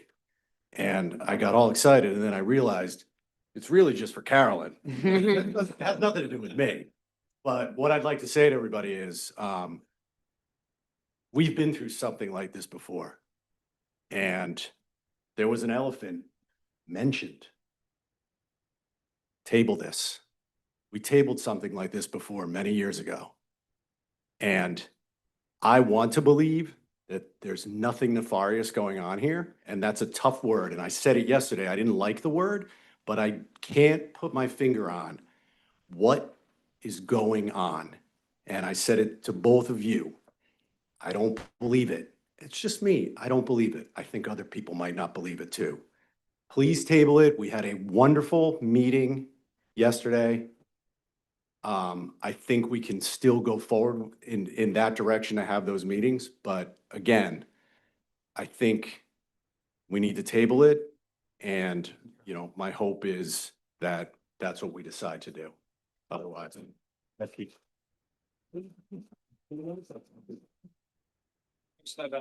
Kingsley, 9 Deer Path Lane. I want to just quickly clarify. I know we talked about. Sure, we talked about the process. In reality, we use the township's services financial cutting checks. We're no different. Bidding, no different. There's no different. We don't have a separate system to make transactions. Think about what is the rec commission. We get in a bunch of cash, right? People pay for programs. And then the one difference is that in summer programs, we get tons of money from like ice cream sales and stuff. And there's all this concern about the $300 or $500 a day of ice cream sale money that comes in to make sure we had really good controls over that ice cream money. And we really do. And a year and a half ago, I said, look, we got to deposit this money every day. It can't sit around in a safe. It can't, the money's got to go, right? That's key control. And we do that. So I don't want anyone walking away thinking we do something so much different. Carolyn processes checks. It gets approved. It goes through Liza. It goes through the CFO. And it's the same. There shouldn't be a concern on your part that we're doing something different. And you should have confidence in your CFO, Liza, in your process, that it would root out any corruption or anything that would go wrong. The only big things we have will be the big projects. Like I mentioned, we're really entertaining now is the Columbia lower courts. And we're going to get bids and comply with all the rules. Mike is an expert at this stuff, right? He does it all the time. We know. And we will handle it the right way on behalf of the residents, every user of this program, and more importantly, we're fiduciaries of 1.7 million. And we take that very seriously. And I know you would too, but you need to trust us that we're doing the right thing. That's what I have to say. Thank you. Ed, hello. Your last comment, make it good. This is it. The light is on you. I do not live in Berkeley Heights. You look like Carolyn a little bit. I'm Carolyn's older sister. Ah. Tom Barton hired me way before Carolyn even worked here. I coach basketball in this town, K through 6th grade. I also coach in 7 other towns, including New Providence. I personally spoke to the New Providence Recreation Director, who's now retired, and she told me they better be careful what they wish for because it's going to cost you a whole lot more money to replace her and everything she does. And they physically did it. They have outsourced so many things and hired 12 people to replace what they used to have. So be careful what you wish for. It's going to end up with the taxpayers. They're going to be the ones that pay for it. That's my. Thank you. All right. I just like this. That she was the last one, please. We had, look. We got all. 2. Come to the mic, please. Please. Since 2022. Yourself, please. Oh, Janelle Morgan, 480 Plainfield Ave. Thank you. Since 2022, the mayor and the old rec commission chair, it was Deb Vardarin, whoever that is. They have been calling Carolyn the director. So I don't know, you said there wasn't a director position for years. So just on social media, she's the director. But in. Former director too. Angie, yeah. And she was the director. Exactly. So I just want to get that straight, that she has been the director on social media, but not behind closed doors or whatever. And Deb Barnon was the commissioner that left. And that's when this all began. So just remember that. Thank you. Mr. President. First of all, I want to thank everybody for your comments. And just so you know, everything you said did not fall on deaf ears. I can promise you that. Stay for our next conference session. Wait, just, if I could just have a minute. Right. Yeah, thank you, Council President. I just want to take this opportunity to thank everyone who attended and spoke tonight. I think it was a great dialogue. The passion for the rec department is not surprising to me. I mean, when I talked about my daughter, what she told me was she wouldn't be the woman, she was today if it wasn't for the programs and Carolyn's leadership. So, yeah, that really means a lot to me. And it's clear to me that we have a lot more work to do. I believe the conversation's worth having. But the matter of this importance should not be rushed. Residents, Recreation Commissioner members, stakeholders deserve an opportunity to fully understand the proposal and provide meaningful input. Therefore, I'd like to make a motion I don't think we can yet, right? We can? You can make it. Now, okay, I thought we had to wait till after. Sorry. I'm sorry. The council can adopt its own rules whenever it so chooses. So Thank you. you would like to, yeah. Can I make a motion? Learned something new tonight. Okay. Absolutely make a motion. The question was directed to our attorney. So, thank you, though. I'd like to make a motion to remove this ordinance from tonight's agenda and allow for additional public.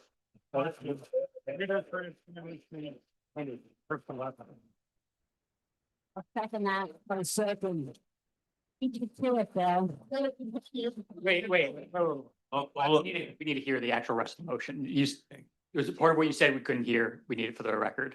So you just finished. Certainly. I'd like to make a motion to remove this ordinance from tonight's agenda. Okay, that's fine. And I second it.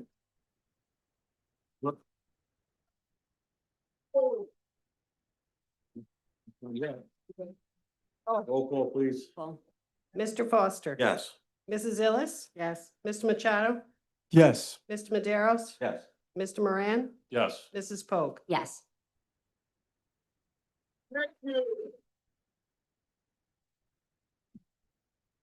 I want everyone to stay. Okay, we're gonna move on to our next conference session. The conference session. Watch, the building's gonna shift now because you're all leaving us. We got cooler in here. No,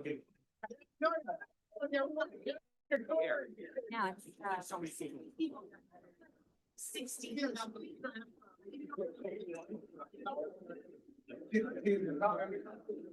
Talk about.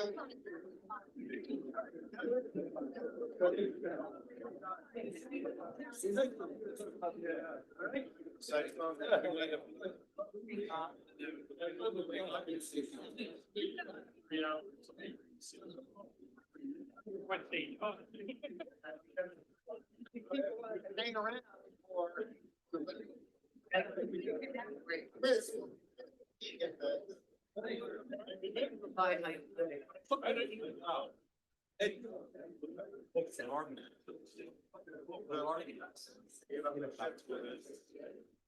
I know. He was.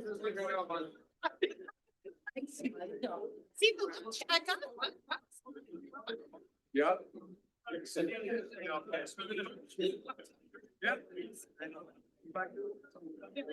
Wait for everybody to clear out again. It's so hot in here, my goodness.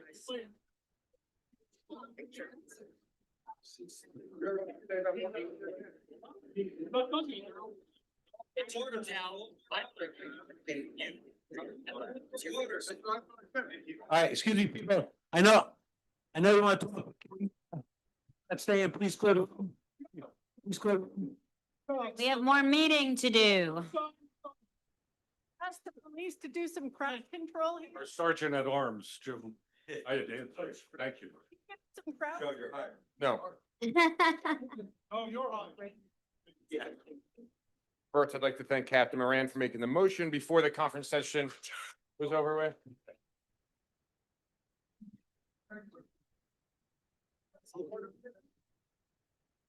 Conference session time, our fourth conference session. Okay, Thanks for waiting, Chief. I appreciate your patience. not a problem. Let me close the door. Hold on. Yeah.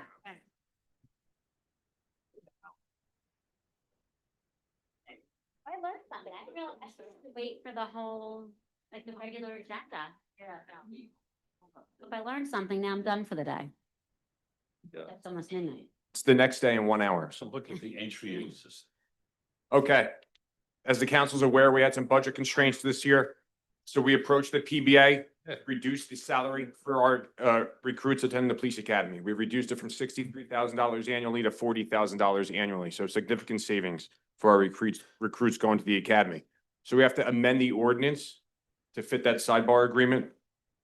So I took the opportunity to review the entire ordinance since we're visiting it. I reviewed it with Township Labor Council, at what time he made some suggestions for some labor practices, as well as we modified the education requirement to fit the standard from the Police Training Commission alternate route program. So we'll have the minimum education requirement as the Police Training Commission requires to attend the alternate route program. I also adjusted the table of organization to be where my vision is for the police department in the next 5 years. That does not mean that these are going to happen today, tomorrow, or the next day. It would still require funding from the council and then hiring by a executive order by the mayor. And that is all I have. Any We questions? should let you go first. That was too easy, Chief. I have 300 questions for you. Joe told me everybody was here for me. Here for you. Thank you. Okay, let's move on to the approval of the minutes. Thank you, Chief. I move that the following minutes as distributed be accepted and approved. Public meeting, June 9th, 2026. I'll second that. Good discussion, please. Roll call. Mr. Foster? Yes. Mrs. Illis? Yes. Mr. Machado? Yes. Mr. Maderos? Yes. Mr. Moran? Yes. Mrs. Pogue? Yes. Public hearing and final adoption of ordinances. Margaret, you're up. Sorry. Sorry. In the public hearing on the ordinances being considered for final adoption. And that ordinance is, have various capital improvements. Good. Second. Discussion, please. No, no. Roll call? Yeah, I'll get to that. Yeah. Sorry. Roll call? Bill. Thanks. Roll call. Wait. Yeah, come on up, move up. Mr. I think Foster? they're saying they couldn't hear, so could we just repeat that? Yeah, this is the public hearing final adoption of ordinances. We're opening the public hearing on the ordinances being considered for final adoption. And the final adoption is going to be ordinance 2026-12. As the ordinance up that's now currently up for final adoption. It's appropriating $145,000 for various capital improvements in and by the Township of Berkeley Heights in the County of Union. We currently have a second, and I asked for discussion. We have none, so roll call. Mr. Foster? Yes. Mrs. Illis? Yes. Mr. Machado? Yes. Mr. Maderos? Yes. Mr. Moran? Yes. Mrs. Pogue? Yes. Okay, comments on ordinances up for final adoption are welcome during the public hearing. There will be one public hearing for all ordinances listed. Before making comments, speakers must identify their name and address for the record. And you're all going back on the clock because we all want to get out of here sometime tonight. I'm just kidding. Each speaker will be limited to 3 minutes, so I appreciate your time and there we go.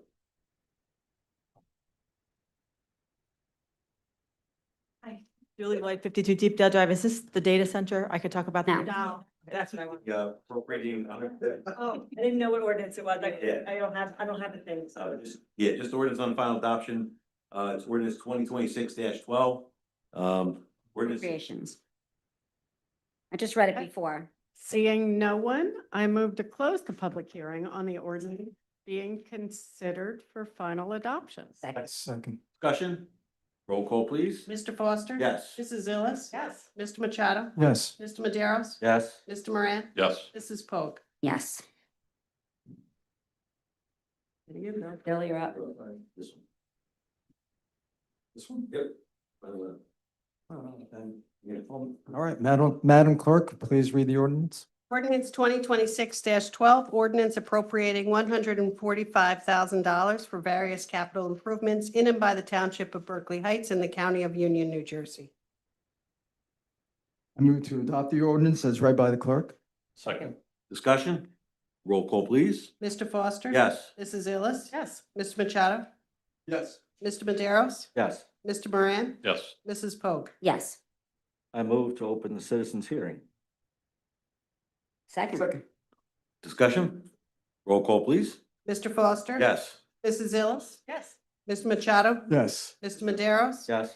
Mr. Moran? Yes. Mrs. Pogue? Yes. All right, comments are welcome during the public comment period during this meeting on any matter over which the township has jurisdiction.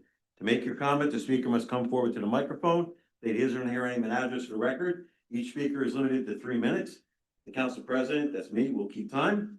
Please promptly yield the floor when your time is called and return to your seat. Your cooperation and adherence with these rules of order will ensure an orderly and respectful meeting, and I appreciate your time. Thank you very much. Tom Macheski, 40 Ralph Place. Good evening, council. I'm asking you to not use Councilman Susan Pogue's data center presentation as the basis for a township-wide ban. Data centers deserve serious scrutiny. Any real proposal should be reviewed for electricity demand, water use, noise, emissions, traffic, tax revenue, jobs, backup power, and proximity to homes. But Berkeley Heights should evaluate an actual proposal, not ban an entire land use based on a presentation that does not meet the standard for technical decision-making. There's no evidence that Councilwoman Pogue is qualified to prepare a technical report on data center engineering, hydrology, acoustics, utility infrastructure, or air quality. That does not mean she cannot have an opinion. It means the council should not treat her advocacy deck as an expert analysis. The presentations begin with rumblings about interest at the Nokia property, but it identifies no applicant, building, size, power load, cooling system, water estimate, generator plan, sound study, or fiscal analysis. Without those facts, the council cannot know whether the risk is unacceptable, manageable through conditions, or not present at all. The presentation claims to be based on peer-reviewed research, yet it provides no bibliography and almost no real sourcing. Some claims are just downright wrong. On one slide says cooling water is not part of the water cycle. Evaporation is part of the water cycle, and the accurate concern is the local consumptive use and wastewater management, not a slogan that is scientifically false. Other claims are cherry-picked or presented without context. On water, it treats the worst-case examples as if they apply to every data center. In reality, water use depends heavily on size, density, cooling method, and local design. Some facilities use substantial water, others do not. On noise, the presentation compares the internal industrial noise levels to harm in nearby communities. That is not a valid comparison. The real question is what sound reaches the property line and nearby homes. And that can be studied and regulated through setbacks, building design, acoustics, screening, and limits on generator testing. I am not asking you to rubber stamp any data center. If a proposal comes in, require independent engineering review, water use estimates, utility impact analysis, emissions information, sound modeling, emergency response review, buffers from homes, and enforceable operating conditions. But an outright ban before anything is even proposed is premature and nonsensical. Berkeley Heights should not make permanent land use policy from fear speculation or cherry-picked examples. Please slow down, get professional review, and decide based on real local data. Thank you. Thank you. For the right time. Julie Lloyd, 52 Deepdale Drive. So I'm neither here nor there on the data center. I don't know what the right is. I don't have enough data on that because I haven't done any research. But I have been part of the process here at Berkeley Heights for setting up the ordinances for the town, for the sign ordinance and the design standards. And one of the things that we worked very closely with was the township planner. And I wanted to know if you had any conversations with the township planner about this ordinance. Actually, no, I did not have any conversations. So None of us did. I would like to recommend, before you move forward with this ordinance, that they do their homework because they were very helpful to us. When we did our design standards, he looked at other towns, he did his analysis, and that was very helpful to make the best, whatever that is, ban or no ban. I think that may be the best way of going about this. I think the township planner should be involved. So we have that ordinance on tonight. It's not. It's on for introduction. Introduction. So what I would say is that if the council decides to introduce it, the next step is that it would go to the planning board for a consistency review because it's a land use ordinance. At that point, that's typically, using my experience, that's typically when the planner they'll write a formal memo advising whether or not it's consistent with the master plan and evaluating it on that.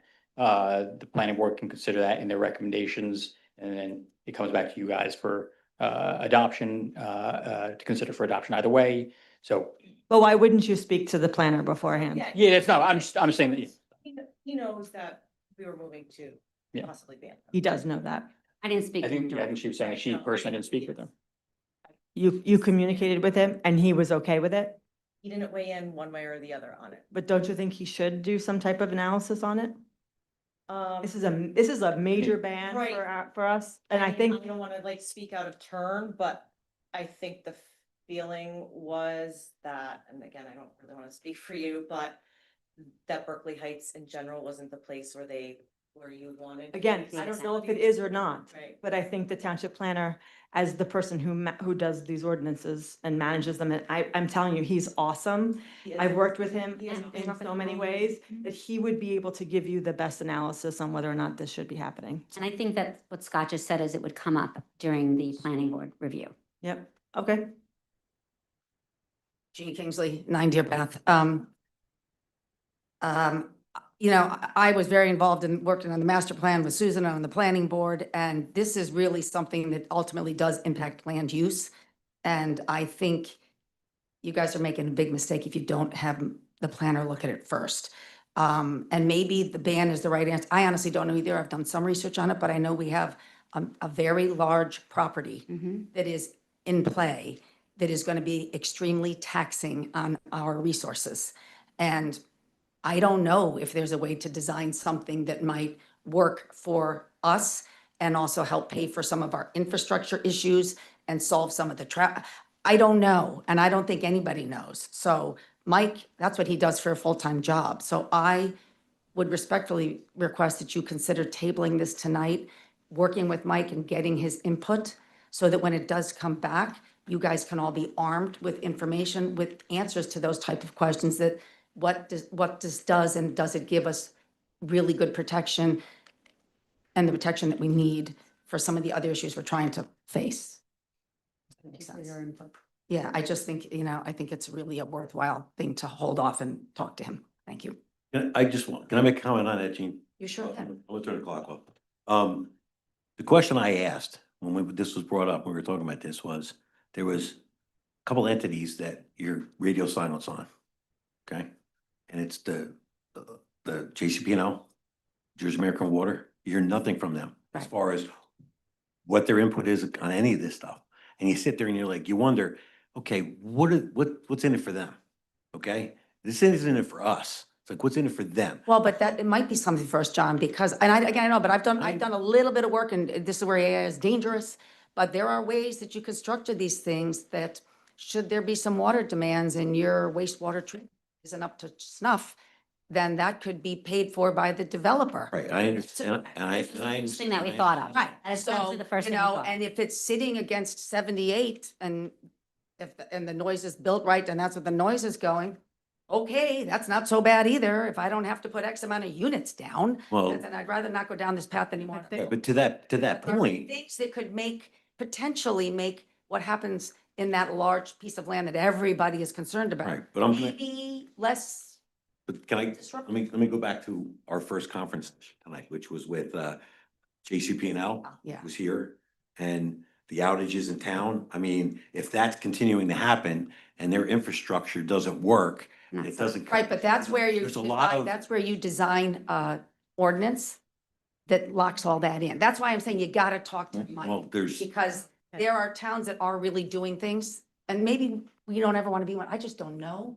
But I think if you don't do it, and then you put an ordinance in, and we realize we could have, should have, we're all looking at a big price tag for some things we know have to be fixed. If there's ways to be clever, now's the time to at least investigate it, because I don't think this is a rush for, and then I know there's nobody coming tomorrow with the data center, so I think we could take a little more time. That's all. I hope not. Thank you, guys. I think it's Not a after good tonight. I topic. hope not. Spoke. Tom Forager, 14 Dorset Road. I'm on the Board of Ed, but I'm not speaking for the board. I was going to ask if the ordinance would go to the planning board for review for consistency with the master plan, but that's apparently on track. I did go through those whereas clauses, which is the basis for what you think you want to do here. But there's a lot of things that are not supported. I'll just go through some of them. There's 16 whereases. It says there are 5,381 data centers in the US as of March 2024, with 73 in New Jersey. But it doesn't provide any reference for those figures. I checked datacentermap.com. I'm sorry, which one are you talking about? I'm looking at the data center ordinance. No, I know. I'm sorry, which whereas clause? We apply. Oh, geez. The third one now. Okay. Third one, Yep, yeah. yep. It says there's 5,381 data centers. I tried to check that. As of May 2026, there's only 4,483 data centers in the United States. That's at datacentermap.com. Another source says there's 4,423 data centers. That's at www.statistica.com. There are two references to the Township Committee. I'll ask you, what is that? Township Committee, we don't have that anymore. There's a statement attributed to members of the New Jersey legislature that some data centers require 300 megawatts of electricity, but no names or date are given for that claim, so it cannot be checked. It also states it is well established that data centers bring overdevelopment and overuse of environmental resources, negatively impacting subterranean aquifers, potable drinking water, and other water resources. There's no source for that claim. If we're actually true, we would expect to have no data centers in the United States, but there are over 4,400 such centers. It states construction of data centers often results in the cutting and removal of trees. Again, there's no source for that claim. How often does that happen?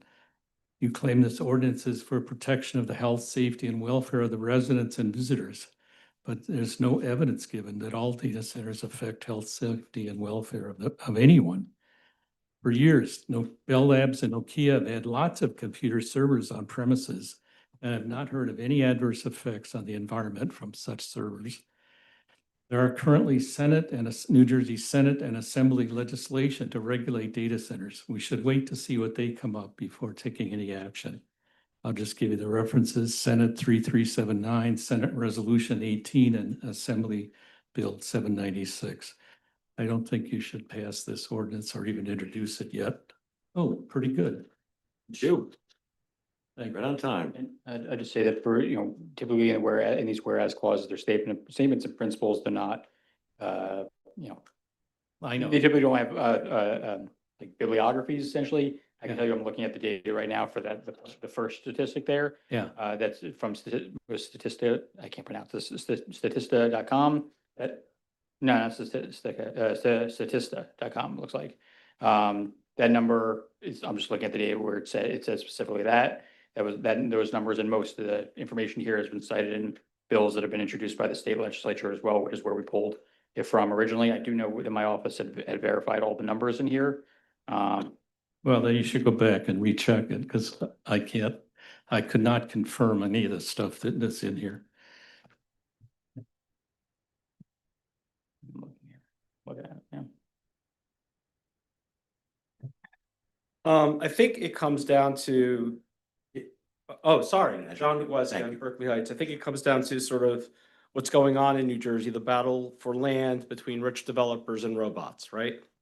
And on one side, you have, I think, people wanting to put and I'm not speaking for anybody here or their positions here, but data centers as a way of crowding out housing, which is needed in the state. And then people kind of pushing housing, when it's really not housing for the people who live here, and it doesn't really benefit the people who live here.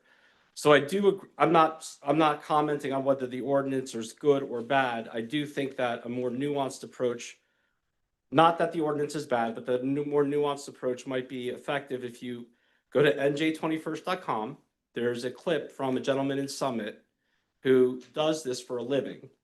And he provided some really great insight as to how to construct an ordinance that speaks to these issues in a way that I think all sides can meet. I just wish that we had the same diligence on data centers as we did for housing for working people and projects and developments that funded our schools. Thank you very much. Can I ask you a question? When you say people that live here, you mean in town or just in the state of New Jersey? In the state of New Jersey, here is our state, New Jersey. No, but I'm saying, where you specifically mean referencing this Berkeley? New Jersey, the state of New Jersey. Yeah. All right. Thank you.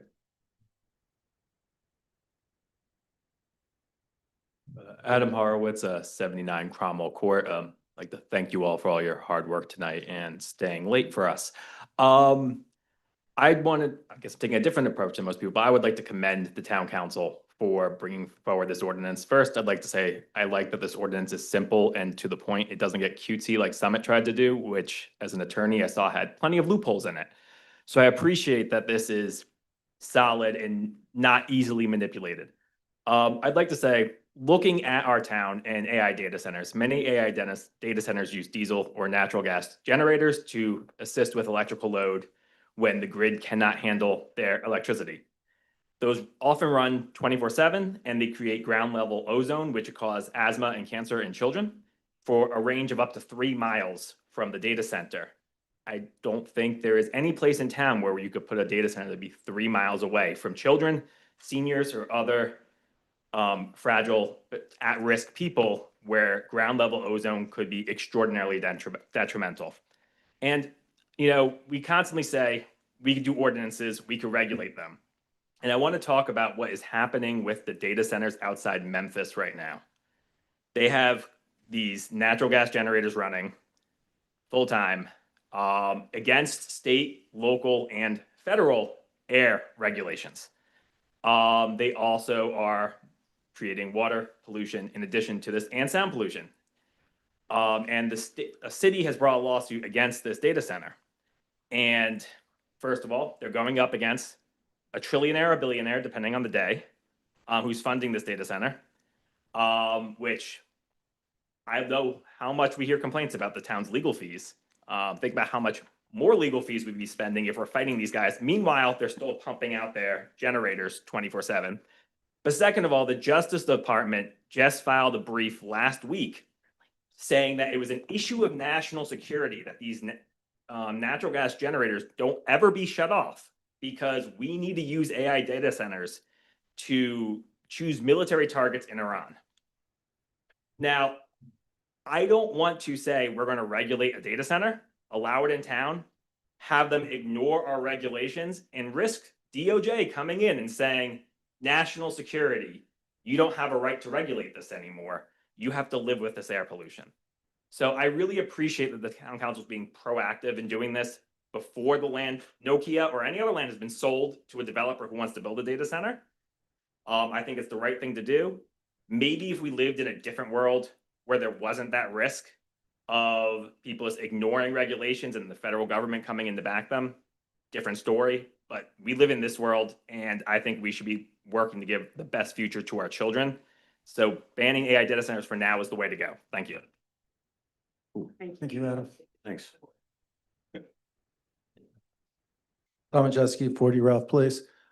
The one thing I didn't get a chance to say within my previous 3 minutes is really we're not looking at a data center versus doing nothing. Obviously, a lot of these situations I know you're faced with, it's like, oh, we don't really want this one bad thing.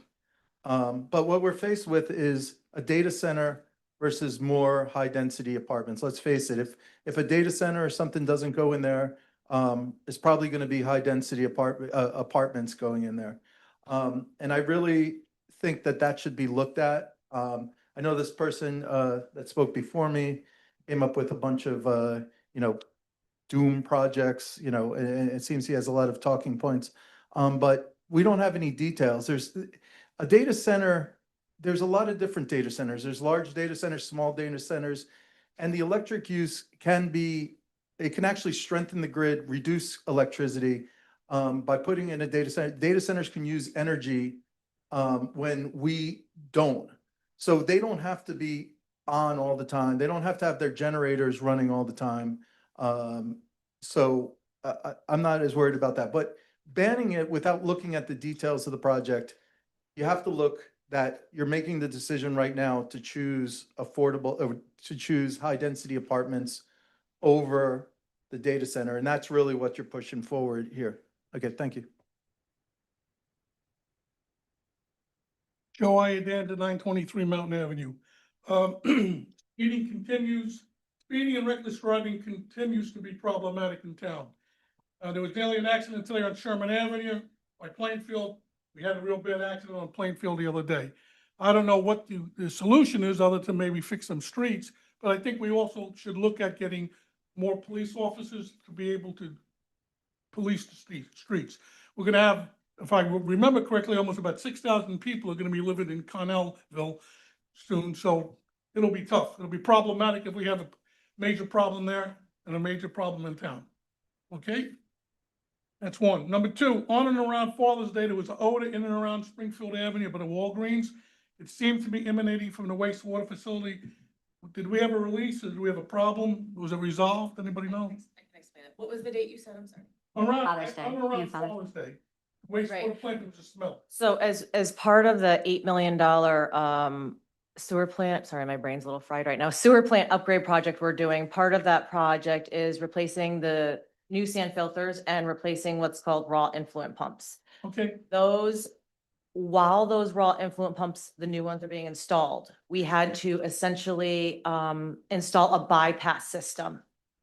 So it's because of the construction and that bypass system and we have been talking to the residents in the nearby area about that too. So they've covered the grit chamber and they're looking for other odor eliminators. This should, fingers crossed, this should be done by July 6th. okay. So Just so you know, with this kind of hot weather with the heat inversion, it'll make it worse.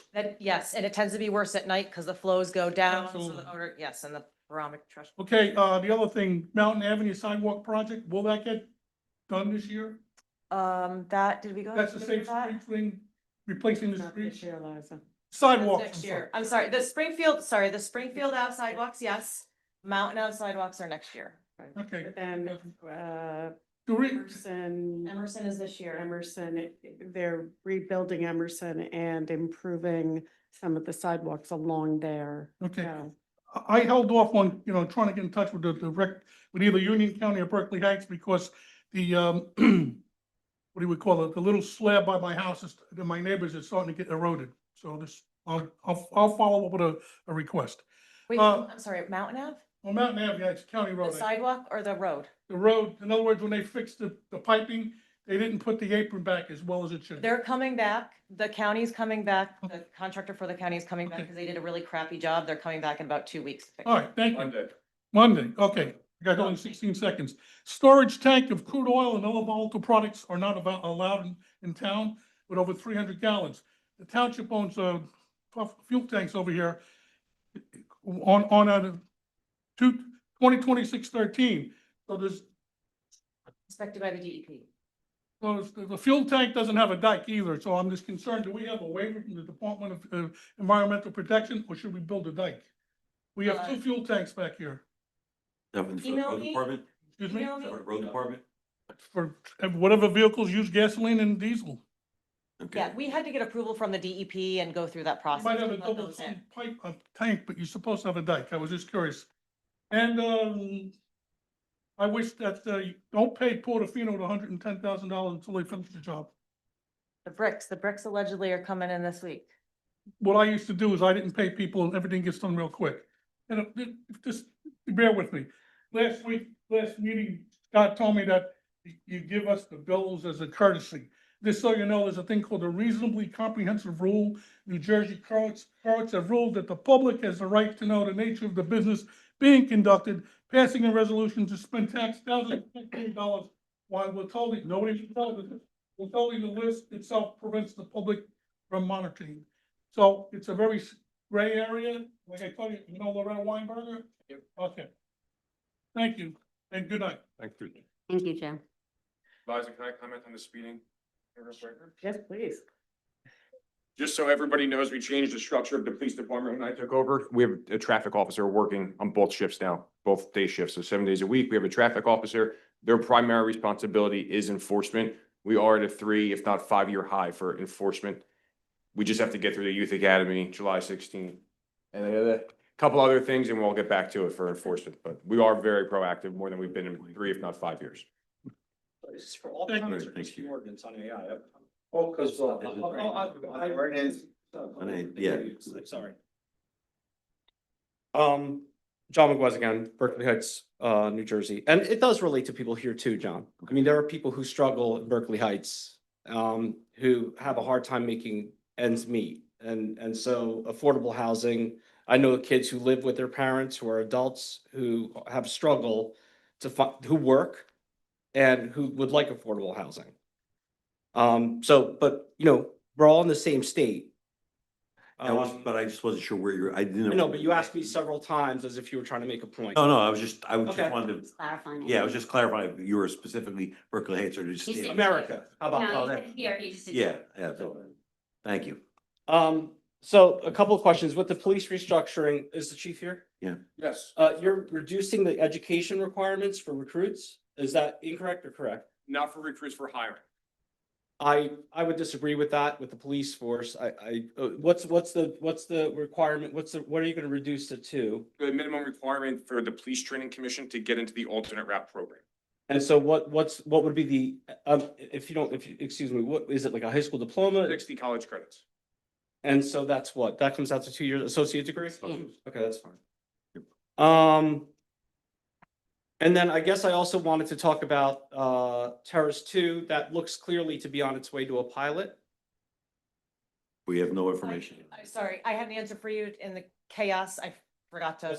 reply Yeah, to you. please. So, I asked our redevelopment attorney and the council cannot consider a pilot until the developer applies for one. No application has been put forward for a pilot. Does it mean that they're not going to? No, but council can't actually consider one until they. Yeah, but it feels like if the agreement falls through, that's where it's going, right? It's 120 days, if I'm correct, and if that falls through, then it seems.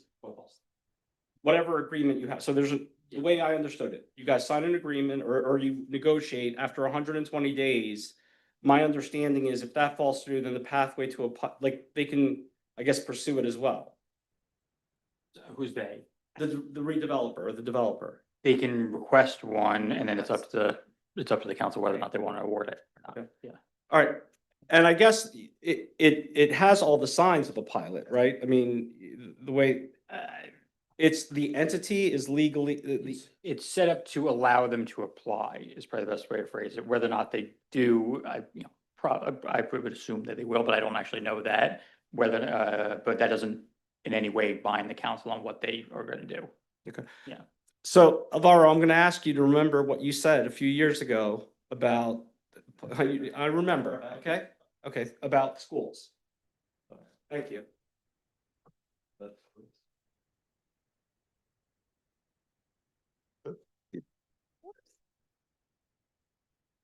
I don't know if I can talk. I haven't talked to.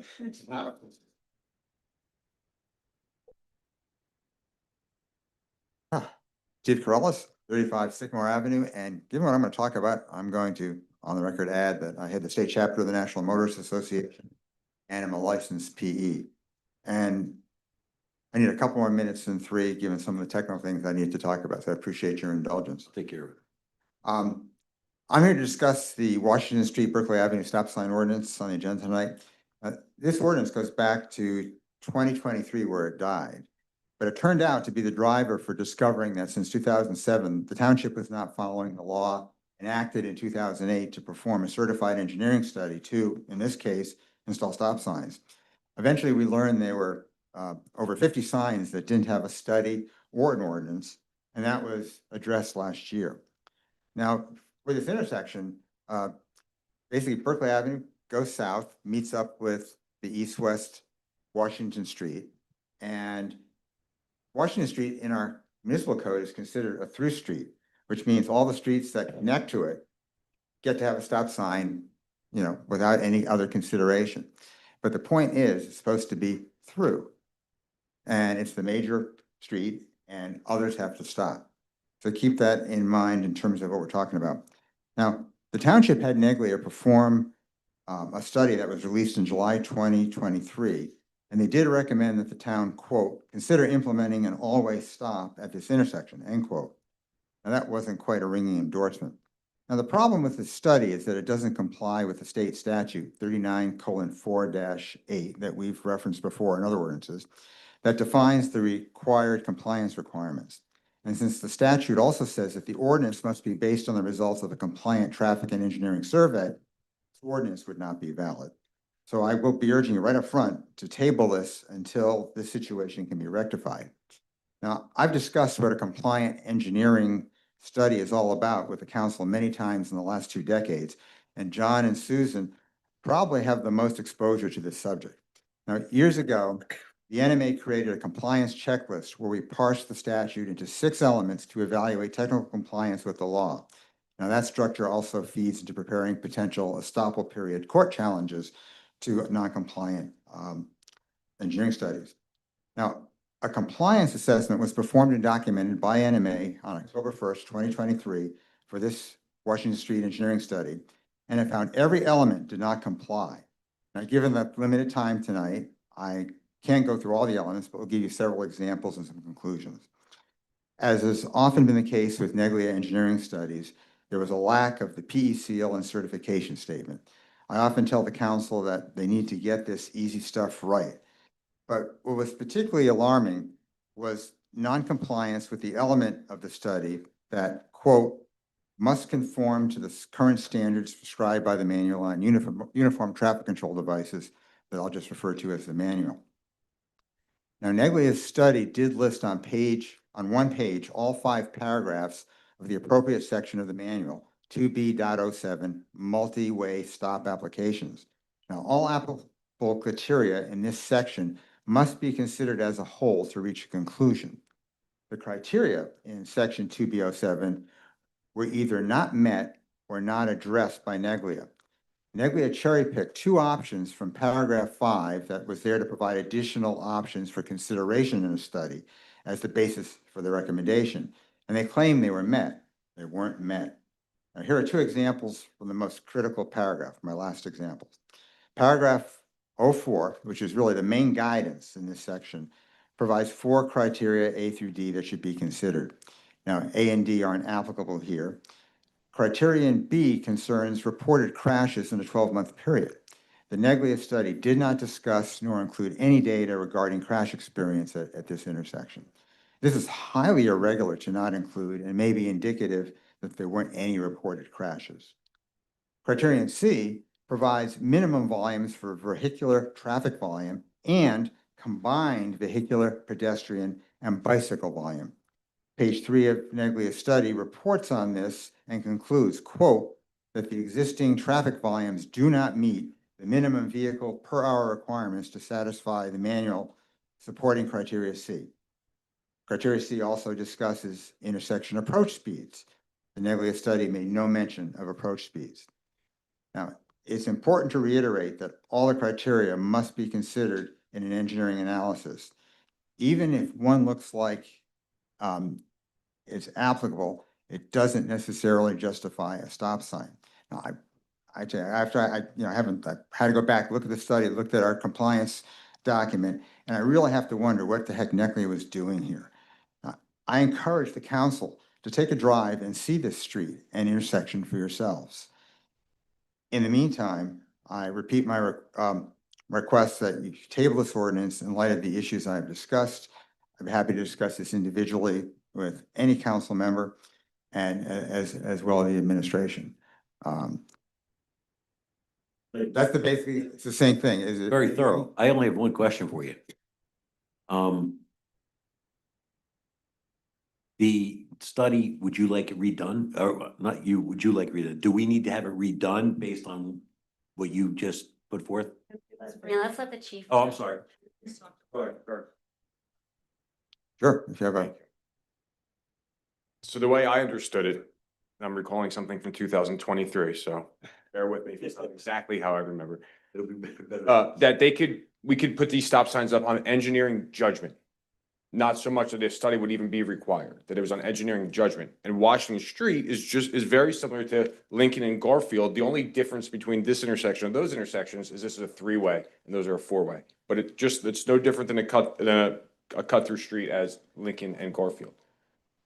It's very similar. Every intersection up there has stop signs except for this one. So it was my understanding that could be done on engineering judgment. Well, and part of when I did the geometrics, remember, it's a T intersection. There's no going through the intersection. Anybody has to stop, not only because there's a stop sign there, but because you can't go forward. Once stop there is great sight distance to see traffic. I mean, frankly, complaints started in October 2022 that basically people want to use stop signs for speed control on that road. And at the same section that I referenced, that's referenced in their study that I was talking about tonight, mentions the manual's requirement or the recommendation that you do not use stop signs for speed control. They have a whole bunch of unintended consequences. To the chief's point about engineering judgment, the engineering judgment is, as used by Paul, makes like, whatever he personally thinks can be done. You still have to follow the guidance. And if the guidance comes up with numbers that don't work, you can't say, well, my personal judgment says we ought to do it anyway. It's kind of like, nobody liked the fact that originally we couldn't put a light at Hamilton and Snyder. The warrants weren't met. It took future development to have more traffic to make it happen. And it's a great idea that the lights are working very well, but that sometimes is just the answer. You just can't give an answer of personal judgment, engineering judgment, without supporting facts that can be documented. That's the critical thing. I could tell you the definition of an engineering study in the manual, and I'll spare you, but it's not just engineering judgment, to say, hey, you guys want a stop sign? I'll make it happen. Doesn't work that way. I would personally appreciate it if you would send your typed comments with the references to me, and I can make it available to. We had Brian Egley attend this meeting in 2023 and had this exact dialogue. No, I understand that, but I don't. Wait, we did. He I didn't keep that in my head. And somehow, things in my head that you. somehow this stop sign, which was the reason we did that whole It's left out. inventory in the first place, was left out. Well, because it's not there, the stop sign, Yeah. the study was focused on all stop signs that existed and that were not in the code because we didn't follow the law since 2007. So I'm making sure that you don't pull crap, given the poor reputation on traffic control that we've done in this town. Hey, that's your opinion. That's it. It is, but it's supported by the facts. So this, Appreciate receiving that and any of the. yeah, I would too. I would. What are we referring to? What you just read, Okay, Yeah, absolutely. okay? So send Yeah, that and I'll send it to to all of you. Angela. She'll send it to all. I can do better than that. I can send that statement. I will send you the 4-page compliance assessment that was done on October 1st, which will have you more details on some of the stuff, the tricks. So I'm fine with your Okay. statement. Okay. I think that's good. Okay. I got one more question. So this ordinance as it sits now is us to put a stop sign there. Put a stop sign on each approach of Washington Approach, which So now my question is directed to you, chief. If in fact that does happen and the sign goes up there and somebody has an accident there or goes through the sign, gets a summons, are we covered legally for liability as far as that being a legit stop sign? I have an assessment from Neglia recommending us to put a stop sign there. Okay, then that's. And I even circled back with him yesterday or the day before, I believe, saying, hey, is this still your belief? And he responded to me, yeah. Okay.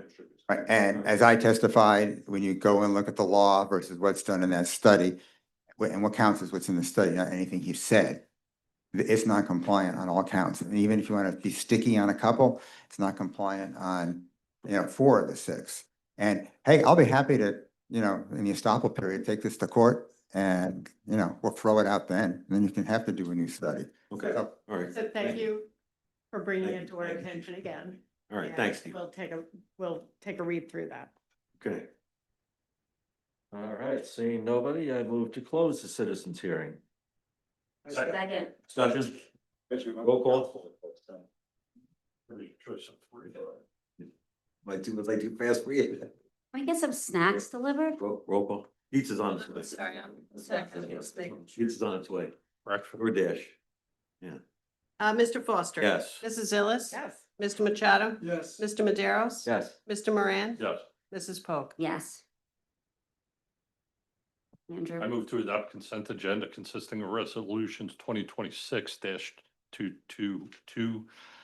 through 2026-243, excluding number 224 and 241. These resolutions will be approved by one motion.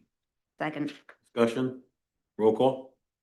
Mr. Foster. Yes. Mrs. Illis. Yes. Mr. Machado. Yes. Mr. Maderos. Yes. Mr. Moran. Yes. Mrs. Polk. Yes. Madam Clerk, could you read ordinance 2026-13, please? An ordinance to designate data centers as a prohibited use in all zones within the township. I move the ordinance is read by the clerk be offered on first reading, that July 21st, 2026 be set as the day for public hearing, and that the clerk be directed to advertise said ordinance according to law. Second. Discussion? Yeah, so can I just, I fully support that we are introducing this. Can I ask that a copy of this be sent to Tom Solfaro or Mike Mistretta. Mike Mistretta, I'm sorry. Wait, Getting that's the next meeting. the engineer for the stop signs and so that it go to Mike Mistretta and he get us, just his blessing. Yeah, so I mean, the planner will just, but the planner has to provide some sort of opinion to the We planning. have to do it for the Yeah. planning Right. board, right? Yeah. Based on conversations that we had having to do with potential development, then I'm fully supportive of this, but I also appreciate the residents who brought up the point that Mr. Mistretta should. And Jean, to be honest with you, when I heard the word revenue, I mean, I'm like, revenue, offset wastewater treatment plant, and that's when I started doing the research. And, most of the research for a small town like ours shows that the revenue is not worth the negative impact of a data center. I'm sorry, I can't hear you. But it's, saying it's the capital that they would be required to invest in the community is where it could be. And again, I'm not an expert. Right, well, that's why I started researching because the Yeah, and rumblings. I just think, but if this is final adoption on July 21st, how is Mike Mistretta going to get to look at it? To comment on potentially? First reading. No, it says right here, the public hearing and final adoption is scheduled for July 21st. So before adoption, this is the question I was gonna ask. First of all, do we know that? There is a planning That's what I was gonna meeting, if you were gonna ask, I did Yes. confirm with Connie so that we had enough time to do that. I wanna say they're on the 15th of the month. Yeah, so I will say, so he will have to have his, But it doesn't allow for any, if he's got any changes or comments, that's. well, so So then you'd have to reintroduce. we have to read through. So I will say this is, data centers are Okay. by far the hottest topic in planning Yes, they are. right now, right? So there's no way he hasn't given this already. It's just not possible that he hasn't given a considerable thought as to what would apply, just because that this is the topic for all. I would agree, but I don't know if everything else we're asking to do, this is on his agenda to have an opinion done by. Okay, so We pay him. we're in the middle of doing something else, So I'm just. if I'm not comfortable with the information I received before we do the next meeting and vote, then I will vote accordingly, Okay. right? I'm So just worried he's that's not gonna my- You taught me, you have to govern on the fly. That's what you taught me, remember? I know, sorry. Mhm. I didn't know I was gonna be here doing such a data center. Support, I'm never supporting it. I just think we gotta be careful because of. So that's. We're trying to be proactive That's my and point of with the discussion. interest of the resident. Thank you. Okay, we have a second. Do we have a second on that? Yes. Yes. Discussion, we have Ready? discussion, roll call, please. Mr. Foster. Yes. Mrs. Illis. Yes. Mr. Machado. Yes. Mr. Maderos. Yes. Mr. Moran. Yes. Mrs. Polk. Yes. Madam Clerk, can you read ordinance 2026-14? Ordinance amending chapter 10.08 through streets, stop intersections, traffic control signals and crosswalks of the Township Code to reflect stop intersections at all approaches at Washington Street and Berkeley Avenue. I move that the ordinance is read by the clerk be offered on first reading and that July 21st, 2026 be set as the day for the public hearing and that the clerk be directed to advertise said ordinance according to the law. Second. Discussion? I respect the resident feedback that we received, but I also respect the opinion of the chief. So I'm in support of moving this forward. Anybody else? I concur with Margaret. Yeah, I agree with that also. Anybody else? Roll call, please. Mr. Foster. Yes. Mrs. Illis. Yes. Mr. Machado. Yes. Mr. Maderos. Yes. Mr. Moran. Yes. Mrs. Polk. Yes. Madam Clerk, would you read ordinance number 2026-16? An ordinance clarifying the land use procedures of the Township of Berkeley Heights as it relates to permitted and accessory uses as well as violations of this ordinance. I move that the ordinance as read by the clerk be offered on first reading, that July 21, 2026 be set as the date for the public hearing, and that the clerk be directed to advertise said ordinance according to law. Second. Discussion? Roll call, please. Mr. Foster. Yes. Mrs. Ennis. Yes. Mr. Machado. Yes. Mr. Maderos. Yes. Mr. Moran. Yes. Mrs. Pogue. Yes. Madam Clerk, could you read ordinance 2026-17? Ordinance appropriating $135,000 for road capital improvements in and by the Township of Berkeley Heights in the County of Union, New Jersey. I move that the ordinance as read by the clerk be offered for first reading on July 21st, 2026. Be set as the day for the public hearing, and that the clerk be directed to advertise said ordinance according to law. Second. Discussion? Roll call, please. Mr. Foster. Yes. Mrs. Ennis. Yes. Mr. Machado. Yes. Mr. Maderos. Yes. Mr. Moran. Yes. Mrs. Pogue. Yes. Okay, Can I make a Township. recommendation that we bypass council reports tonight? Oh, I second that. Motion, second, those in favor? Aye. I. Make a motion to adjourn? In bed, yeah. Motion to adjourn? For those that stayed, bravo. Oh, you